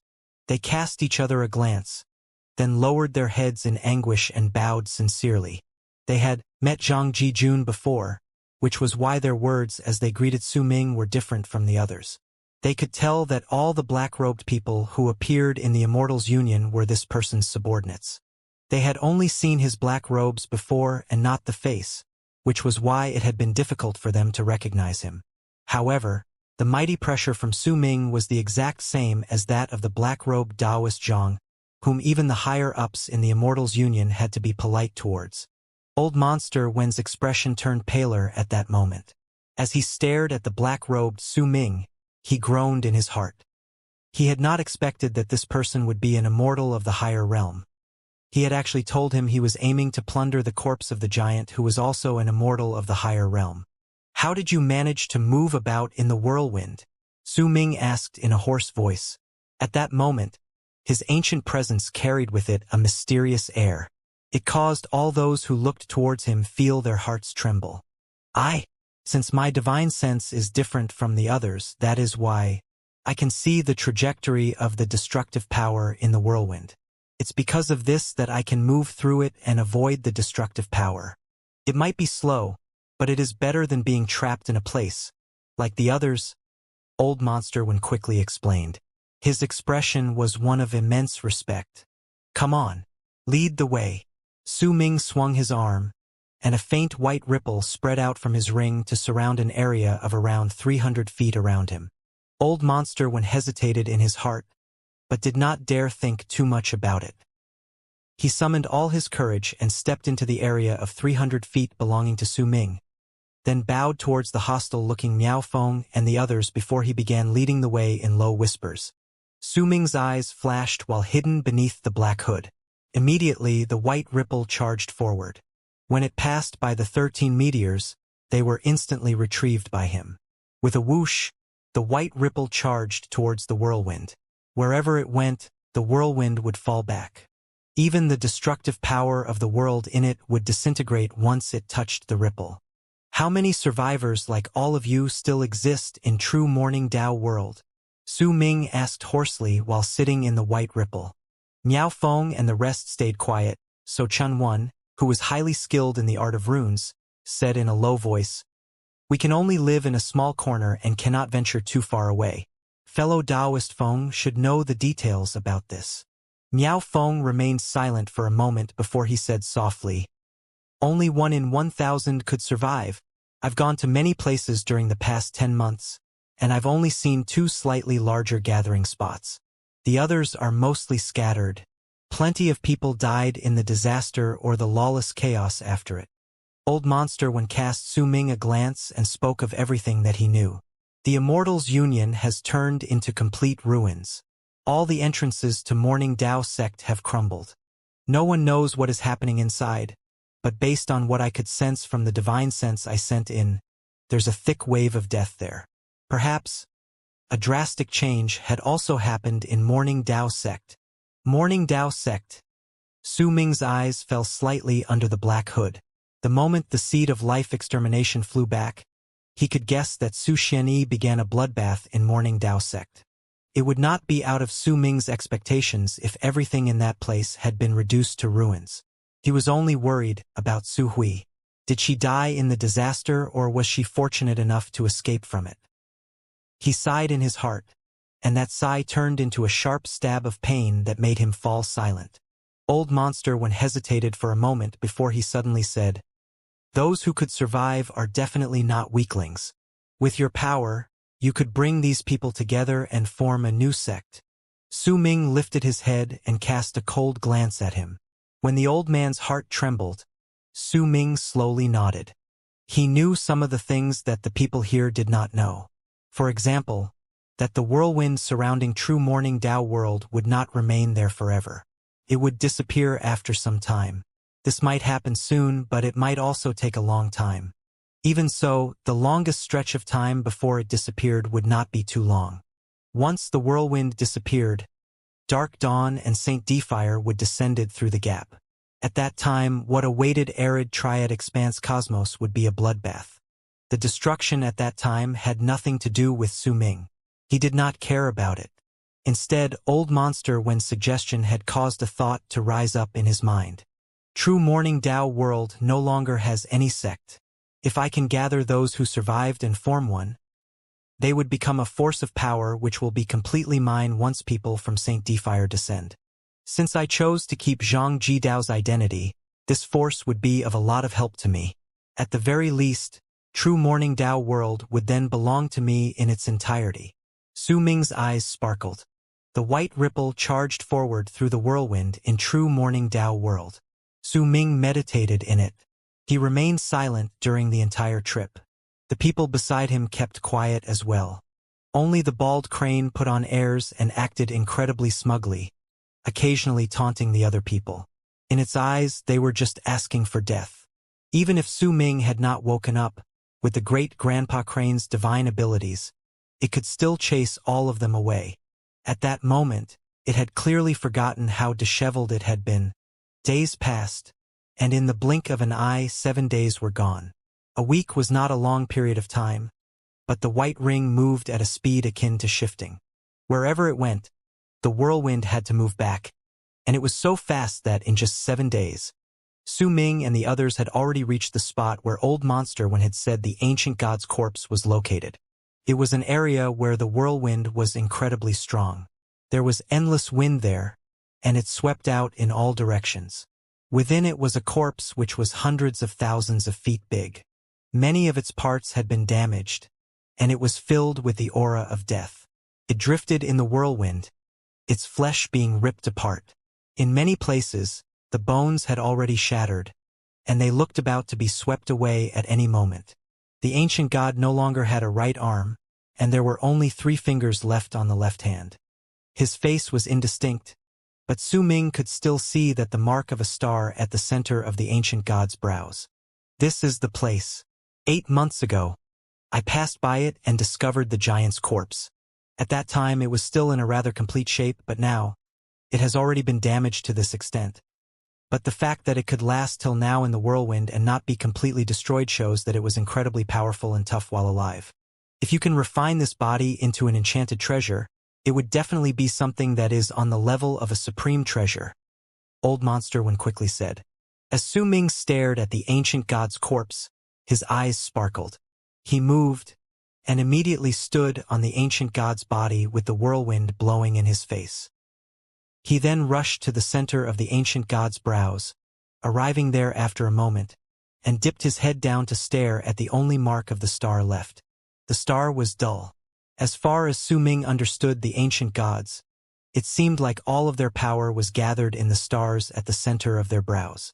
After a moment of pensive silence, Su Ming sat down cross-legged and raised his right hand, pressing it against the star. When he closed his eyes, his appearance under the black hood changed. In an instant, he turned into the appearance of the clone that practiced the art of swallowing hollow shadows whole. However, he did not have a corporeal form for this clone, only an illusion. After all of Su Ming's clones were destroyed in the world beyond the universe. While he could make all of them manifest once more as long as his soul was around, he needed to use up different amounts of power to do so. His Dao Kong clone could be taken as an example. It required the least energy, and it was also the easiest to control. What it required was just Su Ming's cultivation base. But now that he had Zhang Jidao's body, that clone was no longer of any use to him, which was why he had yet to restore it. If Su Ming wanted to restore his clone that practiced the art of swallowing hollow shadows whole, he required something with great physical strength. This was the reason why he had rushed to this place when he heard about the ancient god's corpse. As for his Ikang clone, he would need to spend Ikang's power. Su Ming was already prepared for it. He was the complete Ikang, so he only needed time to recover. It was a lot of time, however, so if Su Ming could find the portions of Ikang's souls which had escaped from the foreign lands and devour them, he could form his Ikang clone much faster. I no longer have a physical body, or rather, I never had a physical body to begin with. My body was destroyed an unknown number of years ago. This means that what I need to do now is not to obtain a physical body, but to create a body that belongs solely to me. It will have all of my clones serve as its flesh and blood and my cultivation base as its bones. I will use my epiphany of moving from winter to spring to form my soul. When my flesh, blood, bones, and soul fuse together, I will form my real physical body, and it will belong solely to me. Su Ming's eyes shone with a brilliant light while hidden under the black hood. He closed them swiftly, and while his right hand was still pressed at the center of the ancient god's brows, he sent his fingers deeply into the skull. However, the instant he was about to seize the mark of the star, Su Ming's palm suddenly stopped moving. With his eyes sparkling, he cast a scrutinizing glance at the ancient god before he raised his head and cast a glance at Old Monster One, who was in the distance. A hint of a cold sneer appeared on his lips, but it did not last. Instead, he swiftly seized the mark of the star with his right hand. With it, a vast power surged up Su Ming's right hand into his body. In an instant, it filled his physical body. Explode! Explode! A glint shone in Old Monster Wen's eyes while he sat in the white ripple in the distance. He was shouting loudly and smugly in his heart. Su Ming was not the first person he had met. In truth, he was the third to be tricked into coming to this place over the last couple months. Every single one of them craved for the physical power of the ancient god and wanted to absorb it, but both had exploded while they were absorbing the power. Su Ming was the third, and on his way to face the same fate. Old Monster One could practically see Su Ming exploding in a few breaths. When he died there, all of his treasures would belong to Old Monster One. He felt proud of himself, but as time passed and the 10 breaths went by, the pride in Old Monster One's heart slowly turned into hesitation. He stared blankly at Su Ming, who was at the center of the ancient god's brows. His aura was running rampant, and his robes fluttered. It was as if he was still continuously absorbing the power, but the sight Old Monster One longed to see, the sight of Su Ming exploding, did not bless his eyes. His heart made a loud thump. It's fine. It has only been 10 breaths. Before long, this person will definitely explode. No one can absorb the giant's physical body. Even if he is a grand immortal, it's impossible for him to be able to do so. After all, the ancient god personally told me that no one can obtain his physical power. Old Monster One sucked in a deep breath, but when time trickled by and another 20 breaths passed, his face gradually turned pale. At the same time, Su Ming's lips curled up into a cold sneer once more. He had noticed a long time ago that he was not absorbing the ancient god's physical power from the mark of the star, but its ancient thought hidden within it. The divine thought was disguised as his physical power, like a flying beast pretending to be a candle flame so that it could devour all the moths lunging at it. After devouring enough of them, he could repair his body until all of his injuries were healed. The ancient gods who descend in arid triad expanse cosmos only have at most 7 stars at the center of their brows. Forget the fact that you're injured. If I could fight against ancient gods with 7 stars at the peak of their condition, then it is even easier for me to stand up against you, since you're heavily wounded and recuperating. You disguised your divine thought as your physical body. Once I tried to devour it, you could obtain my cultivation base and nascent divinity to use as nutrients for your recovery. You've overestimated yourself in this matter. At the same time Su Ming absorbed the divine thought, he sent his own divine thought into the ancient god's mind through his right hand. It turned into a rumble as loud as thunder. The ancient god jolted. His eyes instantly flew open, and a hint of panic showed up in them while the smile on Su Ming's lips grew colder. A white ripple spread out from the ring on his right index finger. It surged into the ancient god's mind through the mark of the star, and a loud rumble echoed in space. It turned into a power that suppressed the ancient god. At the same time, Su Ming lifted his right hand. With a single move, he appeared on the ancient god's left arm, then raised his left hand to seize it. There is an incredibly sinister art in Zhang Jidao's memories. I'll use your body to test Saint Defire Expanse Cosmos Forbidden Art. Foul flesh of hell. The instant Su Ming touched the ancient god's left arm with his own, a black ripple spread out from it. Immediately, the ancient god's left arm started withering before his eyes. The ancient god started trembling violently, but his divine thought had already been suppressed, and he could not fight back in the slightest. His entire left arm was swiftly reduced to only skin and bones in the span of a few breaths. At the same time, a large amount of physical power surged madly into Su Ming's body, causing his clone that practiced the art of swallowing hollow shadows whole to gain corporeal form at a terrifying speed. In just 10 breaths, the ancient god's left arm no longer had any flesh or blood left. However, it was not the end yet. Once the ancient god's left arm was reduced to only skin and bones, his torso and his legs withered away. The vast power of his flesh and blood was continuously absorbed by Su Ming, and his clone that practiced the art of swallowing hollow shadows whole gained corporeal form. It was swiftly getting stronger. The foul flesh of the netherworld lasted for half the time it takes for an incense stick to burn. The ancient god remained large in stature, but he had become completely emaciated and resembled a skeleton. He looked incredibly terrifying. This scene caused the faces of Miao Feng and the other 3 to turn pale. Fear appeared in their eyes, and when they looked towards Su Ming, they seemed to see an evil spirit. Netherworld burns bones. Su Ming moved. This time, he appeared at the top of the ancient god's head and pushed his left hand against the skull.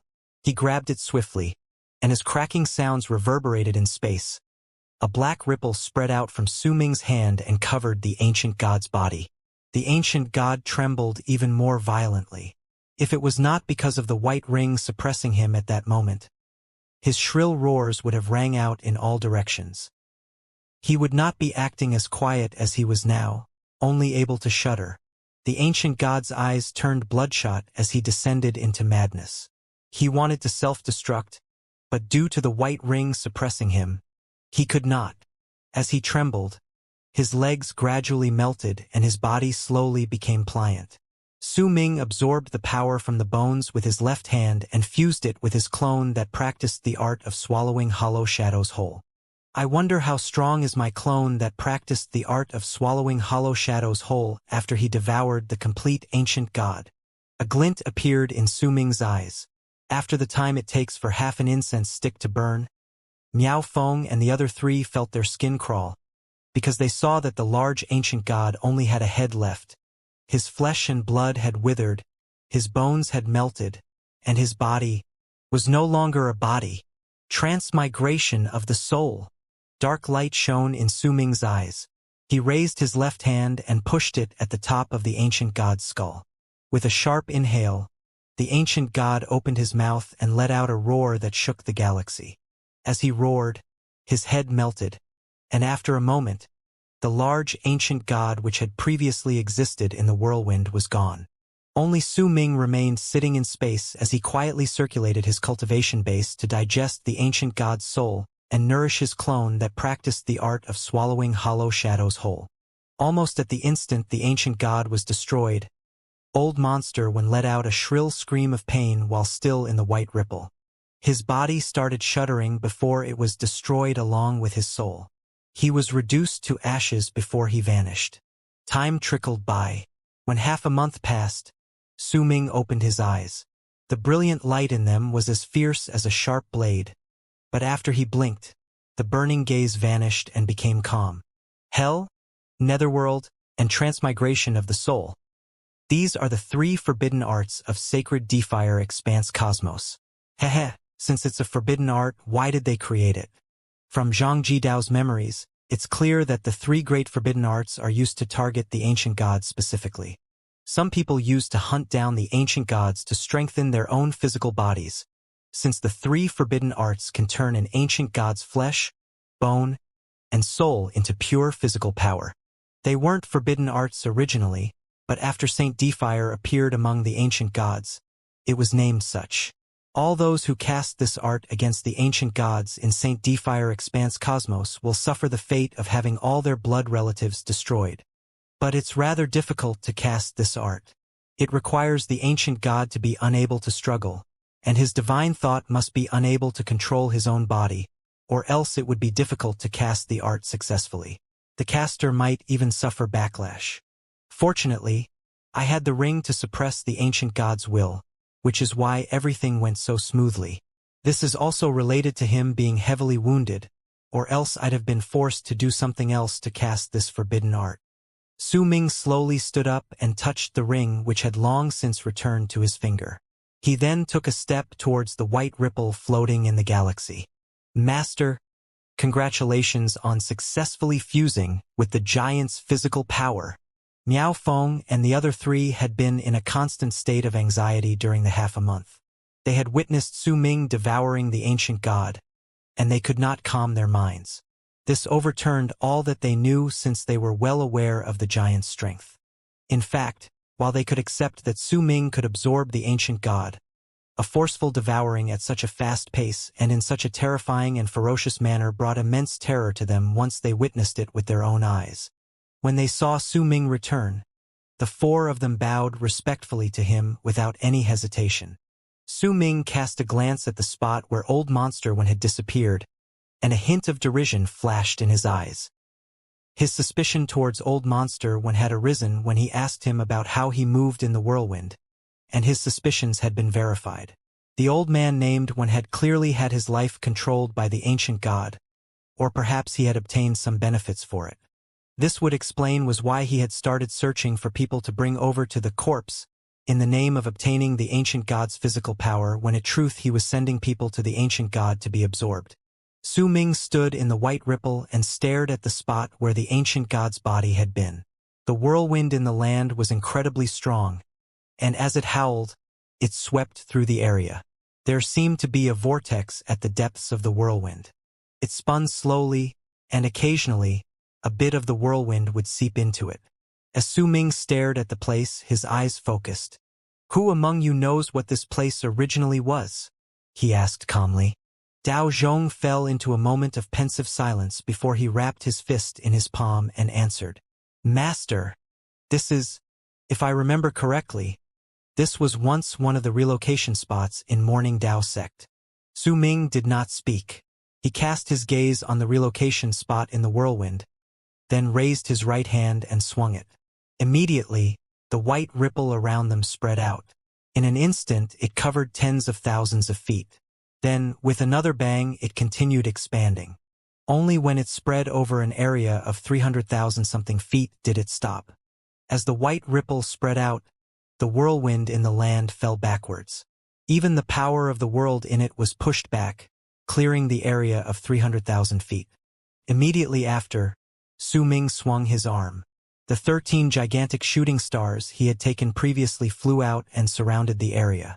They rotated in the slowly. Su Ming charged towards the broken relocation rune in the distance. When he arrived there, he sat down cross-legged and lowered his head. After scrutinizing the rune, he closed his eyes and fell into a moment of deep thought. Once the disaster fell, Immortal's Union and Morning Dao sect ceased to exist. Right now, I will create my own sect, and the name of this sect will be the 9th Summit. The four of you can each obtain a protective ripple from me. This ripple will not only allow you to move in the whirlwind, but it can also defend you. Search for other cultivators in this true world and invite them into the sect.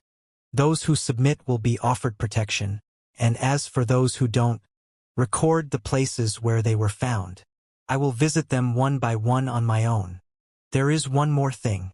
The four of you record the portraits in this jade slip. If you find any one of these three people, immediately send me word with a jade slip. I will immediately rush to the place. Su Ming raised his head, and when he lifted his right hand, for jade slips appeared on his palm. He focused his mind and left a brand on them before he threw them to the four people. Miao Feng and the other three received one each. When they trained their attention on the jade slips, they immediately took note of the portraits of the three men. Each person had their own unique characteristics. The first one was a headless person with a heinous murderous aura. All those who saw his portrait were able to sense a killing intent that came crashing into their faces. The second was a gentle man who had a smile like flowers. It gave off a feeling of a spring wind, making those who saw him unable to forget him. The third was a big man who looked like a boorish person. His big and sturdy body, as well as his honest but foolish expression, made him into someone people would pay some attention to once they met him. The four people bowed to Su Ming. When he swung his arm, white ripples immediately appeared under the four people's feet. They moved back and instantly turned into four long arcs that rushed into three different directions. After they left, the place became quiet. Su Ming stared at the relocation rune and shook his head in silence. This rune is completely sealed off and badly damaged. The difficulty in activating it and entering Morning Dao sect is far too great. But if Hu Zi was here, he might have a way. Su Ming raised his head and stared at the galaxy before he quietly closed his eyes. Building the 9th summit and becoming the master of true Morning Dao world were the things Su Ming had to accomplish before St. Defire and Dark Dawn came. Only by doing so could he gather up enough power to have a slim chance of surviving and possibly even gaining a serendipity in the true world-ending disaster which would be several times more violent than the whirlwind. Based on Zhang Jidao's memories, St. Defire Expanse Cosmos paid attention to Arid Triad only because Arid Triad is an expanse cosmos. It is a place that can give birth to a saint who can claim the title of Arid God, and this person would be of equal status to the three St. Defires and the three Sovereigns of Dawn. There is even a possibility that this person could surpass them. St. Defire Expanse Cosmos has their Lord St. Defires. Dark Dawn Expanse Cosmos has their Sovereigns of Dawn. An Arid Triad Expanse Cosmos will have an Arid God. An Expanse Cosmos has three deities. Only by becoming the Arid God, especially the first one, would I be able to look down upon the three expanse cosmoses with confidence. Time trickled by as whirlwinds howled in the galaxy beyond the white ripple. They sounded like a malicious spirit, and it made a person feel as if they were in the netherworld or in the realm of ghosts if they listened to it for a prolonged period of time. Su Ming had long ago grown to love loneliness. He was used to meditating silently, and as he did so, he would regulate his cultivation base while mulling over his epiphany about winter, autumn, summer, and spring. However, since his physical body had yet to be formed, the will of spring was still a little bit away from him, and he could not complete the path. When Su Ming formed a physical body that belonged solely to him, he would step completely into the path depicting the will of spring. With the resurrection of spring, he could reach completion of his physical body, and then he could open his eyes to see a different world. It was just like his ideal goal when he was in the land of berserkers. He wanted to open his eyes and see a world that the others could not see. Back then, he had believed that the day was not far away from him, that it was just within his reach. Only after all that happened did he learn that while the distance was not great, he did not know how close he was. He needed to walk towards it step by step. The 9 cycles of life and death had ended his fate with Bai Ling. He might be feeling a little melancholic, but the past was the past. Insisting further on it was not Su Ming's character. From the moment Bai Feng chose to stand against him, the end to their relationship was already set in stone. The way things went down could already be considered a satisfactory conclusion. The 9 cycles of life and death had allowed Su Ming to end his story with Bai Ling. He had also formed links of fate with the White Ring. At the same time, he had also sensed the power of fate within the realms of the masters of fate, lives, and death during the reincarnations he experienced in the mortal refinement art. This epiphany was due to Bai Ling and the ring. It was related to him, but it was related to the others even more so. If he regarded it as a law of fate, then this fate would be vaguely related to the fate of the world around him, but also to him. The fate realm is too fascinating for words. This is true. This realm might be slightly similar to Avicania. Perhaps there are even some similarities between them. Right now, I can sense the existence of the fate in the world around me. This feeling exists in my heart, and it is shown in my hand. Su Ming mumbled. He lowered his head to stare at his hands. In silence, he raised his right hand and seized space. Immediately, threads of black light gathered on his palm. They were the light of extreme darkness and looked like ropes of grass. So Su Ming slowly tied knots on them. The knots merged together, and in the end, a doll made of the light of extreme darkness appeared in his hand. He stared at it for a long time, but he found that he could not tell who the doll was.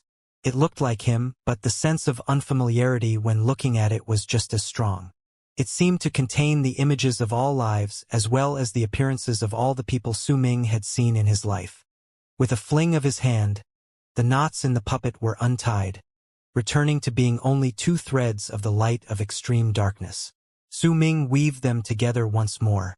This time he made a doll of himself, but as time passed, he noticed that he could not successfully create himself. He felt as if there was always something lacking, making him unable to complete the doll. Su Ming continued for a while longer before he let out a soft sigh and gave up on the weaving equals. Turning the fate in the world outside as the doll in my fate is known as external fate.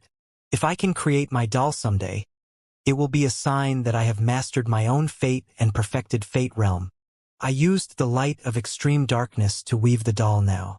If I can use the threads of law in this galaxy to make a doll one day, the power of the laws of fate would reach its strongest. Su Ming relaxed his grip, and the doll fell apart. The former is an epiphany, and the latter is a divine ability. Only when they are merged together can they be considered to be the complete fate realm. But this fate realm is Arid Triad Expanse Cosmos Fate Realm. It is still inferior to what the powerful warriors in Saint Defire's camp have reached. But if I can use laws to make a doll and then take it a step further by using the light of extreme darkness to replace all the threads of laws in the galaxy where I am, it would be equivalent to saying that the laws were created by me, and they would change because of me as well. Once that becomes the case, I will definitely be much stronger than an average almighty in Fate Realm. I will be able to fight against the powerful warriors from Saint Defire's camp who are in the same stage as I am. Su Ming mulled over his thoughts for a moment before a glint appeared in his eyes. Mountain Shifter and Ocean Remover are my strongest divine abilities, second only to my inborn abilities as an Abyss Builder. Then, perhaps two more powerful divine abilities shall come next. Seize the heavens and replace the sun. Seize the heavens would come from me perfecting the laws of fate. My body itself will be heaven and fate. The matter of replacing the sun will be that my fate replacing the laws in any place. This would not be a temporary change, but a complete, eternal change. And based on what I can imagine, the strongest state in this realm is being able to replace all the laws in True Morning Tao world. They would form once again based on my will, and because of it, I would replace True Morning Tao world's will. I would become True Morning Tao world. A brilliant light shone brightly in Su Ming's eyes.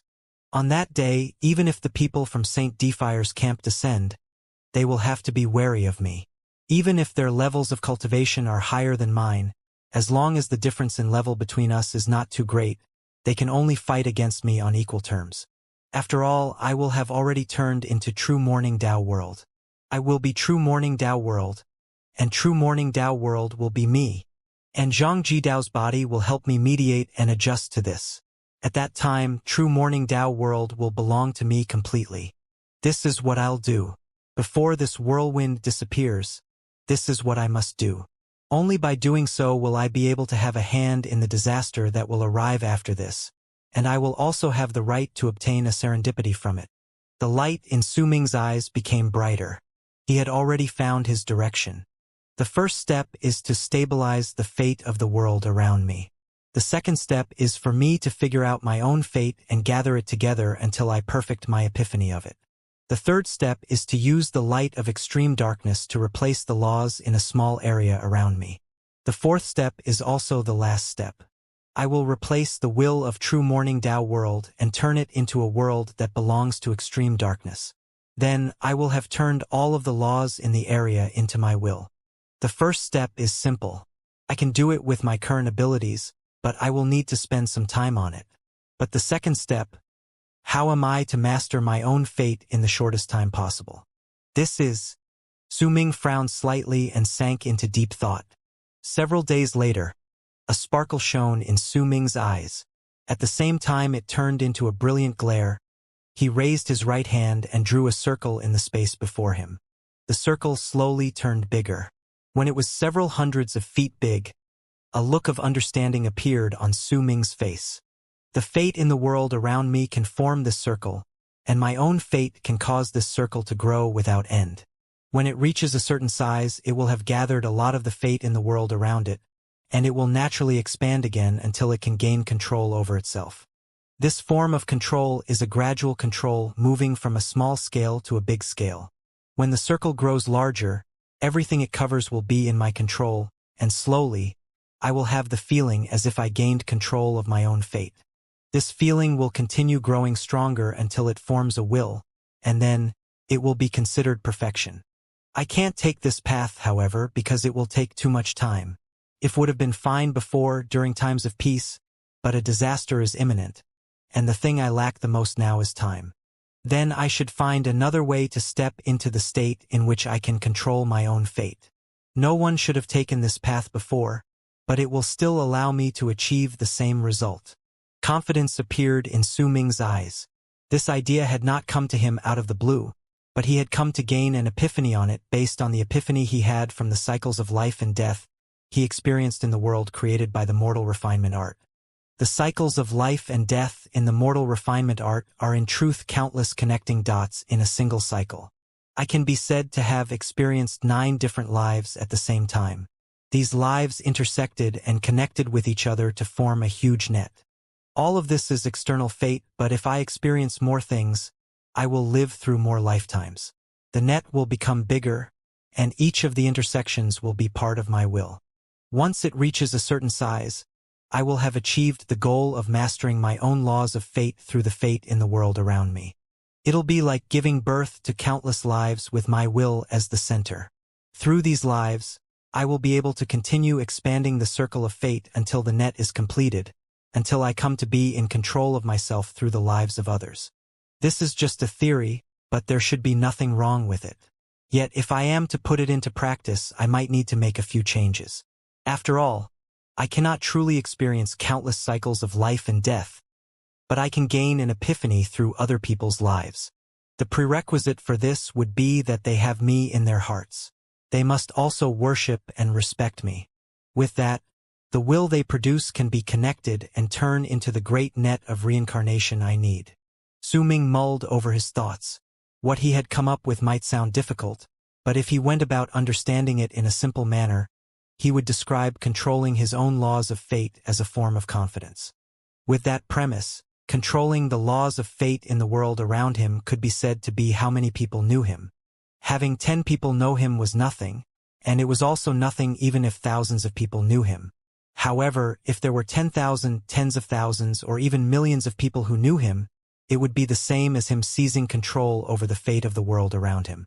When these links of fate increased and reached an incredibly terrifying number, they would fill him with confidence. It would stem from the ability to control the power of his own laws of fate. In truth, the so-called great fame operated in this logic.